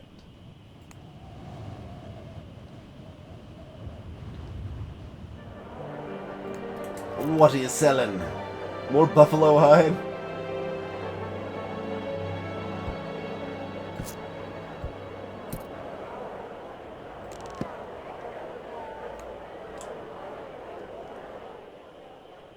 The stench of Smearenburg was all-pervading. It mingled with coal smog and thick plumes of steam to form a foul miasma that hung, thick and grim, and unaccountably oily, over the settlement.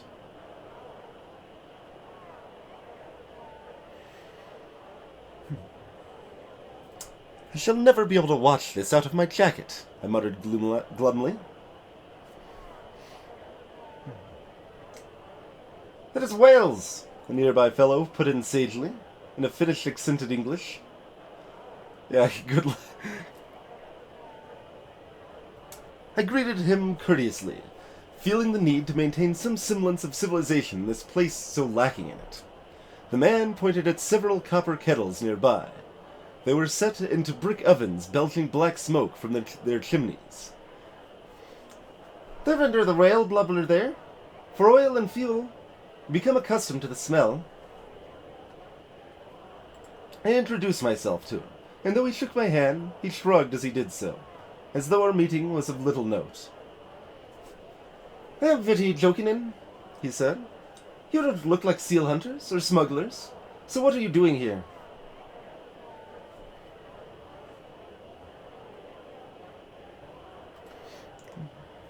Why do you ask?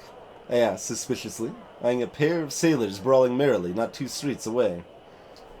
No great reason, he replied morosely. I'd hoped, perhaps, that you were a geologist.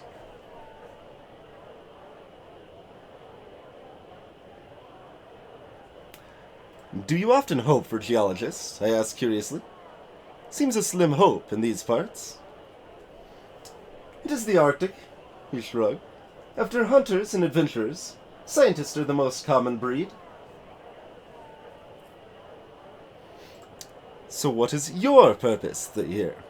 He smiled and pointed to his collar, where a copper lily pin gleamed metallic against his furs. Yep, the symbol of an artificer. There's not really an attempt at that as an accent per se, Daxter. Since I really don't have any clue what it would sound like, so I just ran with something that was vaguely appropriate. I am an artificer. I introduced myself and my master politely. It was never a good idea to cross an artificer. I am here on an expedition to the North Pole, as it happens, he said, casually enough. Monsieur Fogg's demeanor altered entirely. You don't say, he remarked. My good fellow, let me buy you whatever it is they drink here. I waited to see Monsieur Jokinen's response, but a moment later, both he and my master were gone, away down the street and plotting like rogues. Oh yeah, we already got what we wanted from there, I suppose. There was nothing that we wanted to sell at all, was there?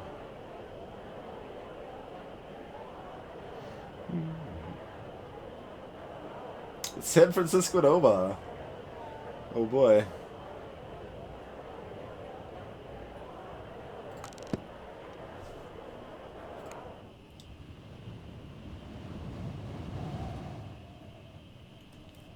Ha! Baelish Zaffer. I was masterless in a cold city. I walked the cobbled streets and steam-vent-heated alleys of Smearenburg. I watched a group of hard-bitten men and women flinch a whale's flesh from its bones. Chatted amiably with a group of shivering prostitutes at the dock, and narrowly avoided a brawl at one of the taverns.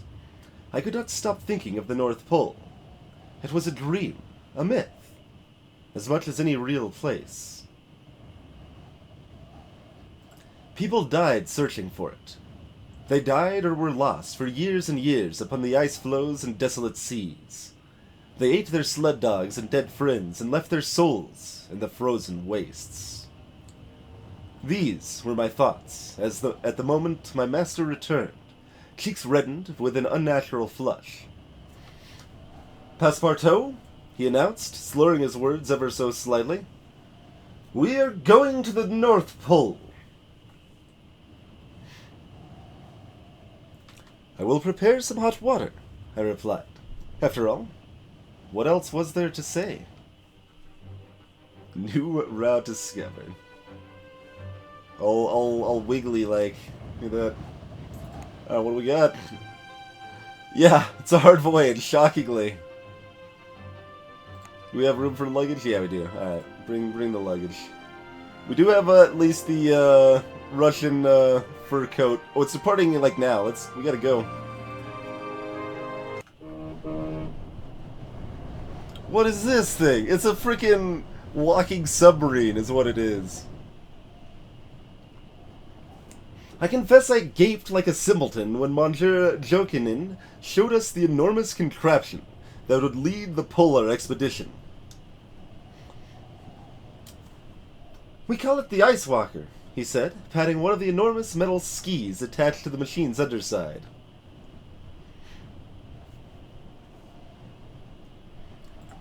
What a practical name, I said faintly.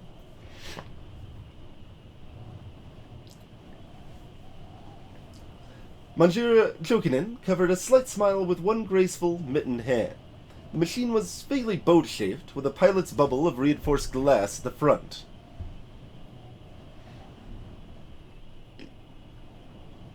A wicked-looking harpoon was mounted at the back, above a vast hatch with no clear purpose I could discern. Perhaps an airship hangar door? The hull itself resembled that of a koch, used by the Pomor people for Arctic hunting. Rounded lines, an additional layer of flush skin planking, and a protective false keel.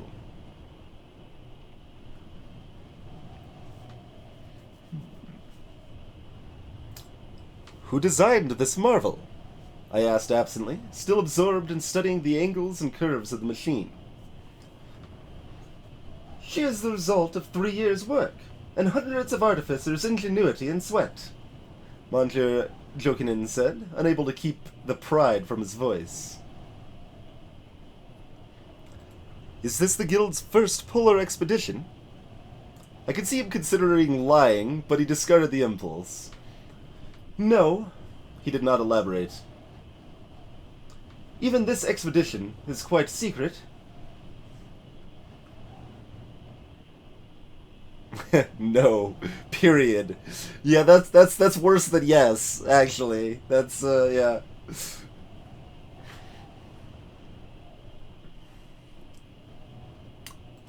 You told a pair of strangers? Strangers in Smirenberg, at the very edge of the world. He paused. Besides, you can hardly tell anyone if we fail, and we won't need to keep it a secret if we succeed. Monsieur Fogg cleared his throat behind me. Let us board, Passepartout. His eyes looked overly bright. The early signs of sunblindness, most likely. Or a blindness of a different kind, perhaps. Why is that deteriorated relations? I wasn't disrespectful.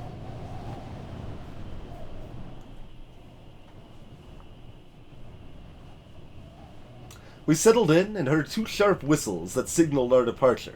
With a rumble of boilers and a crack of ice, we began our expedition into the uncharted peril of the Arctic. I could not help but wonder whether we would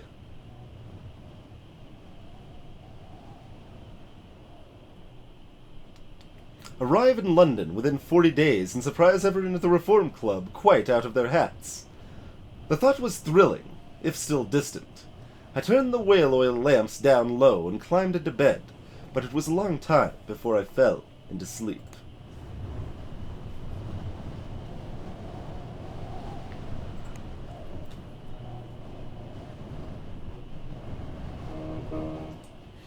We stopped at the nearby bay of Virgo-Hamna to add a large tethered balloon to our convoy, to be used for meteorological readings and short explorations. A lone artificer manned the small hangar that jutted up from the icy beach, and glared at the Ice Walker. What a vulgar contraption! That surprises me, for an artificer, I remarked, but the man looked unimpressed by my observation. Any fool can... it is he. I just read with it. Yeah, that voice actually kind of works either way, I guess. Wasn't too high-pitched. Any fool can see it's vulgar. Even an artificer could. He stuck out his hand. I am Solemn Auguste Andre. I propose that we take my balloon all the way to the North Pole, but the Council requisitioned it as mere support and ordered me to stay behind.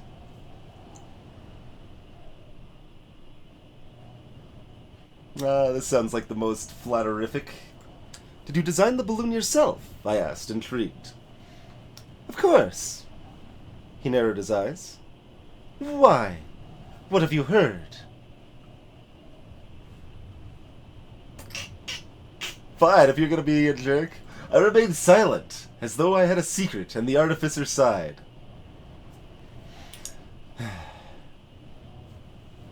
I had my balloon manufactured privately, without guild approval, because they are all old-fashioned has-beens. Ground his teeth. They've had it out for me ever since.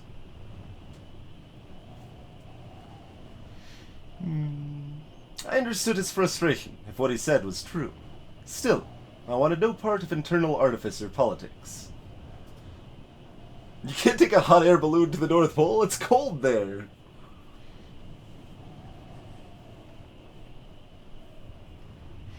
Then Monsieur Jokinen appeared at my side and pulled me back to the ice walker with only a tight-lipped look at Monsieur Andre.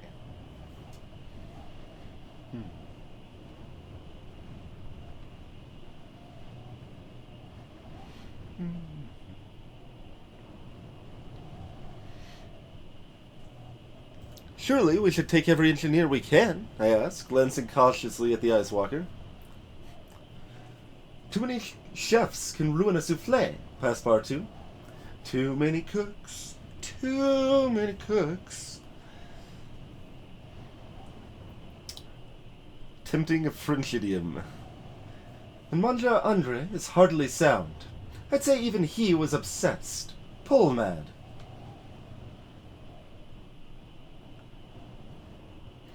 I fear my master is, as well, I remarked, but it was useless to complain. We were set up on our fateful course. Deteriorated again. Fine. Whatever. Yeah, let's just keep him healthy. We're going through turbulent times. At breakfast, Monsieur Jokinen introduced us to our fellow expeditionist. I paid particular attention to...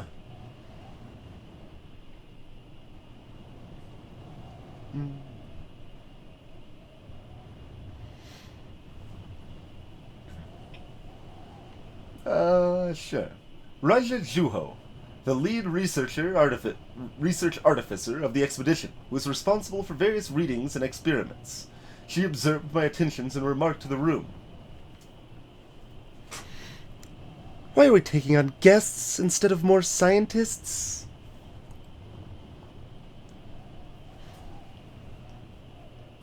We are passengers. Paying ones, I emphasized. Monsieur Jokinen clapped me on the shoulder. Quite right. Put your claws away, Raja. These two paid the cost of hiring Bazinski and his Pommer hunters.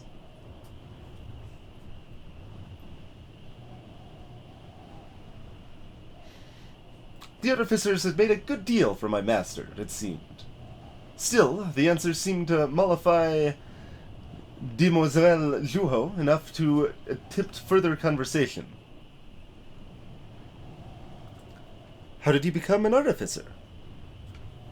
It turned out that Demoiselle Juho was one of only 7 Sami, members of a tribe that resides above the Arctic Circle, who had joined the Artificers Guild in its many hundred years of operation.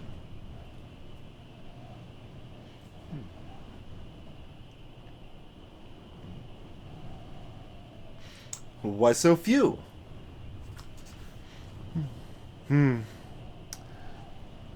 My people still believe in witchcraft, she shrugged, attempting nonchalance badly. I have chosen science over my so-called culture.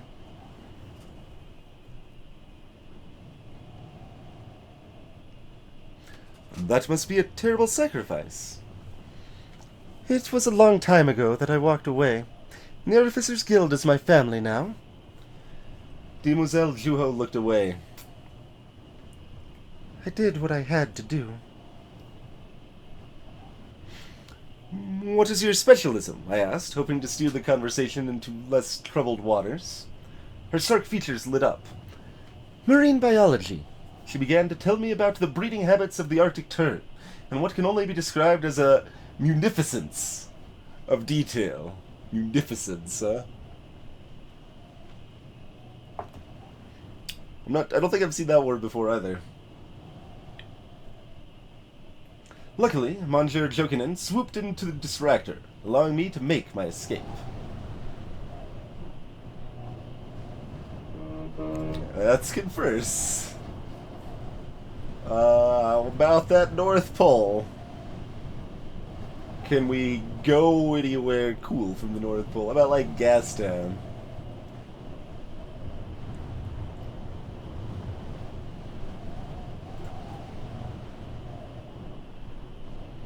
How are we enjoying our exploration? Fascinating.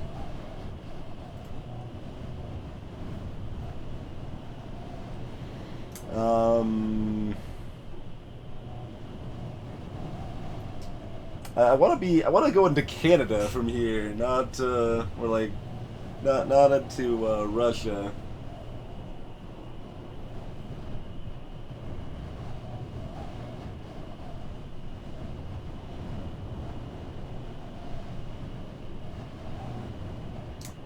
I'm afraid I don't, Baylor. Clearly, we should check if the North Pole has a direct route to Honolulu.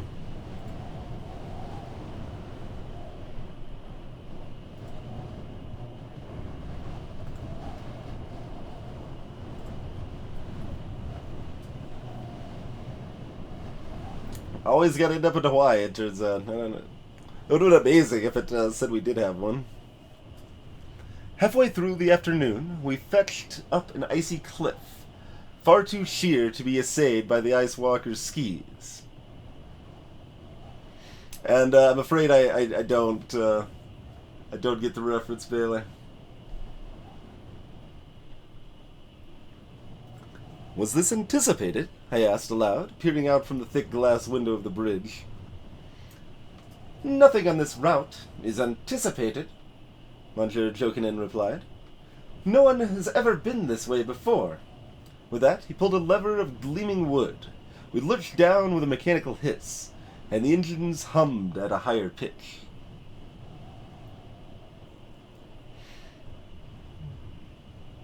Oh, sure. I steadied my master, who looked perhaps a little more grimly calm than usual at our abrupt motion. I tightened my grip on the nearby handhold. Out of the window, I saw the mechanical skis bend and articulate. They must have had hidden joints, forming themselves into sharp claws which dug into the pack ice. We scuttled up the ice face.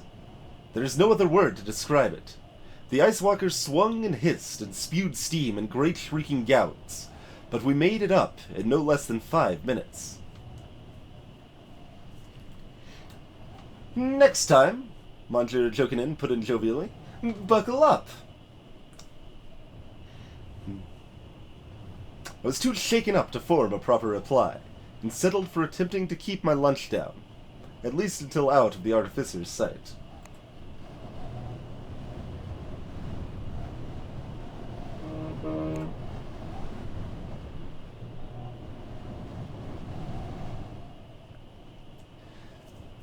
The coasts of Spitsbergen disappeared in our wake. There was no land between here and the pole, or none that had been discovered. It was entirely possible that there was nothing but frozen ocean and endless sky ahead.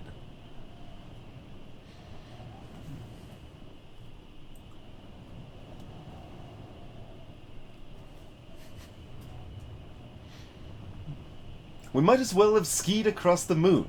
Though, if we had, at least we would have known people were looking up at us. Out here, we were vanished entirely, and moved as ghosts across the wastes. Behind us are the little clustered lights of civilization, and only unrelieved whiteness lie ahead.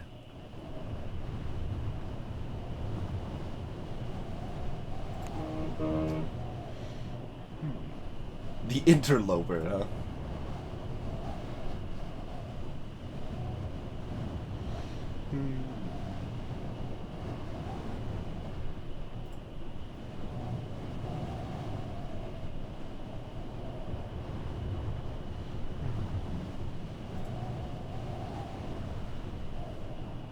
Undefended and weak. Interesting.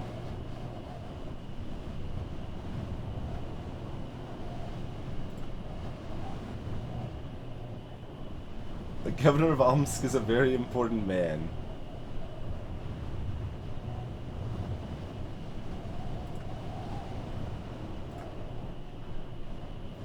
Shockingly, no one knows any routes out of the North Pole.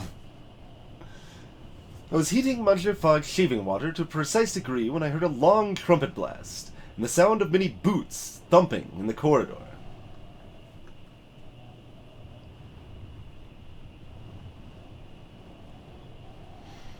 I abandoned my preparations and went to look, ignoring my master's remonstrative sigh. It could well be an emergency. I followed the sound of boots to a brightly lit room at the very aft of the ship.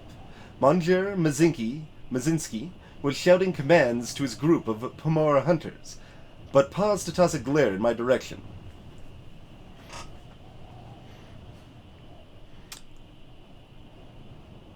"What are you doing here, civilian?" It's not at all the voice I actually intended. Whatever, good enough. "What is going on?" I demanded. Monsieur Mazinski glanced at a panel of furiously blinking lights and sighed. "It is too late!" He pushed me aside and sealed the bulkhead behind me with a grunt. A moment later, the floor beneath my feet began to hum.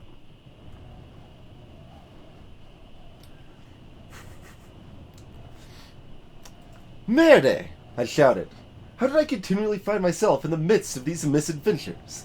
The Pomora huntsman pulled me into the chair next to him, and buckled me in place with what I can only describe as unnecessary viciousness.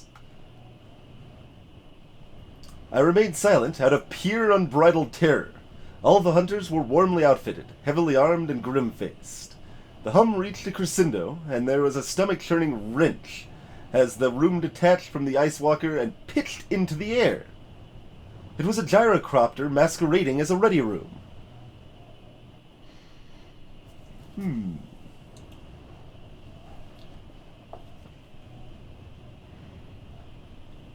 And leaned towards the observation windows. A slash of pale sky, roiling ice-sharded ocean, and was that Zatolores? "There she blows!" Monsieur Mazinski pointed, and elbowed me in the side. "Isn't that what you English say when you spot a whale?" "I am offended, sir. I am not English," I said, and at the repetition of that commonplace made me feel a little better. And the repetition of that commonplace made me feel a little better.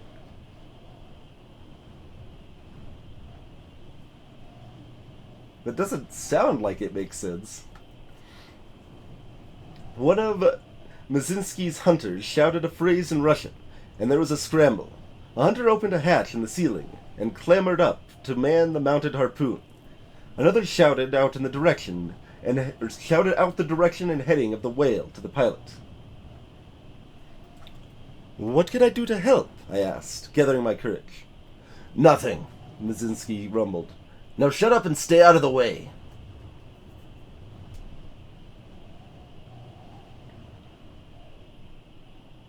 I could see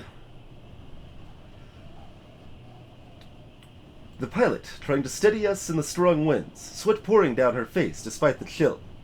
There was the hiss of a harpoon launch. A shout of horror?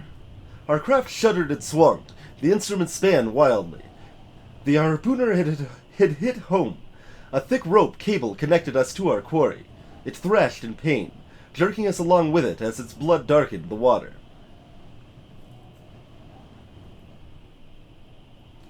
Each keening cry felt like a wave of ice water, and I shivered at the brutality of it. The hunters, if anything, looked grimmer than ever, and tightened their buckles. Another harpoon hiss. A roar of pain, and suddenly we were not simply flung, but tumbling through the sky. I braced my feet against the chair legs and put my head between my legs, preparing for a crash landing. Baczynski was shouting commands at his team of hunters. A scream penetrated through my haze of dizziness, and I looked up in time to see one of the harpooners miss his grip and fall away. A tiny black dot against sky and sea. I heard Baczynski curse and try to unbuckle his belt, his eyes on the ceiling hatch.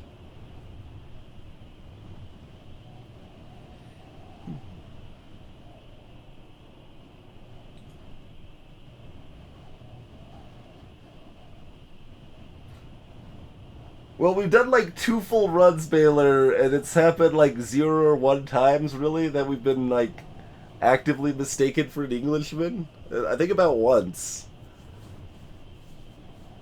But I assume this game is somewhat targeted at people familiar with the source material, and that probably happens often in the source material.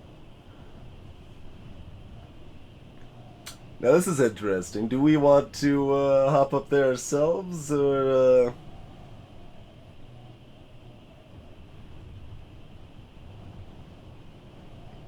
No, we don't. He was going to try to take the harpooner's place. At least, so I thought. Instead, he merely shielded the hatch and threw himself back into his chair. It will take an hour, perhaps more, for the creature to tire, he said gruffly. We must simply wait.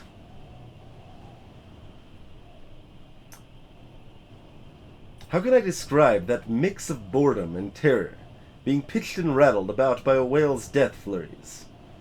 Perhaps 2 hours later, we flew back to the Ice Walker, dragging the enormous carcass behind us. I barely recall how I found my bed, but find it I did, and a deep, almost dreamless sleep besides.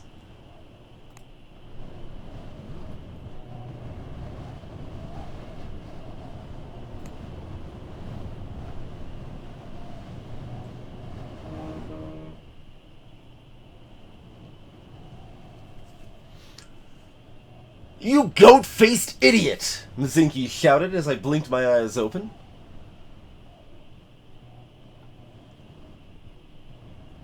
I yelped and clutched my sheet closer, glancing about for aid. There was none forthcoming. Next time, civilian, leave the hunting to the hunters, he snarled, cheeks purpling. You could have killed us all.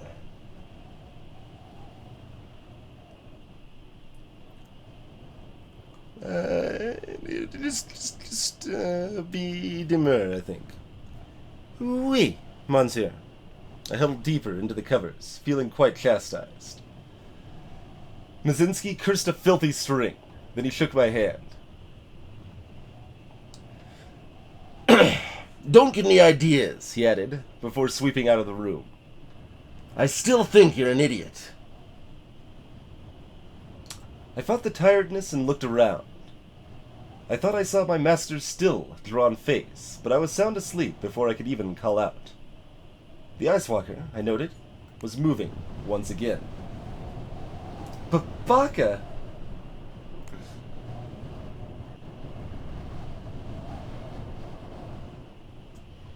A set of mechanical pincers emerged from the back of the Ice Walker, grabbed up the whale's carcass from the water, and pulled it into its gaping maw. The artificers told me that it would be processed for fuel on our journey ever north. I went down to observe more closely, standing on one of the metal walkways above the rendering station.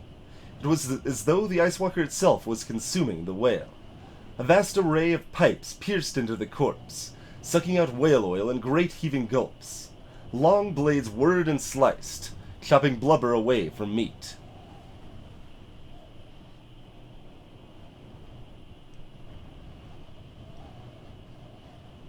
The crew minced up the meat for curing and drying, faces blood-streaked and grisly.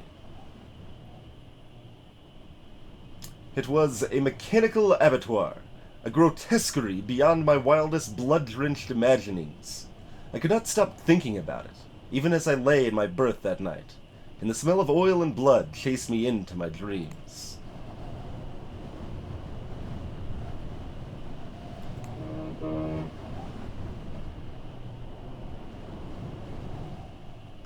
Monsieur Fogg had managed to find himself a whist partner from amongst the artificer's ranks.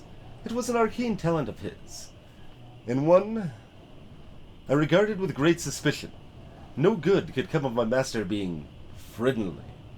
The fellow in question was a youth of barely 20, handsome enough, in a pallid-eyed sort of mode, and apparently some sort of meteorological prodigy.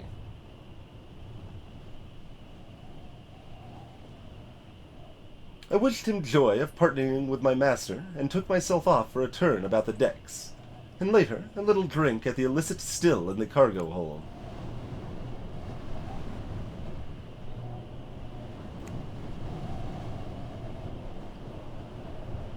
Chess set, shaving kit,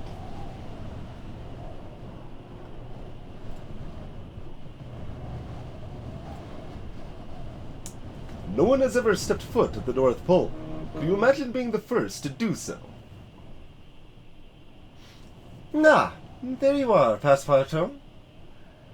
Jokinen flashed me a bright smile. Would you like to come up in the balloon with me this afternoon? We need some meteorological readings, but we could make a picnic of it. I agreed fervently.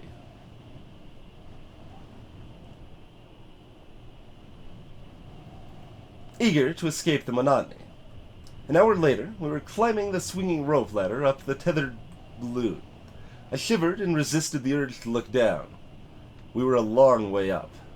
Jokinen pulled himself into the gondola and extended a hand. I let him help me up, but managed to catch my knee on the edge of his long coat and tumbled us together in a heap.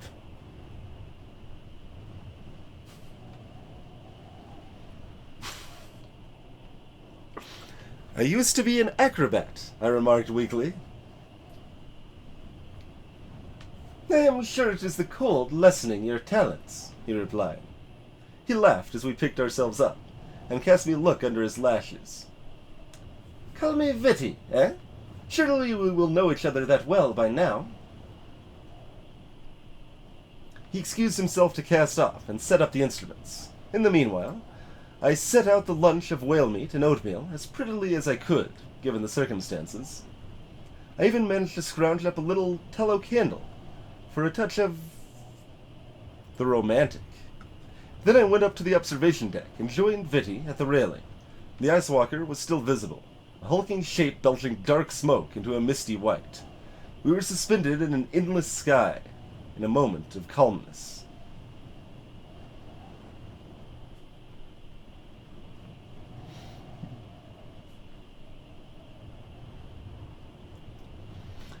Thank you, I murmured quietly. Vitty cast me an almost shy smile, and we ducked back down into the warmth for an amiable lunch.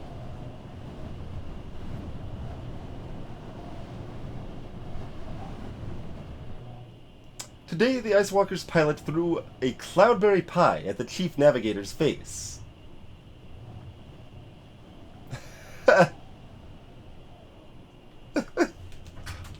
I kind of like all of these options. I'm like, this is my feeling, but I'm kind of more interested to see where this one goes, right?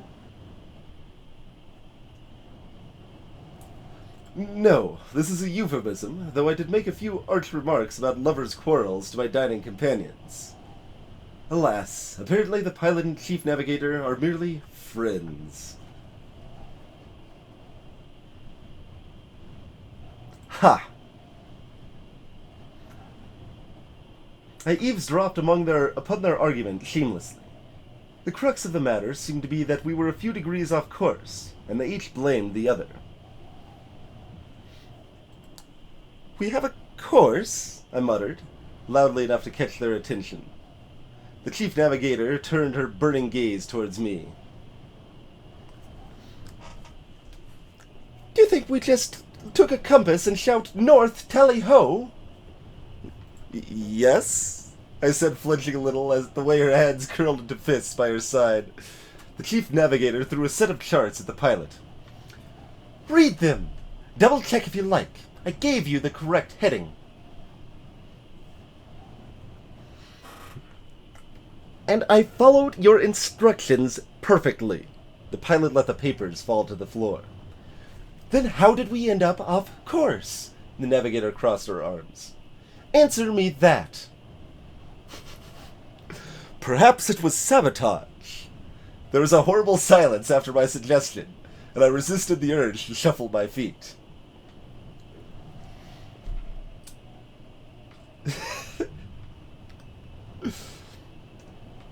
"We are the only ones here," the pilot said slowly.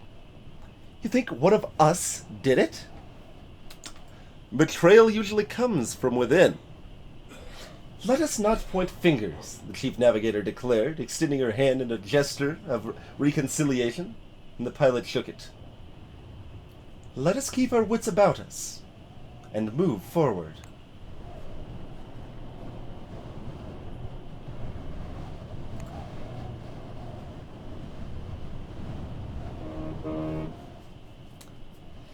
Today,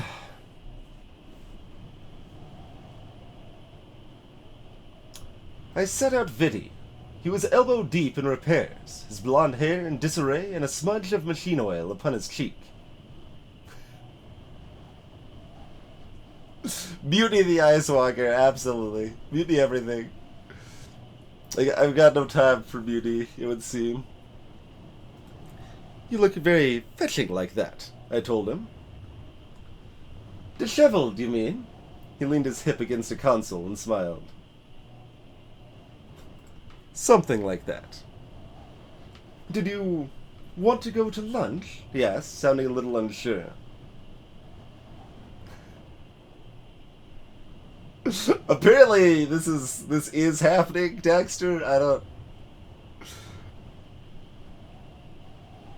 Apparently this is happening. We're just gonna see where the game takes us at this point. "Actually, I had something else in mind," I told him, stepping closer. He shivered a little. "Yes?" "You sound uncertain." I stepped closer still.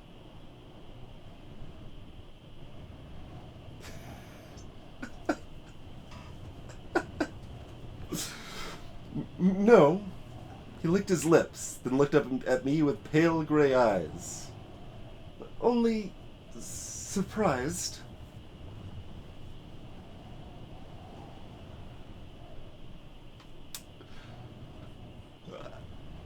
I pressed a kiss to his lips, chaste and full of promise, and he returned it.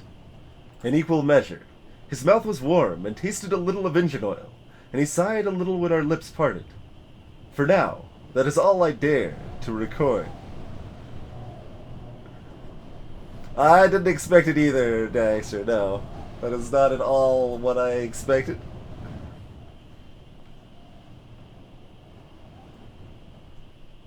Monsieur Fogg regarded me with unaccustomed sharpness over his morning paper. "Passepartout!" he began, then, of all things, hesitated. "Monsieur, are you quite well?" I asked in alarm. He fixed his gaze on the headline. "I hope I do not have to caution you towards gentlemanly behavior in your particular friendships."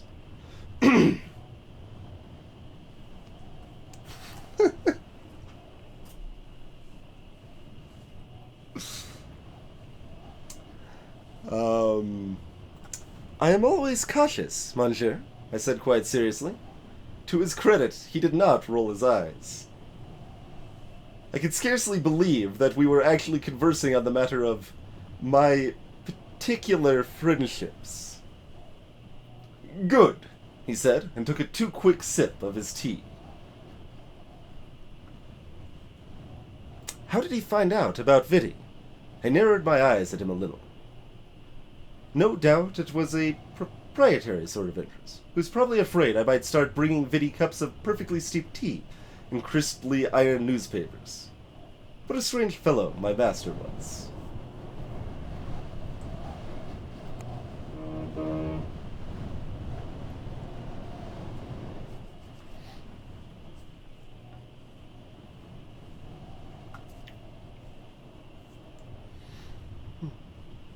Today, I paid a visit to the cook, Monsieur Baker, who was in a foul mood. "Are you here to complain about the salty porridge?" He cast a grim look at an already quivering apprentice. "Get in line!"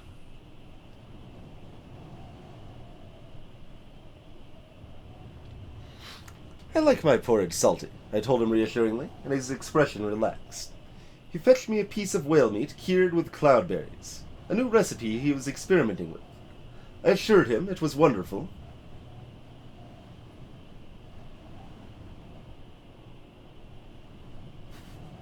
And ate every last mouthful in front of him to prove my point. Do not say I'm not committed to my endeavors, however trifling.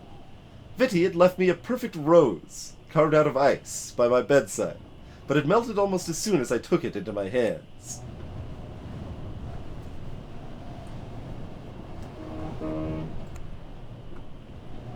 I should have done a cut verse, maybe. Oh well.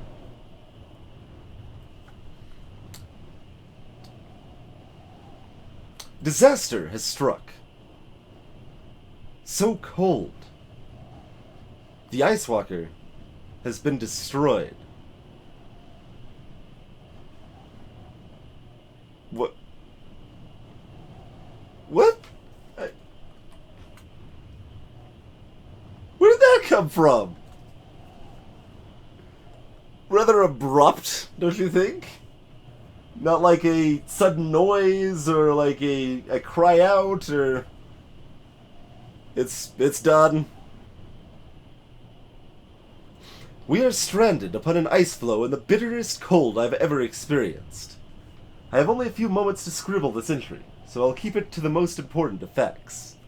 Vitty, too, is safe, by some miracle. We have little hope of rescue, and few supplies. 37.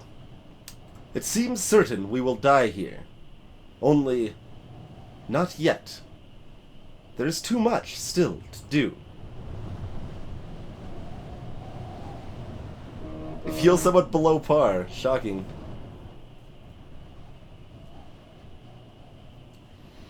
I've gained a little warmth in my fingers by putting them into compacted snow. Enough to write. On the Ice Walker.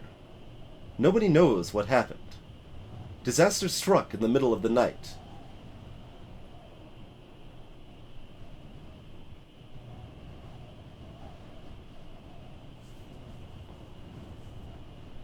I could not help but remember Monsieur Andre's bitterness and wonder if that man had placed a bomb upon our craft and let us set towards our deaths. The artificers blame boiler explosions and cascade reactions. The endless, pointless debate on the matter is distracting. Though, heaven knows, we need distractions.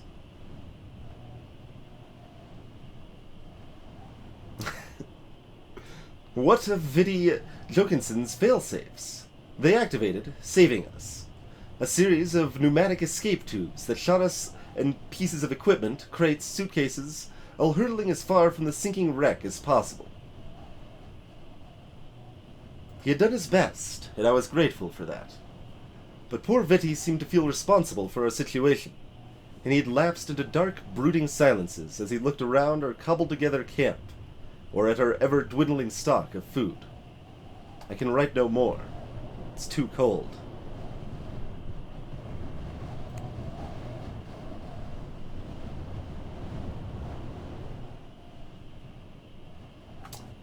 Madame Juho glared up into the sky, muttered, this might be her only line. What was her voice again, though? I think she was, like, more over here. Bugger this! Strapped on her snowshoes and began walking out into the wideness. I called after her, but she did not look back. I looked around at the thinned, ice-rimmed faces of the other survivors and wondered how long it would be before another of us gave up. Simply gave up and walked out into the snow. Even now, the snow seemed inviting. There was more of it than there was of our little heap of life. We clung to the rock, and Juho had swum. I looked down at my master's too pale and shivering form, and tried desperately to think of how I could help him.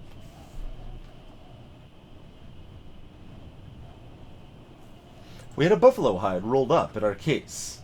It was too short to cover my master well, but I rolled him around in it as best he could. He was so weak he could barely complain at the smell.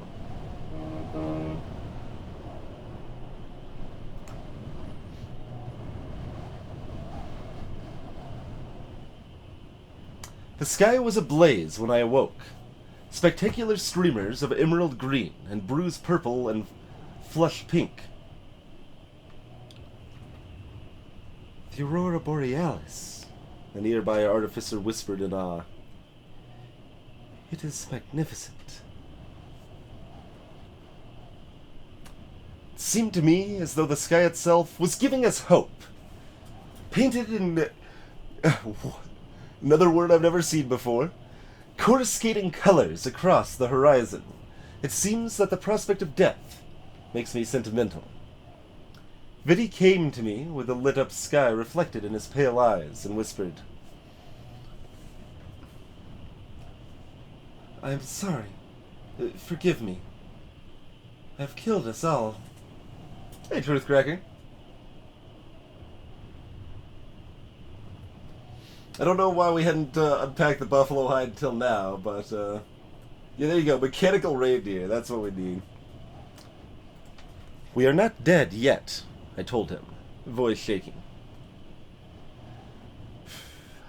He gave a great gulping sob and pressed his cold lips to mine in desperation. And I let him, giving myself up to the feeling for one precious moment before he walked away. Once more, I sought to aid my master.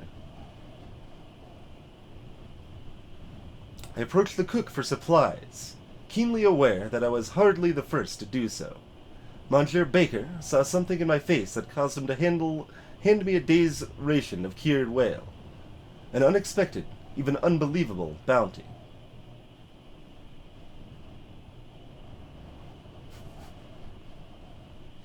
I had to blink away tears, and he very kindly pretended that he did not see them. I fed each strip to my master carefully, reverently, watching his color slowly return as he chewed. Cannibal the Musical, huh? Steamed hams! I no longer truly remember what it is like to be warm. Perhaps I have never truly been so. The memories seem so fragile. They spin away like dust, like snow. There has only ever been this. Cold that has not enough mercy to numb. Wind that howls like a pack of wolves on the hunt. While I still had strength, I was determined to provide succor to Monsieur Fogg.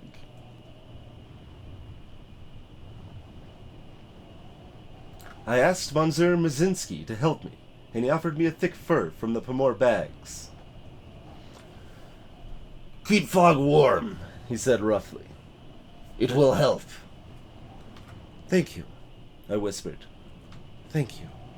He gave me a short nod, and I stumbled back to our makeshift camp to tend to my master.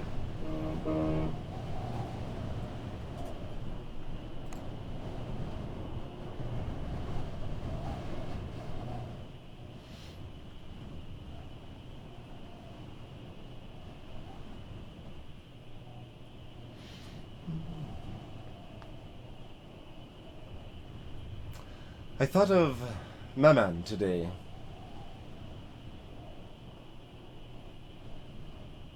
Her smile and the flickering lamplight as she tucked me into bed. The brush of her lips against my temple. I wonder what she would do, tossed out into the stark and barren landscape.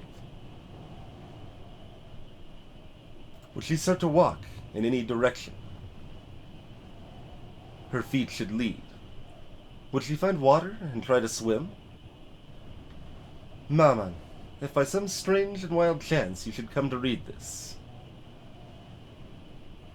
tell any other children you meet to avoid valeting. It is, I feel, entirely to blame for this sorry end of mine. Think of me with love, as I am thinking of you now, in this endless Arctic night.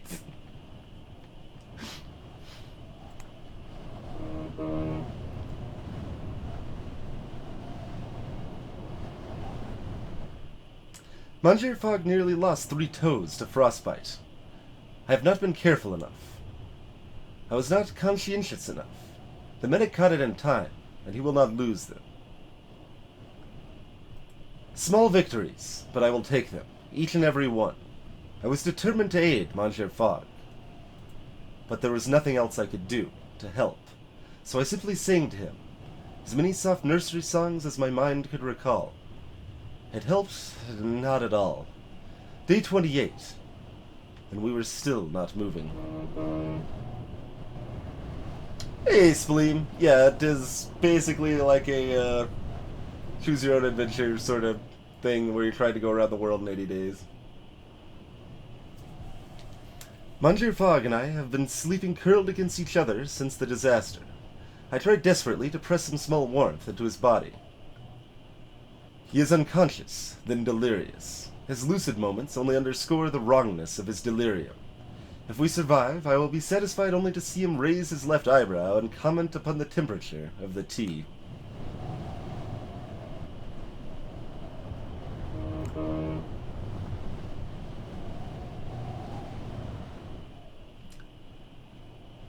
There is a strange black streak across the horizon. I can hear the others murmur. An airship, an airship. But I do not believe them. I cannot. A collective hallucination from people driven beyond hope, beyond reason, beyond bearing.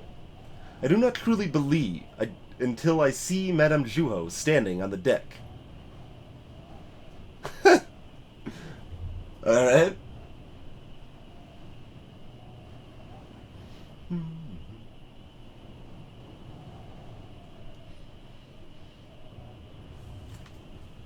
Need a ride? She shouts, her voice familiar and mocking. And anything to put his attention to him at this point is probably a good idea. I turn to Monsieur Fogg and smile. We are saved. It's still going to the North Pole.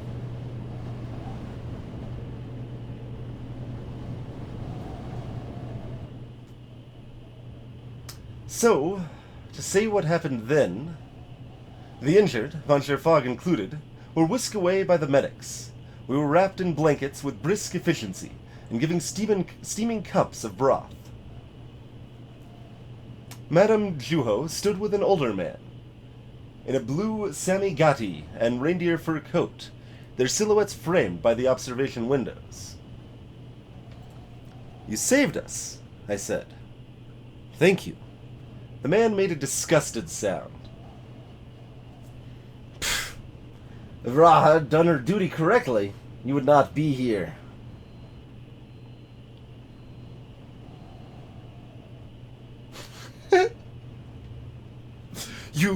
You sabotaged us. I felt my voice go high and quavering. I was supposed to make sure the expedition did not make it to the North Pole, Madame Juho responded evenly. It was sabotage! I thought I was just making jokes and nonsense. What? Of course it was sabotage. Why wouldn't it be sabotage? Fingering her copper lily brooch. I adjusted the instruments to push us off course, but I had nothing to do with the wreck. Why would you betray the artificers? She looked uncomfortable. I have other allegiances that come first. To my people and family. All of which is moot, Juho, the man interjected, as you have failed, resoundingly. I could not let them die out there. she replied, sounding uncharacteristically chastened.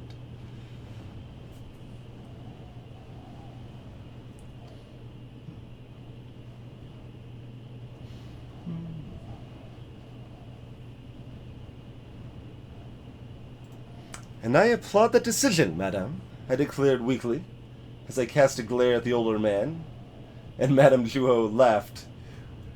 What the? There's so many new words in this game, dear lord. Desultorily. I have not seen that word before either. I have a relatively broad vocabulary, I would say, but man, there's a lot of new words in this game.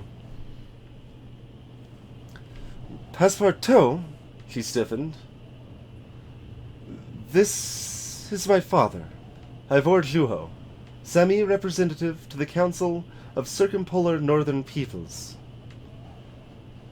Madame Zhuo looked out of the window and took a breath. We have arrived. It's possible, Zapper. It's possible it became sabotage because I picked a line about sabotage. Clearly we should have mutinied sooner. Would have been good. I looked out of the window. The city rose up out of the pale mist and ice, an alchemical dream of glass and copper and bone. Here and there, impossibly lush tangles of trees and shrubs grew under domes of glittering, ice-rimmed glass. Interconnected tints of reindeer skin and carved whale's bone lined snow-packed streets. Frozen rivers were arched with delicate bridges of copper and zinc. The heart of the city, a vast towering structure of steam boilers and copper pipes. Welcome to the North Pole, Madame Zhuo said, subdued. To the sacred city of Khosatug.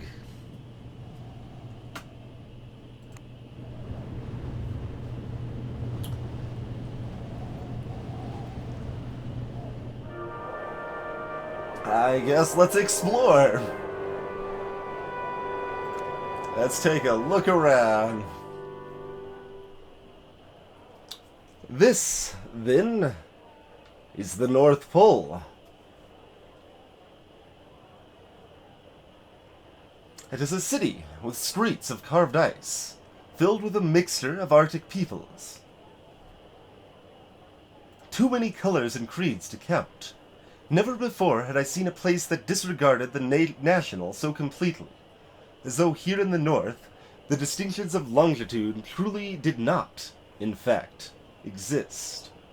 We disembarked in a hobbling procession, led by Monsieur Zhuo. People watched us as we passed, suspicion and fear in their faces. I smiled and nodded assiduously. See, I've at least heard of that word, but that's definitely a fancified word as well.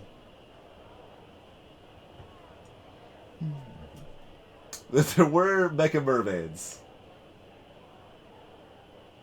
Hoping to reassure, soon enough, a few enterprising Ninette children slipped their parents' grips and walked alongside us, chatting. It is not personal, Madame Zhuo put a hand on my elbow. You are the first outsiders to set foot here since the city's founding.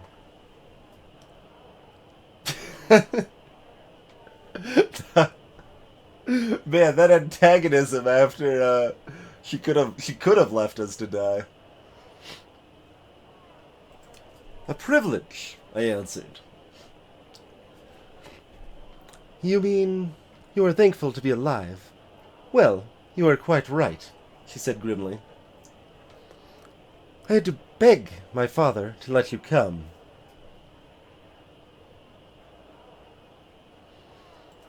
I heard the bitterness of old hurts and congealed resentments in her voice.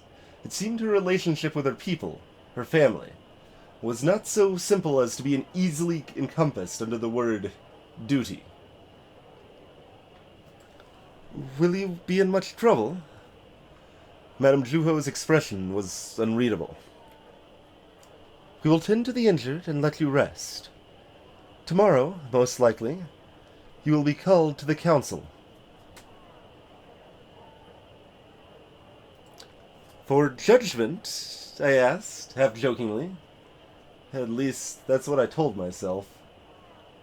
She only set her mouth into a thin line, and led us silently to a low-roofed tent hung with carved walrus tusk and polished antlers. No doubt hastily cleared for our arrival. No matter. At least we are alive.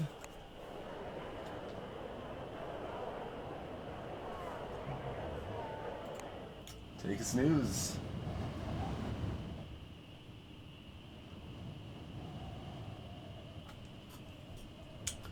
I claimed a bed heaped with furs and blankets, and, after being chased from Monsieur Fogg's bedside by a sharp-tongued doctor,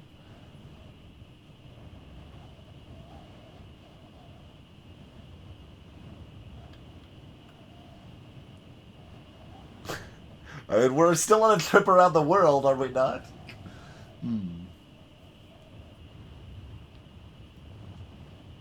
Pretty much, Celerity. Pretty much. Well, that was a longer. I mean, I guess I shouldn't be surprised, but it was definitely a longer and more varied, adventurous travel to the North Pole than I expected. And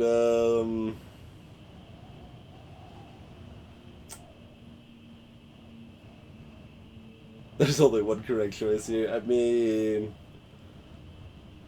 reasonable, I suppose. But I'm gonna choose the least correct choice, I think. Just circumnavigate the globe on foot from here. Yeah, easy peasy.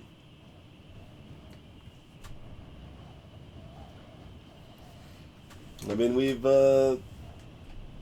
encountered Atlantis, and now the hidden village at the North Pole. All sorts of things to discover, I suppose.